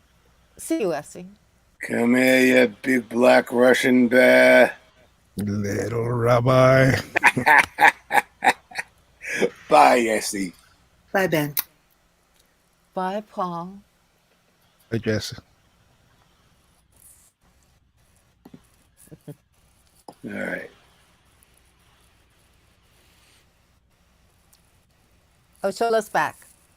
Oh, She was back. Shola, you there? I'm here. I'm here. I'm here. We just ran through the lines. No, that's fine. Fantastic. What did you discover? Well, one thing technically is that with this many people, there's a lot more static in the background, but I think it can be dealt with later. But I wonder where most of it is. I'm just going to try something real quick. Oh, yeah. Yeah, most of it is. Most of the static is on Lisa's Oh connection. no! Even with the headphones. Yeah, there's this background, and we never turned off compression or anything. We didn't do that, right? So it should be automatically still on. So that so that's not going to help if we try to. Should I go into that cam mic thing, that audio thing, with echo cancellation? Yeah, but right now echo cancellation is not turned off, right? So it should be on. It was turned off. Let's turn it on. Let's turn it on. Okay. Can you hear me better Please. now? Right now? Yep. Did you just I just clicked turned it. Yep. Huh. Doesn't seem to make Doesn't make a no difference. significant difference in terms of that. Is there any source of noise in that room that you're in? Nope, not There's at nothing. all. Yeah. That's Would you want to shroud her? maybe that's worth a try. Okay. Get a blanket, it'd be great. Okay. I like the idea. Shrouding is my Shrouding. new verb. People Okay. watching the live stream are calling it what are they? Forts. You know, 'cause Forts. around, at least here, when kids build things out of blankets, they often call it a fort for some reason. Yes, it's true. Okay. Something like this. Does this change it, David? Don't you need something bigger? I need something bigger than this. I Yeah. don't know. What? Yeah, but you won't still be. there. That's maybe it's just the fan from your computer. It's I the fan wonder. from the Yeah, computer. that's just all it is. Is the fan from the Yeah. computer. It Yeah. might be that we do better if you log in with a phone and instead of the computer. But that would be something to try to get rid of that. David, does it help at all to put something soft underneath it, underneath the computer, so that it's not on a hard surface? Might that help a little? Maybe, or right. some kind of block between the noise of the fan and where your mic is. Or are we using the mic that's in the computer? The mic is in the computer. Oh, okay, so that's not going to help. No, Okay. I think, but it could be that this kind of hiss is something that can be just gotten rid of later, and that's Okay. But you're recording on the phone anyway, right? Yes. I'm going to record it on the phone. It's just I don't know how much that background noise is going to contaminate the general recording, but I think it can be edited out later. Okay. Yeah. Unless you want me to sign in on the phone, David. I can't record it separately, but I'll be on the phone. So I would you wonder. prefer that? Could be worth a shot, but I mean, or I don't know. I mean, it's a question of how much we want to keep on working at the audio perfection angle while we got kind of time constraints and stuff. So. I would say that the performances are more important. I mean, as long as we have, Yeah. you know, we've done the best that we can do in terms of, you know, getting the sound as good. Even in the studio, you're still going to have to do, you know, loads of editing and stuff like that. So Yep. I don't want anybody's performance to be affected or infected by a thought that, you know, that the sound isn't what it should be. It is great. We're just kind of David's superior ear can pick up everything, and the ones that we can solve, we solve, and the ones that we can't, we leave to others. The most important thing here is these relationships. And in this scene, we can really get a sense of Ben's relationship with Paul. So Tayo and Michael, that long-standing relationship that is beginning to be fractured when two people are activists and one is hitting it harder than the other. You know, it's like that question, what will you die for? What would you give your life up for? And, already both are disenfranchised in society, and you're just trying to keep things going, Ben. Do you know what I mean? Right. Yeah. It's not that you don't want to rock the boat. Your whole community has been rocking the boat since time immemorial. Right. It's just that, do we have to alienate everybody in the process? So, and I think people are leaning on him, and because obviously we've got the background of HUAC kind of like sitting there. Right. So you're just trying to keep a business going, trying to keep it going, and he's kind of moving in a direction that's a little bit too hardcore for you right now. Mm-hmm. So that's sitting there. There's also this love, not triangle, but quartet going on. And so, Leslie, we can begin to see what you then challenge later on. So play that smoothness, Lisa. Do you know? I mean, the innuendo and Tayo, play that. If somebody flatters you, you're gonna respond to it both ways. But there is a blatancy that happens sometimes amongst women when the partner is there and they still flirt. Mm-hmm. Yeah. And so there's Leslie. Yes. Take those options. You can play it one that you are being stoic, but your interactions with Jessica can have a little bit of bite to them if you choose. Let's see where you land. Is that okay? And I think that this kind of quartet, I'm looking at both of you. It's really great on my screen because I've got Lisa, I've got you top left and Michael bottom right. Yeah. And do you know what I mean? I think we've all got the same. Mm-hmm. And so it's really lovely to kind of, to see who's next to each other on the screen. So let's play that as well. Really focus, because you can see each other on screen. Focus on who you're talking to and who you would like to be talking to. And I think I don't want to be kind of derogatory, so I'm going to take it aside and say that sometimes in these kinds of relationships, there's a little bit of mixing and matching. And as we heard earlier, winger can become swinger. Yeah.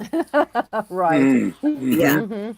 So, that's just the way. So play those nuances in your relationship as you go through the scene this time. Yeah. And where the tensions happen. So let's just go. Let's have one go. Try and hear each other. Hear what you're saying. Don't jump into it. And of course, there are the ums and the ahs that kind of come because that keeps a flow. Do give your affirmations in there. That keeps a flow. But really try. If your spirit tells you to talk, that's the point to interject with your line. Okay. Mm-hmm. Okay. All right. Let's give it a shot. Thank you so much.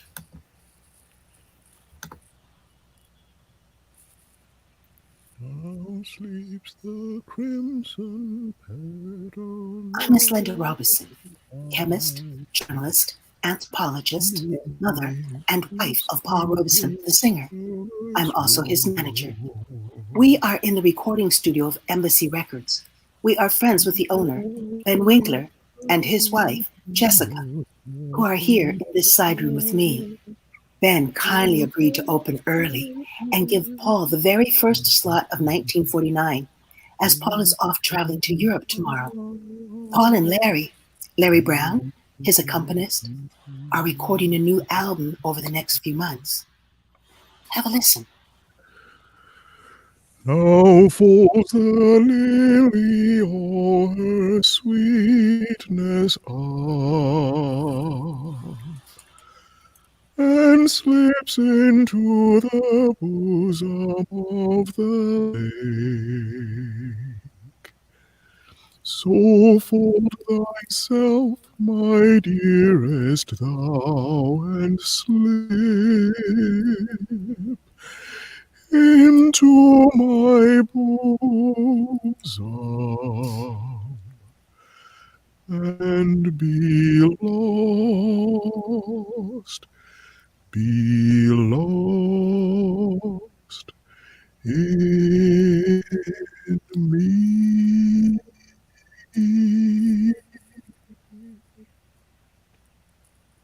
That's great, Mr. Robeson. Thank you. Thanks, Charlie. You were right. It was a better piano sound on that one, on the third mic there. Thanks, Larry. That's it for today? Yes, sir. Okay, it's a wrap, as they say. That was great, Paul. Larry, beautiful. Mazel tov. Right, Jess? You guys sounded great. I can't wait for the next session. When will that be? June sometime. Paul's off to Europe tomorrow afternoon on a 4-month tour. Britain, France, Russia, Czechoslovakia, back to England, and then back home. After that, he'll be needing a rest. So, yes, it'll be mid-June, I'd expect. Rest. Rest. The man doesn't know the meaning of the word. He never stops. He's like like a big terrier. You know what, Paul? You should have spent the last 6 months resting instead of going around the country with Henry Wallace. Look, if you asked me, I would have told you you were wasting your time. No communist will ever come close to being president.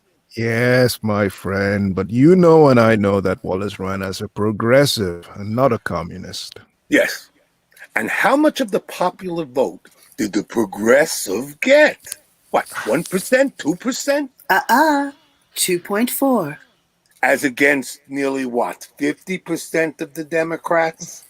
And it would have been a lot more if the Democratic Party establishment hadn't conspired to force Wallace out of the party for being too progressive. That's enough. That's enough, boys. Too much politics already. I'm always telling you, let's just enjoy each other's company like we used to. It's your husband, Jess. He just loves to get me going. Oh, ignore him, Paul. I keep telling him he's no fun anymore. You guys, come round next time you're in town, Paul, and we'll have dinner. And we'll sing the old songs after like we used to. Ben doesn't like to sing anymore. Yeah, how can I? When you're always telling me how much you like to hear Paul sing. Oh, Paul's voice is so nice, so smooth and deep, like velvet chocolate. Well, he is a professional, but that doesn't mean I wouldn't like us to sing together now and then. It's not a competition. Anyway, we'd better get going. Paul has to get ready for his flight tomorrow afternoon. Yeah, I need to get going too. Okay, guys, great to see you. See you again, what? When was that? June sometime. June. I'll be in touch with Charlie late February, early March, and then we'll fix the date. Okay, Charlie? Yes, Mrs. Robeson, thank you. Yes, take care in Europe, Paul. See you, Essie. Come here, you big black Russian bear. Little rabbi. Bye, Essie. Bye, Ben. Take care. Bye, Paul. Bye, Jess.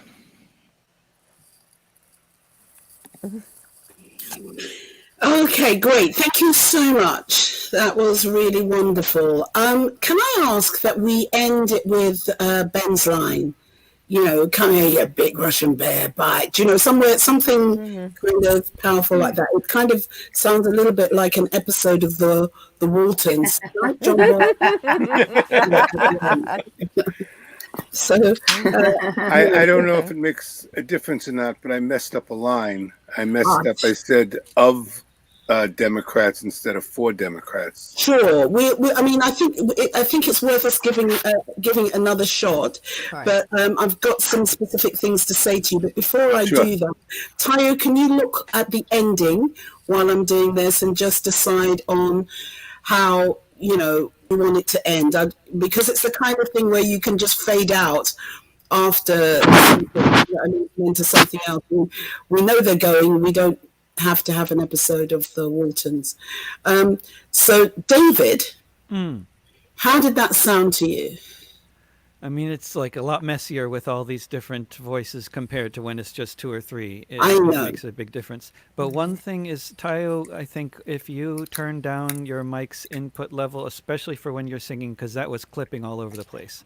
Either that or just back up 6 or 8 inches for when you're singing. Does he actually have to do the singing? Isn't that going to be dubbed in later with piano under? And right, that'll go in later. This was a note, Leslie, you just already knew. Yeah. That's cool. It's all right. But what about the speaking Sorry, level? David, you go ahead and finish what you're saying to Tayo, please. Yeah, just even for the speaking. speaking, you're sounding a bit compressed, and Compressed. like compared to you were sounding less compressed yesterday. I think for some reason, I don't know what's changing now, but it's like Okay, actually, I can hear that too. I don't know. I mean, it would be like I mean, it could be anything. just the sound of the fan, but it's not like it's gotten louder, you know. So I don't know why the compression would. But maybe it could be that just the internet in the neighborhood gets worse. It's late at night there. Everybody's watching movies. It could be that. Yeah. Okay. I'll also make sure I've got everything else turned off, which I didn't have before. Apparently, these things like make a difference. I mean, time of day and the bandwidth and stuff. Okay. Does that make a difference? I just that sounds better. done one. It does sound better? Yes, definitely. Okay. All right. Good. So my suggestion is that we don't do any singing.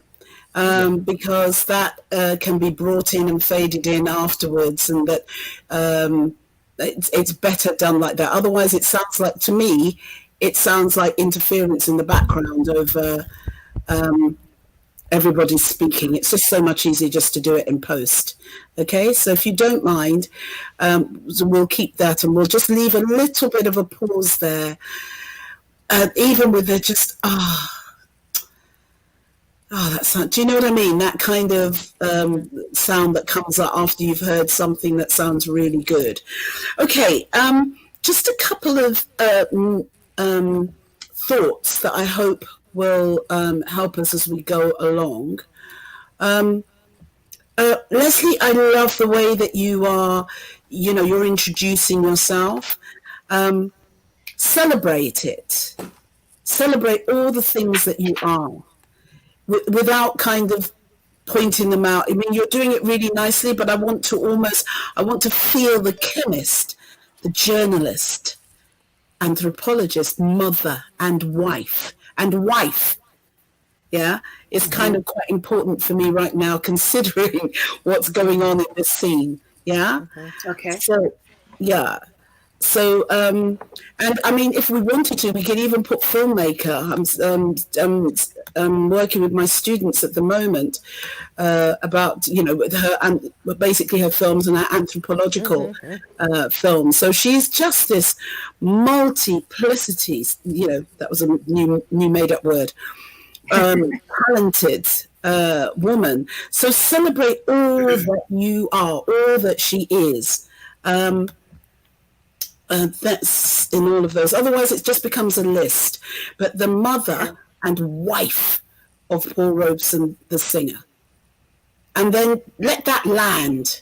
And I'm also his manager. Because then I love the way you're like, he ain't free for 6 months. Right. So keep your dirty hands off. You know what I mean? So I have his diary. Yeah. And so then there's a beat there, I think, Leslie. And then you bring us present into, here we are in the Embassy Studios, okay? And then it's like, if you were there, and we can see the four of you on screen, so you're introducing us to all the different characters. You're giving us a spatial sense of who is in that room. And also, but when you say Ben kindly agreed to open early and give Paul the very first slot, it's like that's friendship in that line. That should be rich with friendship and so forth. Okay. So it's just looking for the different textures. Is that okay? Yes. Fantastic. Thank you. And then you say, have a listen. And you say, have a listen. Let that listen kind of almost be a musical note that takes us into the sound. Let it hold. You know, don't let it be a let it be a note that hangs, that lingers. I was just trying to think of musical terms, and the only one that comes up in my mind at the moment to express it is it called rolltando? You know, where it kind of like just hangs on in the end. Mm-hmm. Yeah. So that's fine. David, thank you for reading in the wonderful Charlie lines. It's great. You're doing exactly, we're typecasting you. Yeah, exactly. I love it. I feel like very comfortable in this role. Exactly. And there's something here. There's something here, Michael, in this very first line. Yeah, that was great, Paul. Genuinely, Larry, genuinely muzzled. But this right, Jess? To me, there's a little bit of a sting there. Okay, great. Great color. That's great. Yeah. And then Jessica, and so Lisa, cover it up. Yay. Cover that little sting up. You guys sounded great. I can't wait for the next session. When will that be? Yeah. Mm-hmm. So cover up the tension, and the tension is not lost on you, Leslie. Mm-hmm. June sometime. Yeah, I mean, if you're going to get hardcore, June sometime. I'm not even going to tell you when in June. It's June sometime. Mm-hmm. And by the way, I mean, don't take my reading of it. I'm just, interpreting it. You're doing it beautifully, but really be beginning to see a little bit of that tension in there. Mm-hmm. And then not only is it June sometime, but let me just tell you this. Let me tell you his itinerary, because I have his diary. Okay? So he is away. And after that, he's going to be needing a rest. So mid-June sometime. Do you know what I mean? I mean, actually, I think you changed that. What was the one? Was that the one that you changed, Leslie? Yes. Yeah. To I'd expect. Can you change it, Tayo, with permission, to sometime? Finish off the line, June sometime. So, okay. Yeah. June sometime. And it doesn't have to be as pronounced as I'm doing it, but in there is, you know what I mean? There's no chance. Tayo? Yep, okay. Thank you. Thank you. So we now go on to Ben's, rest. This man, again, it's like a little bit of steel in there, Michael. Okay. He doesn't know the meaning of it. It's like you can choose to play it just as it is, of rest. He doesn't know the meaning of it. He never stops. But there is a little bit of I just don't want to say it like this, but there's almost a little bit of like that athlete that's so honed that they've got power. Yeah. And it's not a power that you have at this point in your life. Okay, great. That's a great note. Great. Okay. Yep. Am I too over the top with him? I don't think you're over the top. I think we're just looking for nuance, because the last when we spoke before, you were saying about whether you should play him, more New York Jewish. Yeah. And I think that's right. Okay. But I think that what in the doing of that, we just need to add the nuance in there. We need to add the relationship. We need to add the tension in it. Mm-hmm. Okay. Yep. Okay. So let me carry on with that, just as a starting point, because once you have a few starting points, it will lead you into wherever it goes next, okay? So let's stay on that.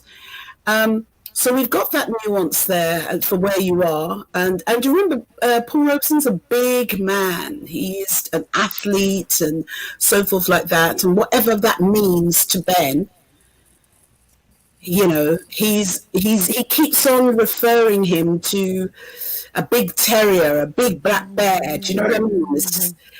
So if he's a bear and he's a terrier, what is Ben? Well, yeah, that's a good question. So if he's, I mean, Paul is physically a specimen that Ben is not. Yeah. But Ben, I think, is still trying to control the situation because it's his studio. It's his ego. You know. Exactly. It's his studio and his ego. And as often happens in these kind of, even with your best friends, you fall into stereotypes, you fall into tropes. So, you know, and particularly when it comes to black men or black women, you fall into these sexual tropes.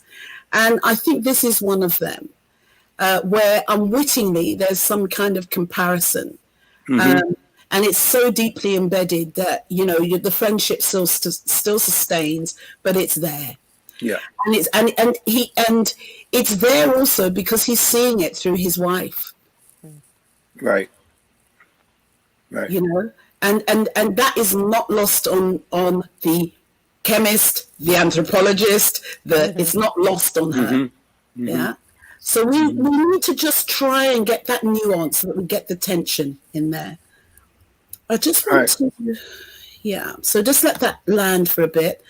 And I'm still on this speech here. Now, the other thing about it is also when there's a little bit of competition and criticism, particularly in friendship, it comes out in a particular way. So if you had asked me, I would have told you were wasting your time. I got you. Yep. Great. So so we can see the fracture is already there, that here are two people who are politically allies, but not only, you know, you have the background man in the studio who's making it happen, so it's absolutely vitally important, but also there's tensions here in terms of culture and politics and stereotypes that are all sort of swirling around in there that you collide on, even you know, is what we call unconscious bias in some way. So just play with that, Michael, and see how that kind of sits with you. And really to everybody to just hit on the nuance of the delivery of each person's lines. Because when you do that, you really pick up the tension. Okay. So Tayo, and it would have been a lot more if the Democratic establishment hadn't conspired to force Wallace out. You've written one of those wonderful sentences where you're not allowed to take a breath. So you have to do that on one breath, otherwise it doesn't land. Yeah. Okay.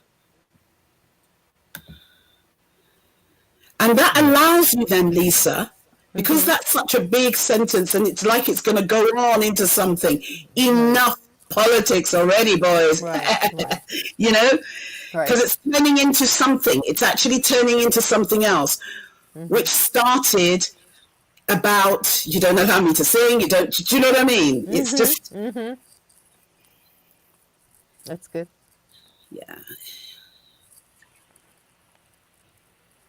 And Tayo, don't throw away that line. It's your husband, Jess.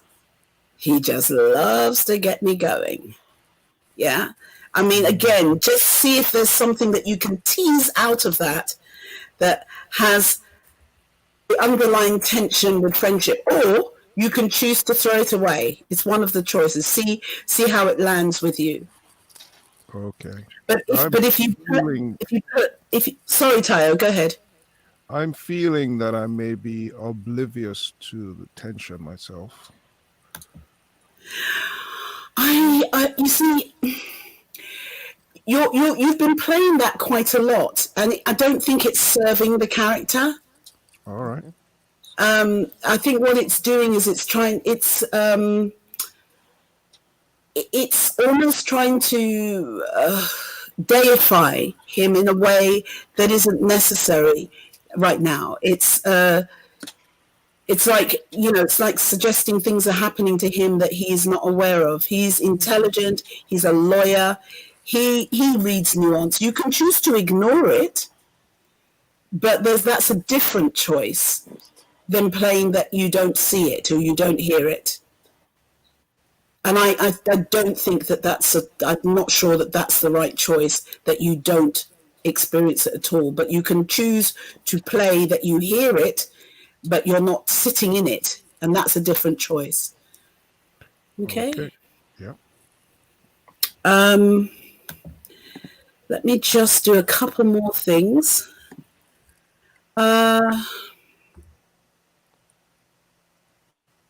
Yeah, so Michael, I mean, we're coming into the thing about the singing. And I think this should be awkward, super awkward. Mm-hmm. Yeah, because if we plant it earlier, by the time we get here, Lisa, you're really trying to ignore him. I keep telling him he's no fun anymore. Do you know what I mean? It's like, right. Yeah, the friction, the tension is there, and it allows you, Michael, to kind of play out a big argument, but make it seem, it should be awkward. Mm-hmm. Yeah. I was just looking at the script as you were talking before, and playing what you asked for at the beginning there changes everything. Mm-hmm. Yeah. It just snowballs. So that's I get it. Yeah, thank you. Mm-hmm. And that allows you, Lisa, to then, well, he's a professional. Right. Almost kind of embarrassed, yeah. But that doesn't mean we can't do something then. Not apologizing, but right. Almost like, do you know what I mean? Get a grip. Mm-hmm. It's not a competition. It's right. Like, this is not the first time that you've had to soothe this man's ego. Right. And it's one of those moments that we see when a couple has an argument and we're like, okay, where do I go? Yeah. Mm-hmm. So, Leslie, this now leads us on to, I've changed the subject. We better go. Mm-hmm. Yeah. And so you can allow, we should honor that beat there. Okay. We should honor the awkwardness.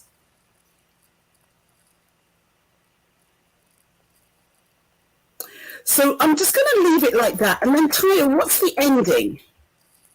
I'm sorry, just a couple of things for you, Leslie, then. Anything to do with the dates? I just love this. June sometime. Do you know what I mean? So yeah. I like the repetition of let me just drop this for you again. He's not available.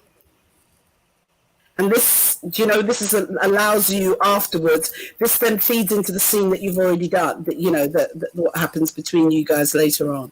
Yeah, especially since you changed it to June sometime up above. Yeah. So that's like the third time I'm saying June sometime. Exactly. So you let that land how you feel. And sometimes how you make it land. You make it land softly, but stabbed incisively. Yeah, so it doesn't always have to hit hard, but it has to be incisive. Yeah,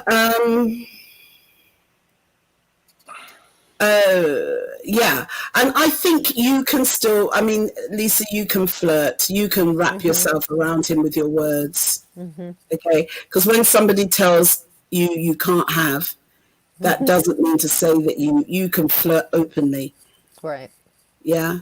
And I think that kiss that we did before, It's a kiss on the cheek, but it should be moist on the hand. I'll have a hear of those kisses. The pursed doesn't count. It has to be one of those Right. on the hand, you know, with a lot of Flavia, as my nephew would say. Is that the Jessica and Paul kiss? Yeah. Yeah. But And that allows you the energy to kind of come in, Benjamin and Michael, in whatever way that come here, you big black bear kind of comes in. Right. Yeah. Your friendship here is more important, but it doesn't mean to say there isn't tension. Right. Because sometimes when there's the potential for affairs or something like that, who was it? Oh, yes, it was in the royal family, wasn't it? With Camilla and Charles, and Camilla's husband being so-called cuckolded, but not making a public jest of it. It's that kind of thing where the person who's the most prominent sort of has a sway, and he's bigger, and, you know, whatever. All the tropes. Shola, I have a question for you.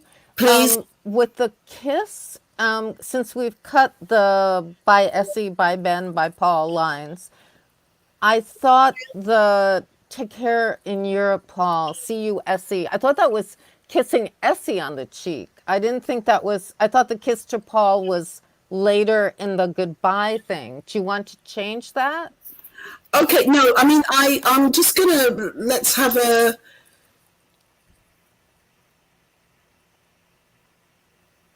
all of a sudden we've got a same-sex kiss here now. There's another nuance. No, I'm just, well, yeah, that one, sorry, Tayo? You asked me how to end. So if yes, that's what I was coming to. Yeah, that's what I was asking you. So if you say, Jessica, yes, take care in Europe, Paul, and then give me a wet kiss there. Okay, the kiss to you. All right. Yeah. And then see you, Essie, and Essie gives you a dry kiss. Okay. Short dry kiss. I was thinking one of those mwah, mwah little things. Yeah, yeah.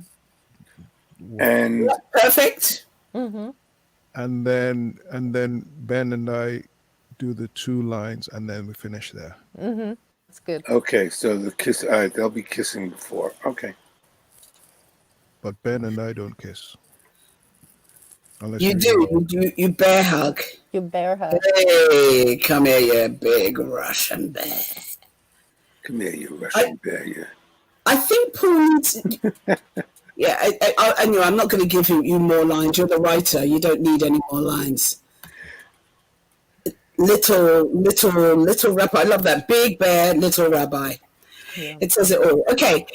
I'll give you a little rabbi. Yeah. Can you all take some water? Just take some water. Give yourself a moment. Let's kind of absorb all that we've talked about and sit with it. I'll just give you a moment. When I come off screen, you take your time and you start when you're ready. Okay. So let's just take this moment to reflect through the things that we've talked about. Listening to each other is key here.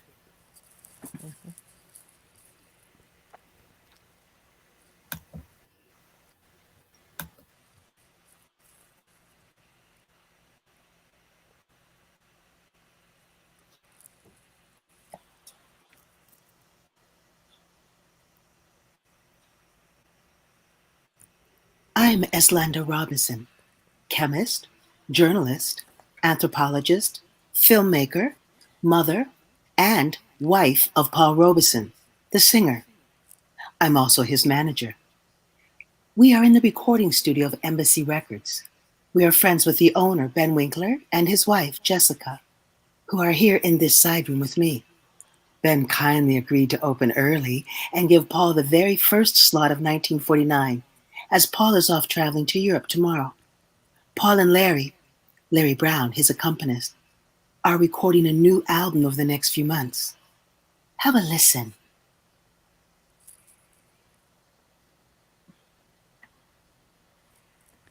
That's great, Mr. Robeson. Thank you.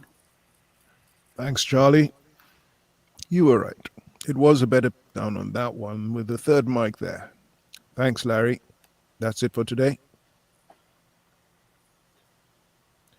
Okay. Yes. It's a wrap, I say. That was great, Paul. Larry, beautiful. Mazel tov.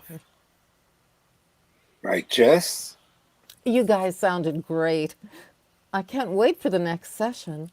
When will that be? June sometime. Paul's off to Europe tomorrow afternoon on a 4-month tour. Britain, France, Russia, Czechoslovakia, back to England, and then back home. After that, he'll be needing a rest. So yes, it'll be mid-June sometime. Rest. Rest. The man doesn't know the meaning of the word. He never stops. He's like like a big terrier. You know what, Paul? You should have spent the last 6 months resting instead of going around the country with Henry Wallace. If you'd asked me, I would have told you. You're wasting your time.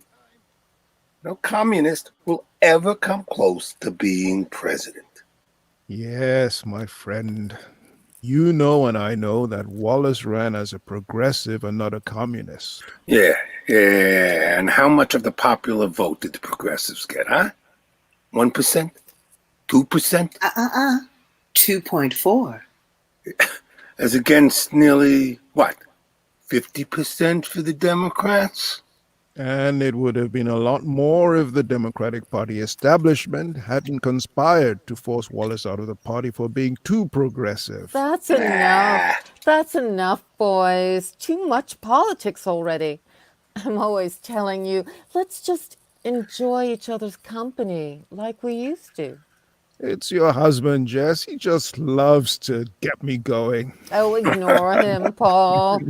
I keep telling him he's no fun anymore.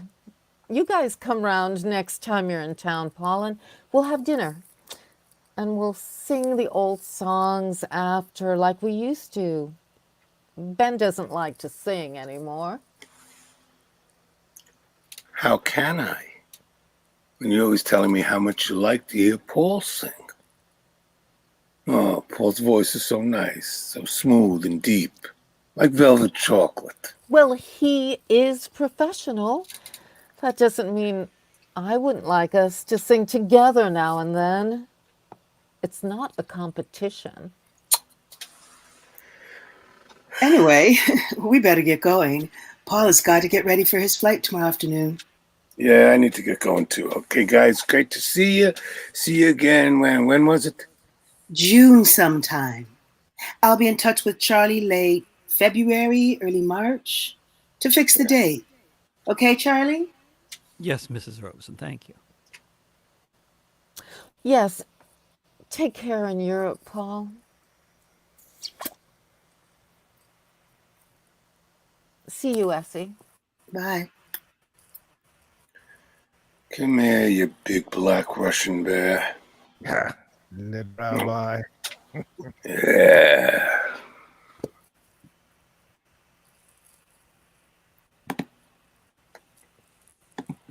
David, sorry, how was that for you? Sorry.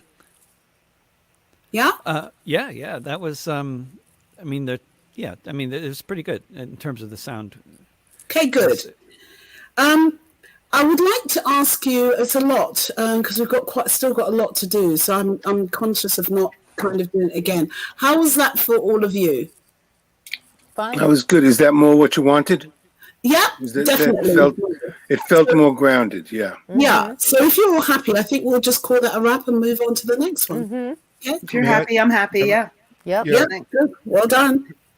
Leslie, can you just introduce yourself once more? You almost said Robinson there. Oh, did I? Yeah. You know, I have a cousin. His cousin's named Robeson, so I think that's why I keep doing that. Do you want me to do that whole beginning part again, or just I'm Islanda Robeson? Actually, I think at the beginning you might have said Winkler instead of Winger too at once, but I wasn't quite sure. Oh, it says Winkler in here in the rating. Ooh. Oh, I'm sorry. Winger. Yeah. That would be why I did that. Maybe we should do it again. I can do just that beginning part if you need. No, I'd suggest just the beginning. Okay. Unless you want to do it, Michael. No, I'm good. If you're good, I'm good. I'm here to make you happy. We're all here to make you happy. Right. That's the problem. Yes. Okay. Actually, it's you I want to make happy. Thank you. Yes. Let's get it right. Okay. So Leslie, just do that beginning introduction. Tayo, thanks for pointing that out, even though it was your mistake. That's okay. Right.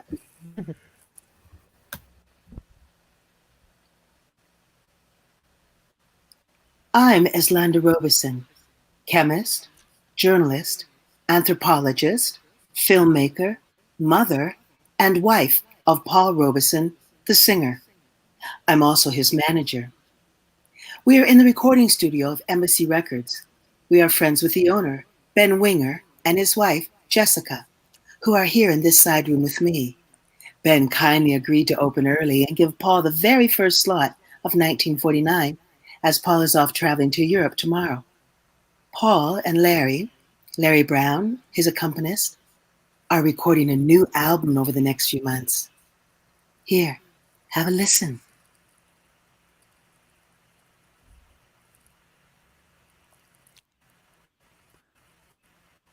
He's good.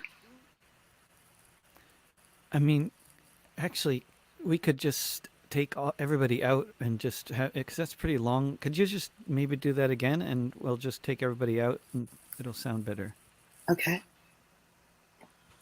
I think it'll sound better. What happened? Let's see. Oh yeah, okay. Now it'll sound better. Yeah. Ready? Ready. I'm Eslanda Robeson, chemist, journalist, anthropologist, filmmaker, mother, and wife of Paul Robeson, the singer. I'm also his manager. We are in the recording studio of Embassy Records. We are friends with the owner, Ben Winger, and his wife, Jessica, who are here in this side room with me. Ben kindly agreed to open early and give Paul the very first slot of 1949, as Paul is off traveling to Europe tomorrow. Paul and Larry Brown, his accompanist, are recording a new album over the next couple of months. Here, have a listen. See?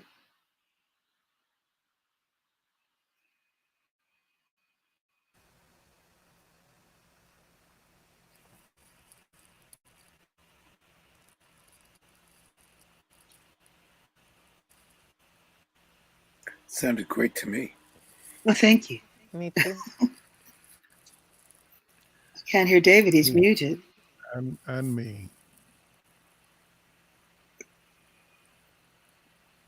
I think Shola was muted. David is muted. And David is muted. He's muted, right. Okay. Can't hear you. I don't know. Yeah, I don't know what happened with me, but that sounded much better with everybody else muted. I just yeah, with that. Yep. Good. Lisa, you are recording, yes? Lisa, Yes. you are recording yours, yes? I recorded mine, yeah, and I stopped. Yeah. Yeah. Mhm. Okay. Yeah, I just wonder about the background hiss from Lisa's end, what it might do to the recording of other people. So as whenever possible, I'm just trying to mute other people so that the sound is cleaner. David, Okay. did you hear that hiss before I had the earphones also? Or does the earphones make that more? No, the earphones. They're not. They're not making it worse. No. Okay. But it sounds like somebody has a speaker on. I mean, it looks like everybody's wearing headphones, but it seems like somebody might also have a speaker on. Or I'm hearing an echo that I don't know why there's this echo. Because I don't know. Everybody take your headphones off while I'm talking, and I'll just keep on talking, and you see if you hear me talking when I'm not. Our talking in wonderful your director headphones. is muted. Okay. Anybody? You mean- Anybody? Yeah.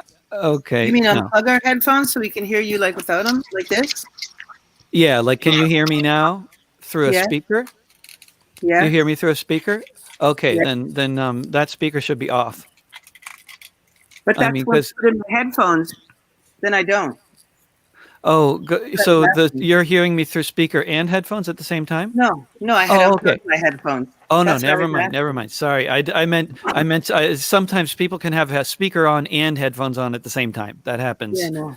Yeah, cool. Okay, can people hear me now? Yes. Yes. Okay, because for a moment I was talking to nobody for some reason, and I wasn't, I wasn't here, so I'm here now. Okay, let's just leave that like that. David, are you happy with what you heard? Yeah. That last take of the intro was great. Great. Okay, fantastic. So let's move on to our next adventure. Tayo, where are we going next? Page 20. What scene is that, Tayo? 6. Oh, okay. That's the opening of 6, right? Yeah. Mm-hmm. Now, really? I guess I have a different. I'm on draft 4A. Is that the latest? Yeah. Mm-hmm. 4A. Okay. I have that's my page 20 is scene 9. Back in Kenosha, August 2020. I'm sorry. No. You're correct. No. It is page 20. That's what I have. Page is scene 6. The top of 6, right? Yeah. Maybe pagination happens differently on this iPad. I don't know. Because I mean, I see. Maybe the page numbers are not lining up with. Okay, let's see. Mm-hmm. Where are page numbers? They're on the bottom of the page. But we want. Oh, okay, on the bottom. So, are you going through the scenes in order now? Because I'm not back in until scene 12, so which is like page. No, let's do the scene that you're all in. So let's do scene.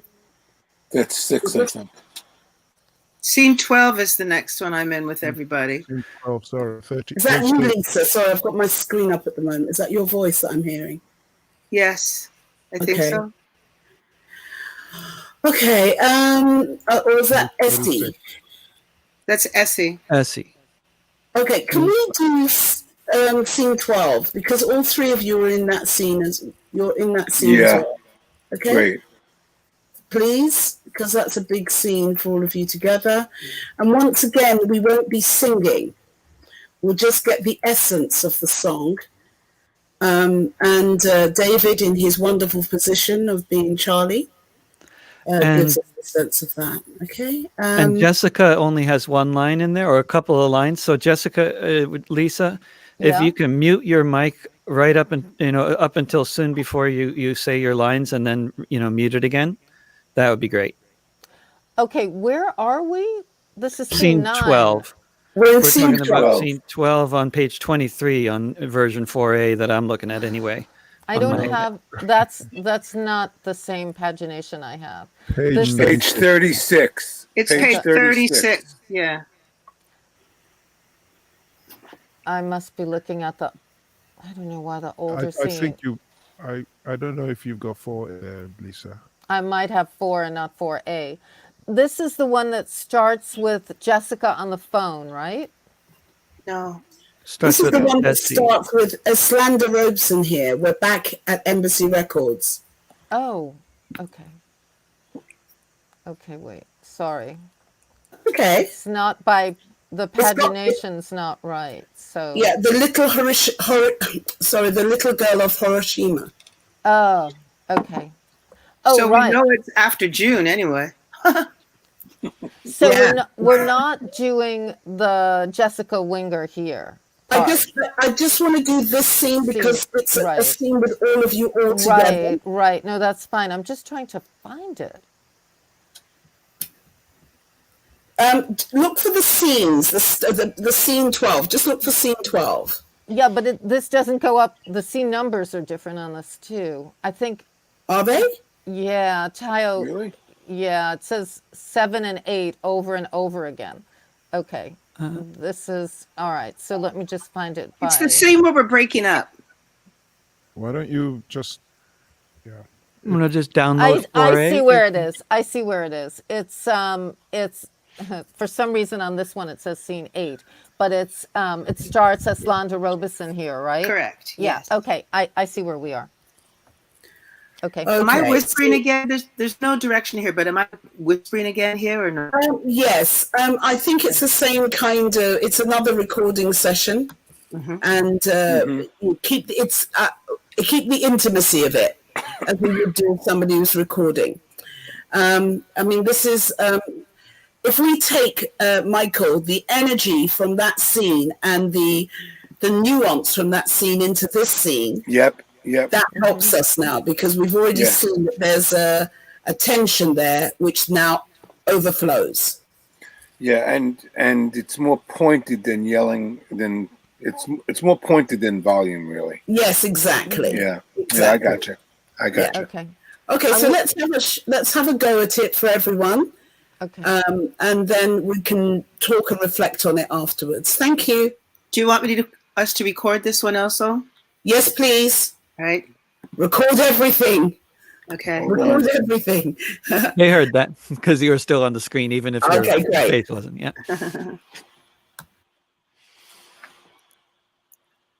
It's Landa Robeson here. We're back at Embassy Records for the final recording session of Paul's album. He's been getting hell from all sides since last month's affair at Peekskill, and it's great for him to be in the quiet of a recording studio again, doing what's closest to his heart. Jessica is here too, again. No Ben, though. I got that. Very nice. Very powerful, Mr. Robeson. Are you happy with that? Yes, I am, Charlie. Thank you. You want to know who's not happy? I'm not happy. I'm not happy at all. Hello, Ben. What's going on? What's going on, huh? You know, it's funny, Paul. I was going to ask you the very same thing. What's going on? All that stuff in the news about you going around the world being disloyal to our country, being anti-American, a communist, wanting the violent overthrow of the government. I thought, nah, not my gentle friend, Paul. I figured you and I would have a talk so I could understand what's going on. Meantime, you come back from Europe and you cause not one, but 2 riots with your communist friends. And then I come into my studio and holy gut, you're singing a song that tells me you really would have preferred that the Japs would have won the war. And you ask me in my own studio, what's going on? What are you talking about, Ben? Are you losing your mind? What am I talking about? I'm talking about my studio is not a place for un-American activities. I'm talking about this great country took my people in when we were looking for safety. I'm talking about I am 3rd-generation Jewish refugee, and I will not have anybody who disrespects this country coming into my studio to use it to spread Soviet propaganda. Do you know what they are doing to my people over there right now? Do you know? Will you please leave? Jessica, are you going to stand there and let him talk to us like that? I'm sorry, Essie. I don't know what I don't know Essie what does he's not saying. own this studio. I do. And the person to decide what happens here is me. Look, my family's hard-earned money built this business, and I'm not going to allow it to fall down around my ears because of any anti-American activities. Again, I ask you, will you please leave? Well, Charlie, please gather our tapes together. We will gladly finish this album elsewhere. Charlie will do no such thing. No way is anything ever going to appear in public linking the good name of Embassy Records to Paul Robeson. Those tapes will be destroyed, and as far as I'm concerned, you were never here. I do not know you. I do not believe this. We will have no alternative but to sue you, Benjamin Winger. Yeah, so sue me. And see what court in New York will side with a communist. Oh, I've had enough of this. Let's go, Paul. Wait, Essie. Wait. But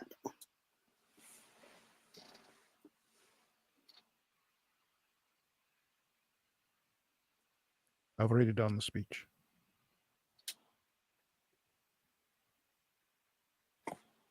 That's a nice speech. Very nice, Paul. Yes.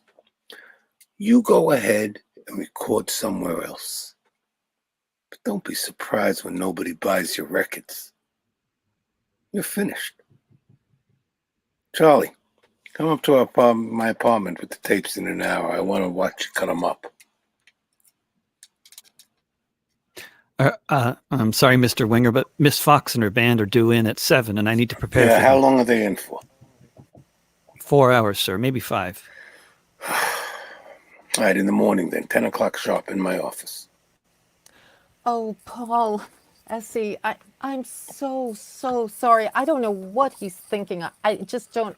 I don't agree with any of this. I'm so sorry.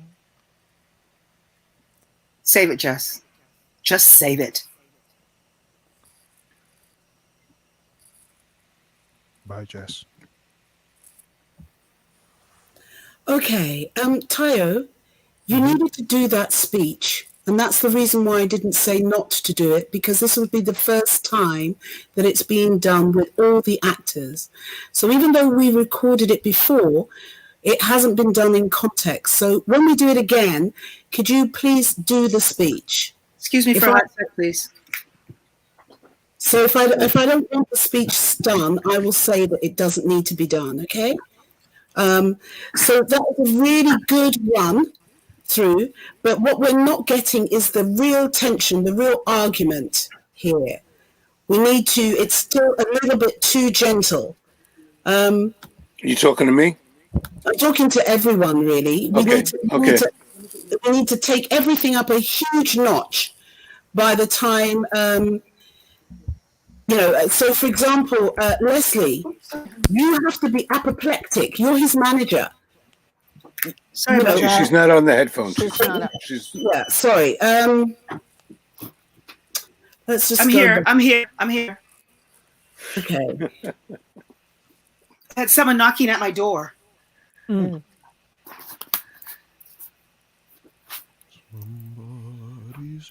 Okay, Michael, you started off us well. It's great because it's a good line. Yeah, who's not happy? I'm not happy. I'm not happy at all. Oh my God. Answer that, please, Neely. Don't worry. Let's go and sort it out. It doesn't matter. Please. This is the same as creative at home, working from home. It's all good. Yep. It's all good. Sorry. Any minute now, a baby will run in here. I'm gonna mute. Hey, Neil. It's really important here, Tayo. You set the tone. So it's the same note, really. If you sit back on it, as if to say he is not aware of what is going on, it's going over his head, it sets a completely different tone to it. When you've sung, it's so exhilarating. And it comes from a spiritual place. So when somebody comes and knocks you on the head and tells you they're not pleased, it's like knocking you out of your revelry in the most, like when you're sleeping and you're really enjoying it and somebody wakes you up and throws water on you. So it needs to have that kind of tension in your response to Ben's, that he's not happy. Yeah? Okay. What's going on? Do you know what's going on? Because if you sit back on it, then he's got nothing to fight. He's not got nothing to bounce against, and that allows you to get even more angry, Michael. And just find those nuances in there. Yeah. Yeah. And as he's finding those, Essie. Leslie, you're his manager. What are you talking about? What the heck? kind of thing. What are you talking about? Are you, what is the next thing that she would say there? Tayo, finish that sentence off, please. I'm saying, are you going out of your mind? Okay. That's what I'm thinking. Yeah. So Tayo, is that the line? It's a good line, yes. Great. So can you say it? Okay. What are you talking about, Ben? Are you going out of your mind? What I'm talking about? What am I talking about? Do you know what I mean? Let her even say that. Let every single one of those words in that first sentence be a punch. Are you serious? I think maybe. That sounds too contemporary. Okay. But you can choose whichever one comes out. You're the writer. So what are you talking about? Are you serious? But the reason why I like "Are you out of your mind" is because it's inflammatory. Do you know? Okay. Yep. So can we try it, hear it, and we're only going to do it once anyway. So, guys, just get it right. Okay. So can I ask you something? Ben didn't know that he was in the studio today. He didn't book this through Ben. I don't know. I'm asking. I'm thinking right now that Ben comes in and he comes in and he hears him singing this song, and it's like, who booked him in here? You know, because I think Ben, more so than anger, it's betrayal. He feels betrayed by Paul. No, I think that's a route, but I'll ask Tayo, but I don't know I don't think that's quite right. Okay. And the reason why I'm only saying that in this instance is the only indication that we're given in the script is that he doesn't know about the last song. Okay. And also if we link it, as Lando says, you know, he's coming back, you know, in June sometime. So, but is this the first time I'm seeing him since he's back? I just think the moment is bigger if it's the first interaction. You know? It is, but I think the issue is to do with all the speech and everything that's going around. It's hot, and I think it's more self-preservation. I think, you know, it's what the impact. You know, your whole business could go to the wall. You know. But if I booked him in, I mean, I can play it however. But if I booked him in, then I've made a conscious choice of letting him use my studio. Play that, Michael, because if that adds to the indignation, and the salt to the wound, I think that's good. Who the hell let you in here? What is going on here? This is my studio, and you know. All right, let me try it. And if no, exactly. Just try it. Yeah, let me play with it. Okay. Yeah, and so Tayo, I would just say then, what you've already had the encounters with the reporters. Your son has had to change his wedding arrangements. You're aware of the impact of your politics on the people that you love. And that has to have an effect. It doesn't mean that you're still as strong as ever, but it has to have an effect. And we know that it did have an effect. So that the elements of that need to be played in here. It had huge well-being impacts. Would it have been Jessica that booked us? Would it be Jessica that booked us in this recording session? That would be great. Yeah, I'm sure. Jessica's here too. No Ben though. I mean, I'm surprised there's no Ben, but I'm thinking also there's no Ben because Jessica really doesn't want Ben there. You know, so there's the two things there, like no Ben though. Absolutely. That's great, Leslie. Okay. Mm-hmm. Yeah, because he's going to sing the love song, and the Hiroshima song is what sets Ben off, right? Because he's sympathetic with the little girl of Hiroshima. And I know how much that song means to Tayo, as well as to Robeson. So, yeah, that would explain why Ben is so pissed off, right? It isn't just the left-leaning socialist communist stuff. It's that he's singing on behalf of the people who were slaughtered in Hiroshima. Sure. Tayo, is there anything that you can add to this? Otherwise, it's beginning to get quite late now, so I want us to kind of... Let's do it. Let's do it. Okay.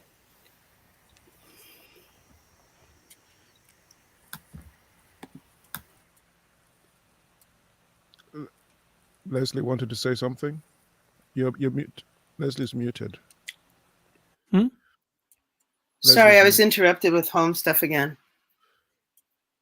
I have my family here in Canada. We're doing our civic duty and voting in the States because we're dual citizens. So I'm actually going across to COVID country, risking my life to take everybody's ballots over. So my nieces are dropping off their ballots and stuff tonight. That's what interruptions. I'm sorry. In what state? We in appreciate Michigan, it. Michigan. I live in Windsor. Yeah. This is exactly what Tayo wanted, the ferment of this time. So you are going through it, and we're all in the midst of it. It affects the whole world. So so let's take that weight and that energy and put that in the scene, please, ladies and gentlemen. Mm-hmm. Thank you.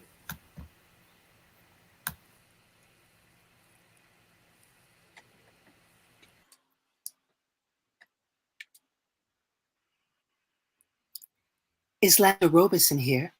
We're back at Embassy Records for the final recording session of Paul's album.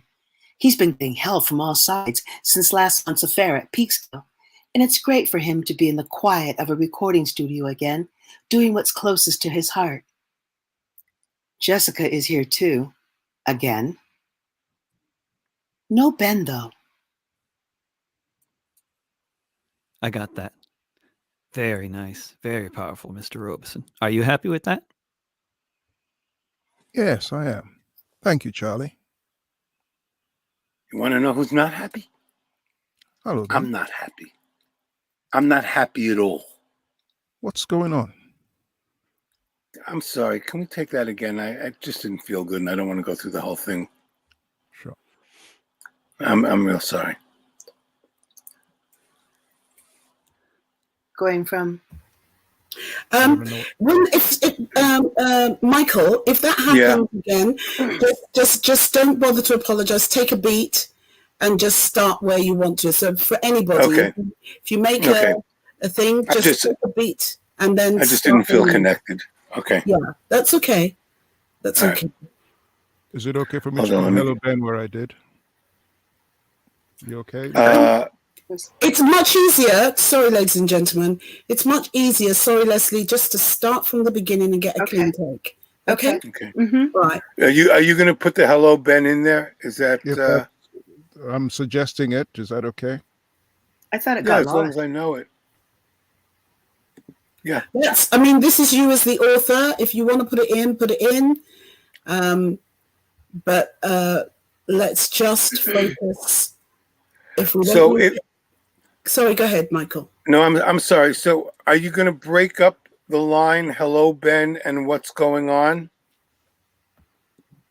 Is this to me or to Tayo? No, Tayo. Are you going to break that line up? How does it feel to you if I do? I don't know. I think if you want, you can say it, and I'll just do it all as one piece. You know what I'm saying? I'm not going to let it breathe. Yeah. You want to throw that in? I'll just throw it all in together. Sure. Okay. And then that all way right. I can I'll feel it. Okay. Try that. All right. Okay. All right. Let me get my script back up. Okay. Excuse me.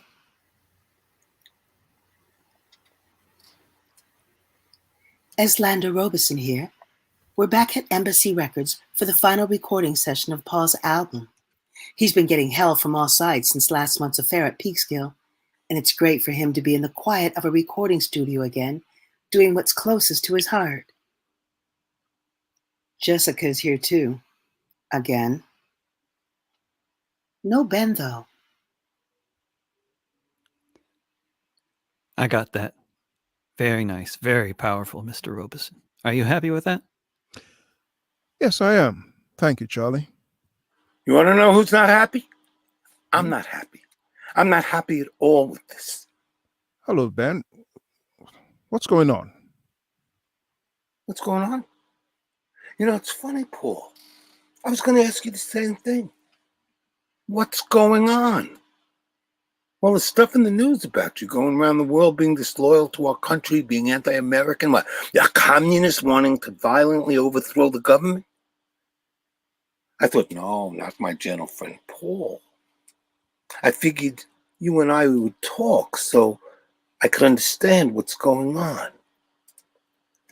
Meanwhile, you come back from Europe and cause not one, but 2 riots with your communist friends. And then I come into my studio and, oh, gut! You're singing a song that tells me you really would have preferred the Japs would have won the war. And you asked me in my own studio, what's going on? What are you talking about, Ben? Are you going out of your mind? What am I talking about? What am I talking about? Huh? I'm talking about my studio is not a place for un-American activities. I'm talking about this great country took my people in when they were looking for safety. And I'm talking about I am 3rd-generation Jewish refugee, and I will not have anybody who disrespects this country coming into my studio to use it to spread Soviet propaganda.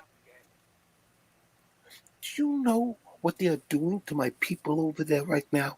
Huh? Do you? Will you please leave? Jessica, are you going to stand there and let him talk to us like that? I'm sorry, Essie. I don't know what he's talking about. Jesse does not own this studio. I do. And the person to decide what happens here is me. My family's hard-earned money built this business, and I am not going to allow it to fall down around my ears because of any anti-American activities that... Look, again, I ask you, will you please leave? Charlie, gather our tapes together. We will gladly finish the album elsewhere. Yeah, Charlie will do no such thing. No way is anything ever going to appear in public linking the good name of Embassy Records to Paul Robeson. Those tapes will be destroyed. And as far as I'm concerned, you were never here. I do not know you. Well, I do not believe this. We will have no alternative but to sue you, Benjamin Winger. So, go, sue me. And see what court in New York will side with a communist. I've had enough of this. Let's go, Paul. Wait, Essie. Wait.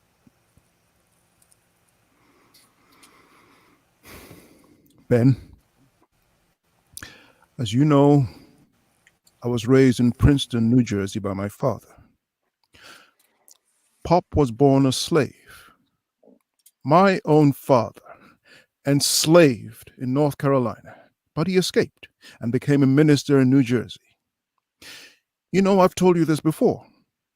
Pop knew Hebrew. He used it in his sermons, and he taught it to me. I sing Hebrew. I speak Yiddish, taught to me by the Jewish folks among whom I was raised in Princeton. I have sung the Hasidic chant for years, Ben. Heslander is from the Cardoso family, Jewish exiles from Spain from a few centuries back. My son Paulie just married a nice Jewish girl. My grandchildren will be Jews, Ben. Your people and my people are one. The songs of my people, our spirituals, they tell your stories, but they're our stories too. Your people and mine have always looked for places of safety, and if we don't stick together, Ben, we will never be safe. We will never settle, never find peace. I admire your loyalty to America, but you seem to have forgotten.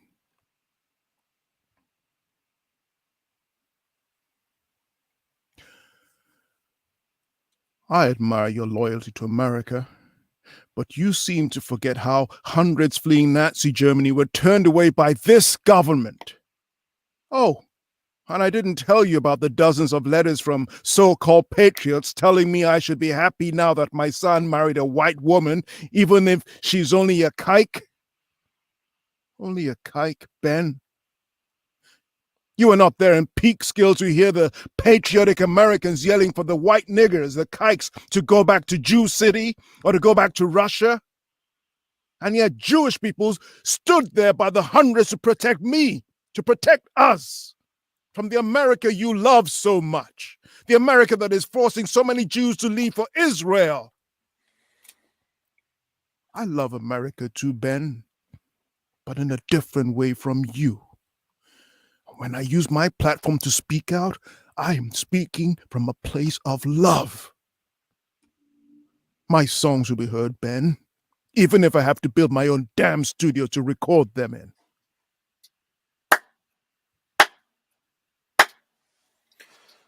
Nice speech, Paul. Yeah. You go ahead and record somewhere else. But don't be surprised when nobody buys your records. You're finished. Charlie, come up to our apartment with the tapes in an hour. I want to watch you cut them up.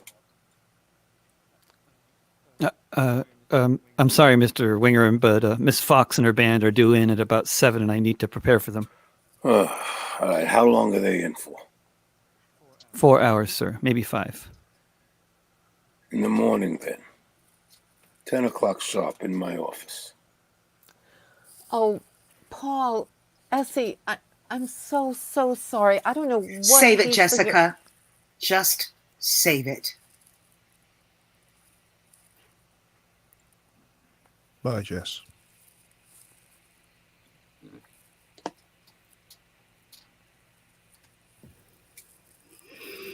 Oh, great. And I think just in terms of writing, the stronger line ending is Essie's line, actually. Yeah, I agree. Yeah. Great. No, I think that, David, was that okay for you? Technically, it was the best in terms of the sound, I think, yeah. Great. And I messed up a little in the middle there. I mean, if it works, I kind of stumbled on my words. And you used your actor's skill to just drive through. Okay, great. And that's great. And there's 2 different versions that Adrian can use to mix and match from, too. Okay. Absolutely. As long as you're good, I'm good. Yeah, I think that was really fantastic. Really got a real sense of the tension there in the scene. It just felt the whole atmosphere change. So well done. Is there anything else for Michael and Leslie, Tayo? I think that's it. Yeah. Michael, do you have any additional lines that you haven't done? No. And I looked at the new script, and you didn't have me as any of the additional voices. But so I'm good with that. You think you can escape? I'm pretty sure you're in there. Okay. You are in there. If you need anything, if you need any kind of overdubbing or anything, just let me know. Well, And I think probably that would be good to just do that as a little thing. Maybe the same thing we did with the other actors, which is just get Michael to read all the lines, and then you have that texture. Okay, you want to do that now, or you want Michael to arrange that with David? No, I think if Michael can arrange it with David.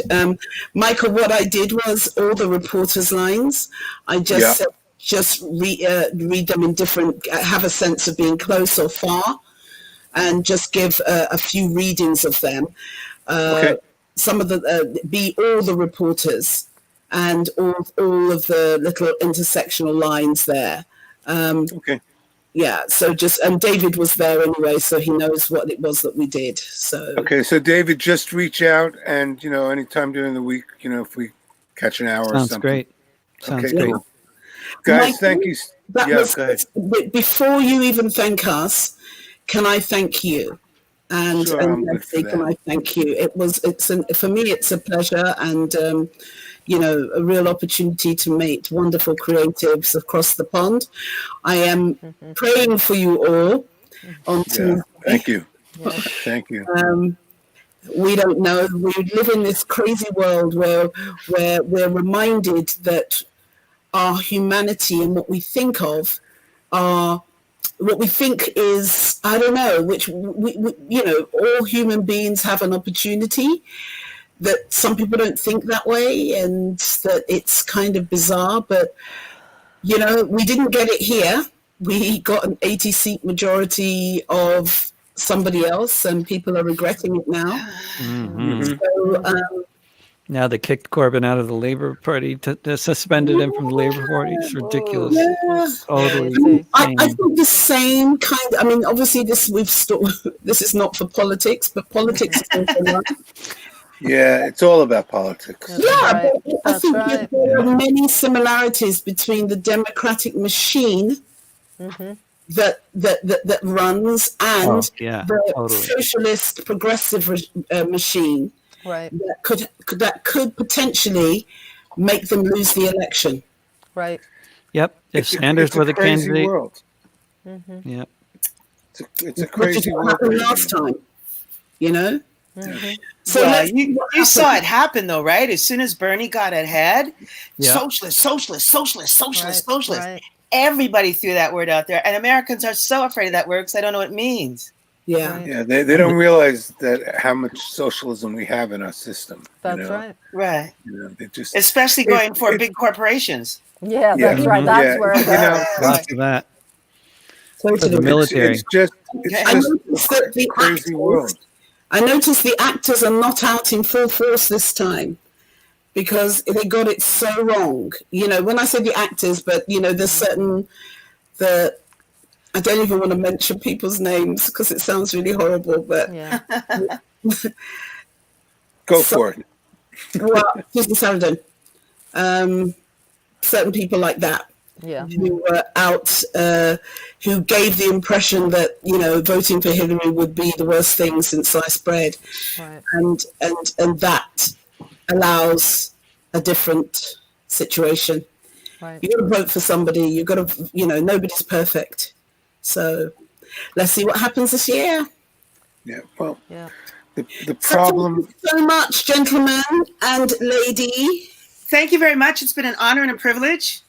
It has been. I really love your insight. I hope I get a chance maybe to work with you for like real theater some point, because I think that would just be a fabulous experience. Thank you, Tayo, for including me in this project. It was wonderful to meet all of you and work with you. And yeah, I hope that, you know, sometime at some point we can like break bread and, you know, clean glasses together or something. Yeah, that sounds great. That sounds great. Leslie. Thanks Take care. Good luck with the rest of the recording. So nice meeting you both. Right. Peace, Thank everybody. You all. It has been such a pleasure and an honor. Tayo, thank you so much, Ben. Thank be you. good. Michael. So nice that after all these years we're doing this. I mean, that's so nice. Yeah, looking forward to hearing the finished product too. Yep. Me too. Yeah. Bye, we everybody. Have to have a listening party. Yes, we should. We should. Good idea. Yeah. Bye-bye. Bye-bye. I got to figure out how to get out. Oh, I sleep. Leave studio. Bye. Okay, and then there were 4. Yes. Then there were 4. So we're on scene 5, Tayo. Is that right? Scene 6. Scene 6. Is it scene 6? Yep. Page 20. Lisa, do you... Scene 6. Scene 6, yep. Yeah. Starting with Jessica. Jessica Winger here. Sorry, scene 6. Yeah. Okay, so again, it's the same process of just getting intimacy, Lisa. And yeah, but just try it and see. Let's just go for a wonderful run. Okay. Okay, thank you so much. And if you feel to do a second one straight away, just do that and just go. Okay.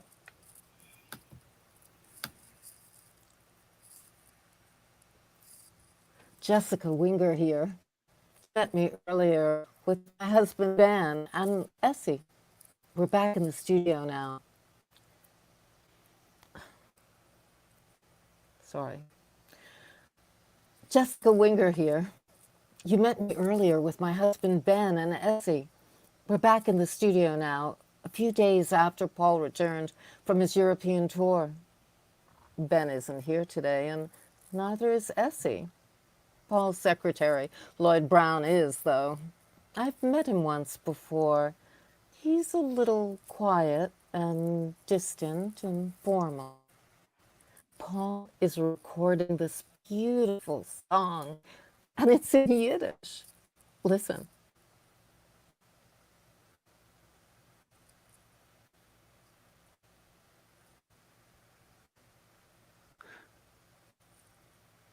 That's good, gentlemen. Thank you, Mr. Robeson, Mr. Brown. Thank you, Charlie. Great job as usual. Thank you, Mr. Robeson. I've been distracted by technical stuff. Can we maybe just start again? No, I actually wanted us to just stop there, please. And just, so thank you, Lisa. That was really lovely. And I've got a few comments to make. You know that I stop you after the first one to just check the sound, David. So go for it. Yeah. And Lisa, you're recording yourself with the phone too, right now, right? Mm-hmm. Yeah. Okay. Because it's like the sound is just getting worse from the whatever the connection issue is, but cool. And that's what. And then Shola commented on the private chat, which I was looking at as I was trying to read my lines, so it didn't work very well. No, I was just yeah. But should we just start again and then that's what I wanted to do. I don't want to. I wanted to just check the sound on that. Because, to begin with, because there's no point in moving on straight away if that isn't so. Really enjoy this. Imagine there's some kind of sweet or something that's delicious that you're really enjoying. So enjoy every word. And when you say listen, let it be, listen. Mm-hmm. Listen. It's almost like the word na na na na na na kind of goes on into the air. Yeah? Okay. So just seduce us with everything that's happening, because hopefully what they'll do is they'll overlap the song underneath you, so it'll be an underscore underneath what you're saying. Okay? Thank you, Lisa. Thank you. Can I suggest more of a whisper as well? Oh, okay.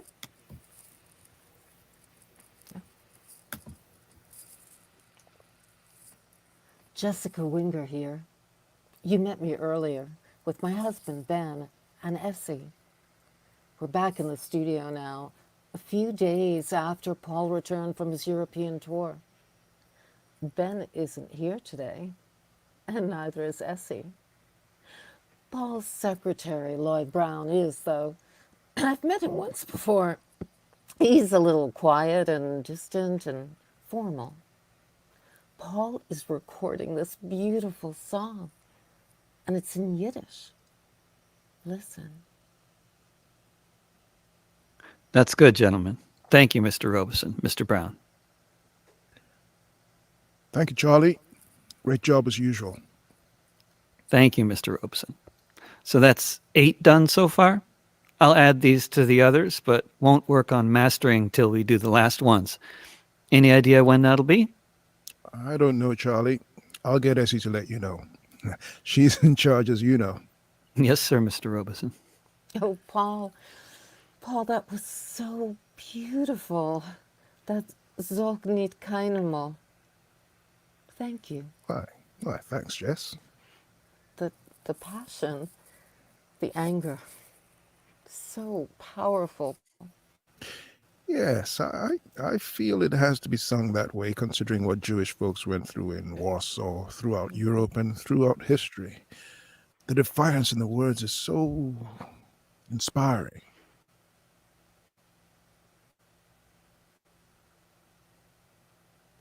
I'm sorry Ben wasn't here to hear this.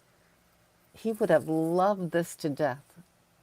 Yep, well, he'll just have to buy the album. Where is he today, anyway? How's he doing? Oh, he's not feeling well today. Oh, too bad. Nothing serious. Just a little under the weather. He sends his love to you and to Essie. Oh, okay, thanks. Send him our love, too. Say, Paul, what are you doing now? do you want to maybe go around to Manny's for a glass of wine or something to eat? You too, Lloyd, if you like.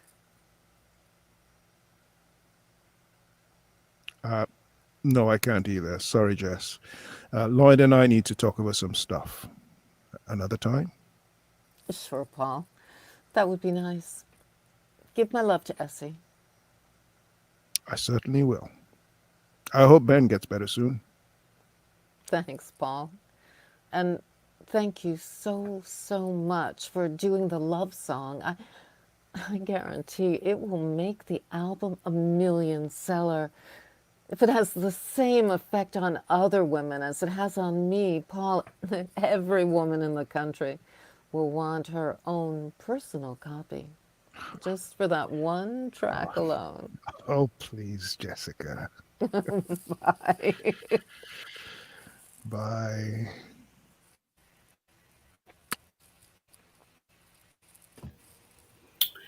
Hey, well done. That's great. I would just like to try one more. I think this is the last one, isn't it? No. It's Okay. not. Okay, just... I know we haven't done the scene with Sydney Dennis in it anyway. Right. You might end up playing Sydney Dennis as well, David. That's the one I was originally expecting to play, but I'm happy to do anything. And the scene where she's calling Charlie. Yeah. I'm just trying to a couple of things. Lisa, when you say the name of the song,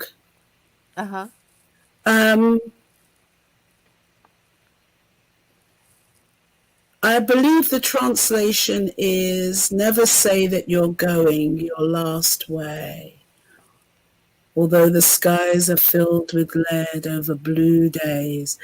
I just would like to hear that, as it's written, it's really hard because it's on these consonants. Right. So it's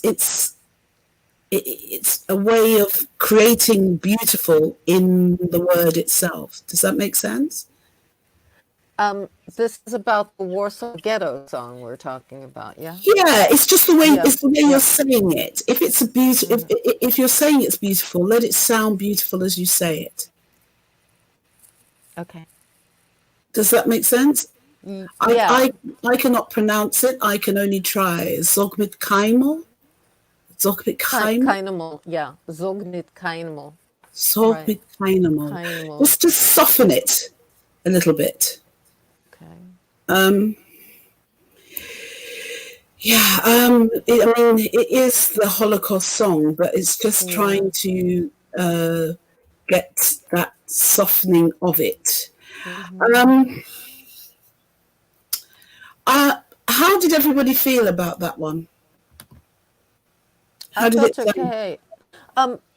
Shola and Tayo, do you think, I know you're singing it in Yiddish, but would it make more sense for the listener to say, that was so beautiful, that Warsaw Ghetto song? Because they won't know what Zognit Kainamol means. Well, that's the reason why I was wondering if there was a way of finding some words, a translation from it. Right. That you could just take some of the English translation or close to the translation of it, or even what it says at the top. I'm concerned about the time at the moment. Right, right.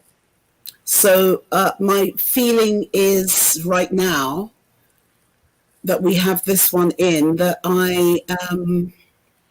Sorry, I'm thinking about two things at the same time. Let me finish this thought in relationship to what you've asked.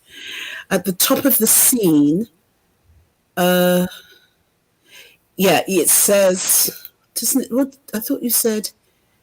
Oh, I thought I read somewhere, Tayo, that you had said, Oh no, that was the Hiroshima song. Yeah. I thought you'd actually said something about this. No,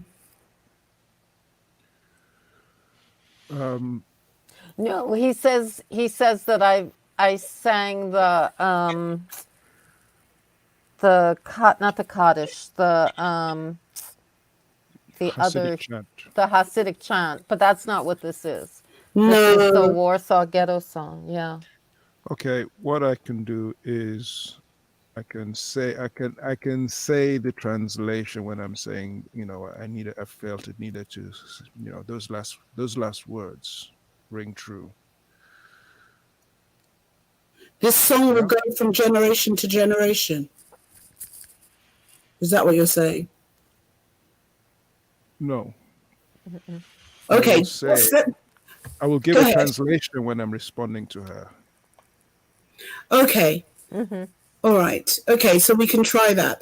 All right. So, ladies and gentlemen, for me, I know we haven't finished yet, but I think we have to. Oh, David, you've got your scene. Yeah, and the just let me just check something. David, your scene with Sydney. Yeah, that's when they're driving into Peekskill. Okay, it's a small bit, isn't it? Yeah. Okay. Can I? Yeah, of course you can. I'm just trying to balance. Okay. All right. Go for it, Tayo. Are you available one night during this week? Yes, I can be available one evening this week. Okay. But I'm looking at the time and realizing I've got 4 hours sleep. That's not enough. So that's why I'm a little bit concerned. And I think we're all getting a little tired. It's been a long day. We're now heading up for 6 hours straight with 15 minutes break for me. So and for us, and for David as well. If we stop now, sorry? If we stop now and you let me know when you are available. No, we can discuss it now. I think that the better day for me would be I think Thursday evening for me at the moment, I think would be the better day. How does that suit everybody else? I don't know about Thursday. Let me look. Oh, sorry. Thursday evening is Guy Fawkes night here. Oh, wonderful. So that might be a good idea in terms of the level of fireworks that might be going on. Maybe we could just use that to our advantage. Yeah, we could indeed. But Thursday would be good for me anyway.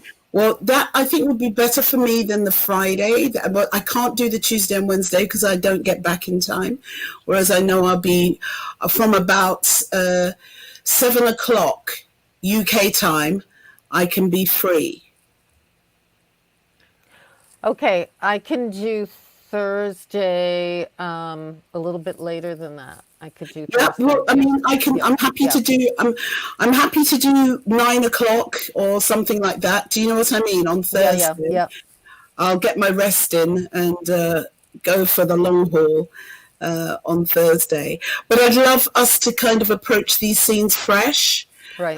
Because this is quite an important scene between Jessica and Paul, and I think, you know, jumping in with wet hair, saving the jumping out again. He's a hard taskmaster. He is. Yeah, but I noticed that he went off and had his own break without telling anybody. Right. You know, smile, Tayo. Yeah. He called me on WhatsApp, so I knew where it. Exactly. He didn't tell me, so I was calling him, and he wasn't there. And I'm like, "What the heck?" You know what I mean? What the heck? I had to call you.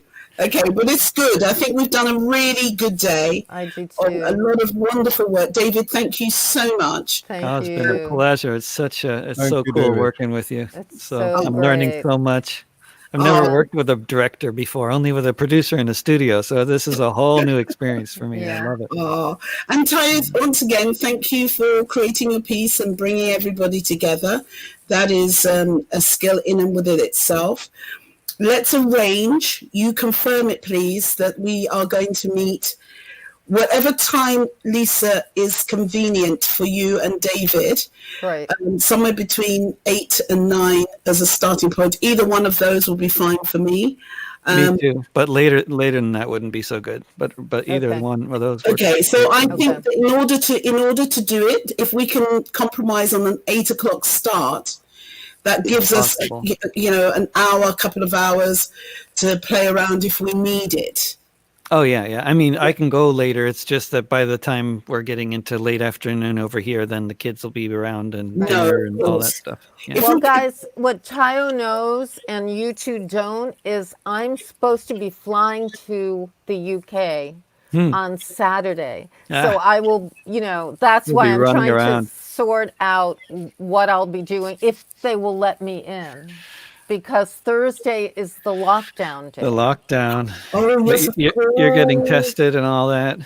I have to get tested. I have to do all of this stuff. Yeah, sure. And pack for, in the hopes that they'll let me in. And Tayo will use his African juju to get you here. I want the ancestors' help. Tayo, Thursday, are you filming in London on Thursday? I will let everybody know. I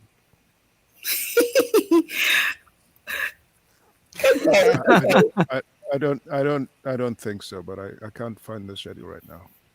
Okay, so I am going to say, David, thank you so much. Lisa, Tayo. Thank you. And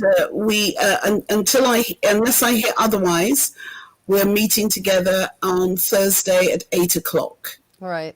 Okay, which I think would be better because 8 to 10 gives me enough time to get up early the next morning. This is the joy of working away. But it's all good. Thank you so much. Thank you. See you guys Thursday. Thank you. And David, let's hope that the country has not completely been, they're putting... The Civil War hasn't started. That it hasn't started. We're a bit doomed either way, I think. I know, but the storefronts in New York, they're putting wood over the storefronts in New York, expecting... This is fascinating. It just occurred to me that we'll know either way by then, won't we? Well, maybe. We probably won't. We probably won't. They have tanks here. The far right literally has armored vehicles and automatic weapons, and they're marching around in the streets. You're joking. No, this is happening. Look at my Twitter feed if you want to see some crazy footage. It's incredible. That's why I'm trying to get out, but I'm just hoping that I can get out. Good luck, Lisa. I know. It's of all the days for the lockdown. Thank you, Shola. I see yes. My favorite Orishas. I have an altar.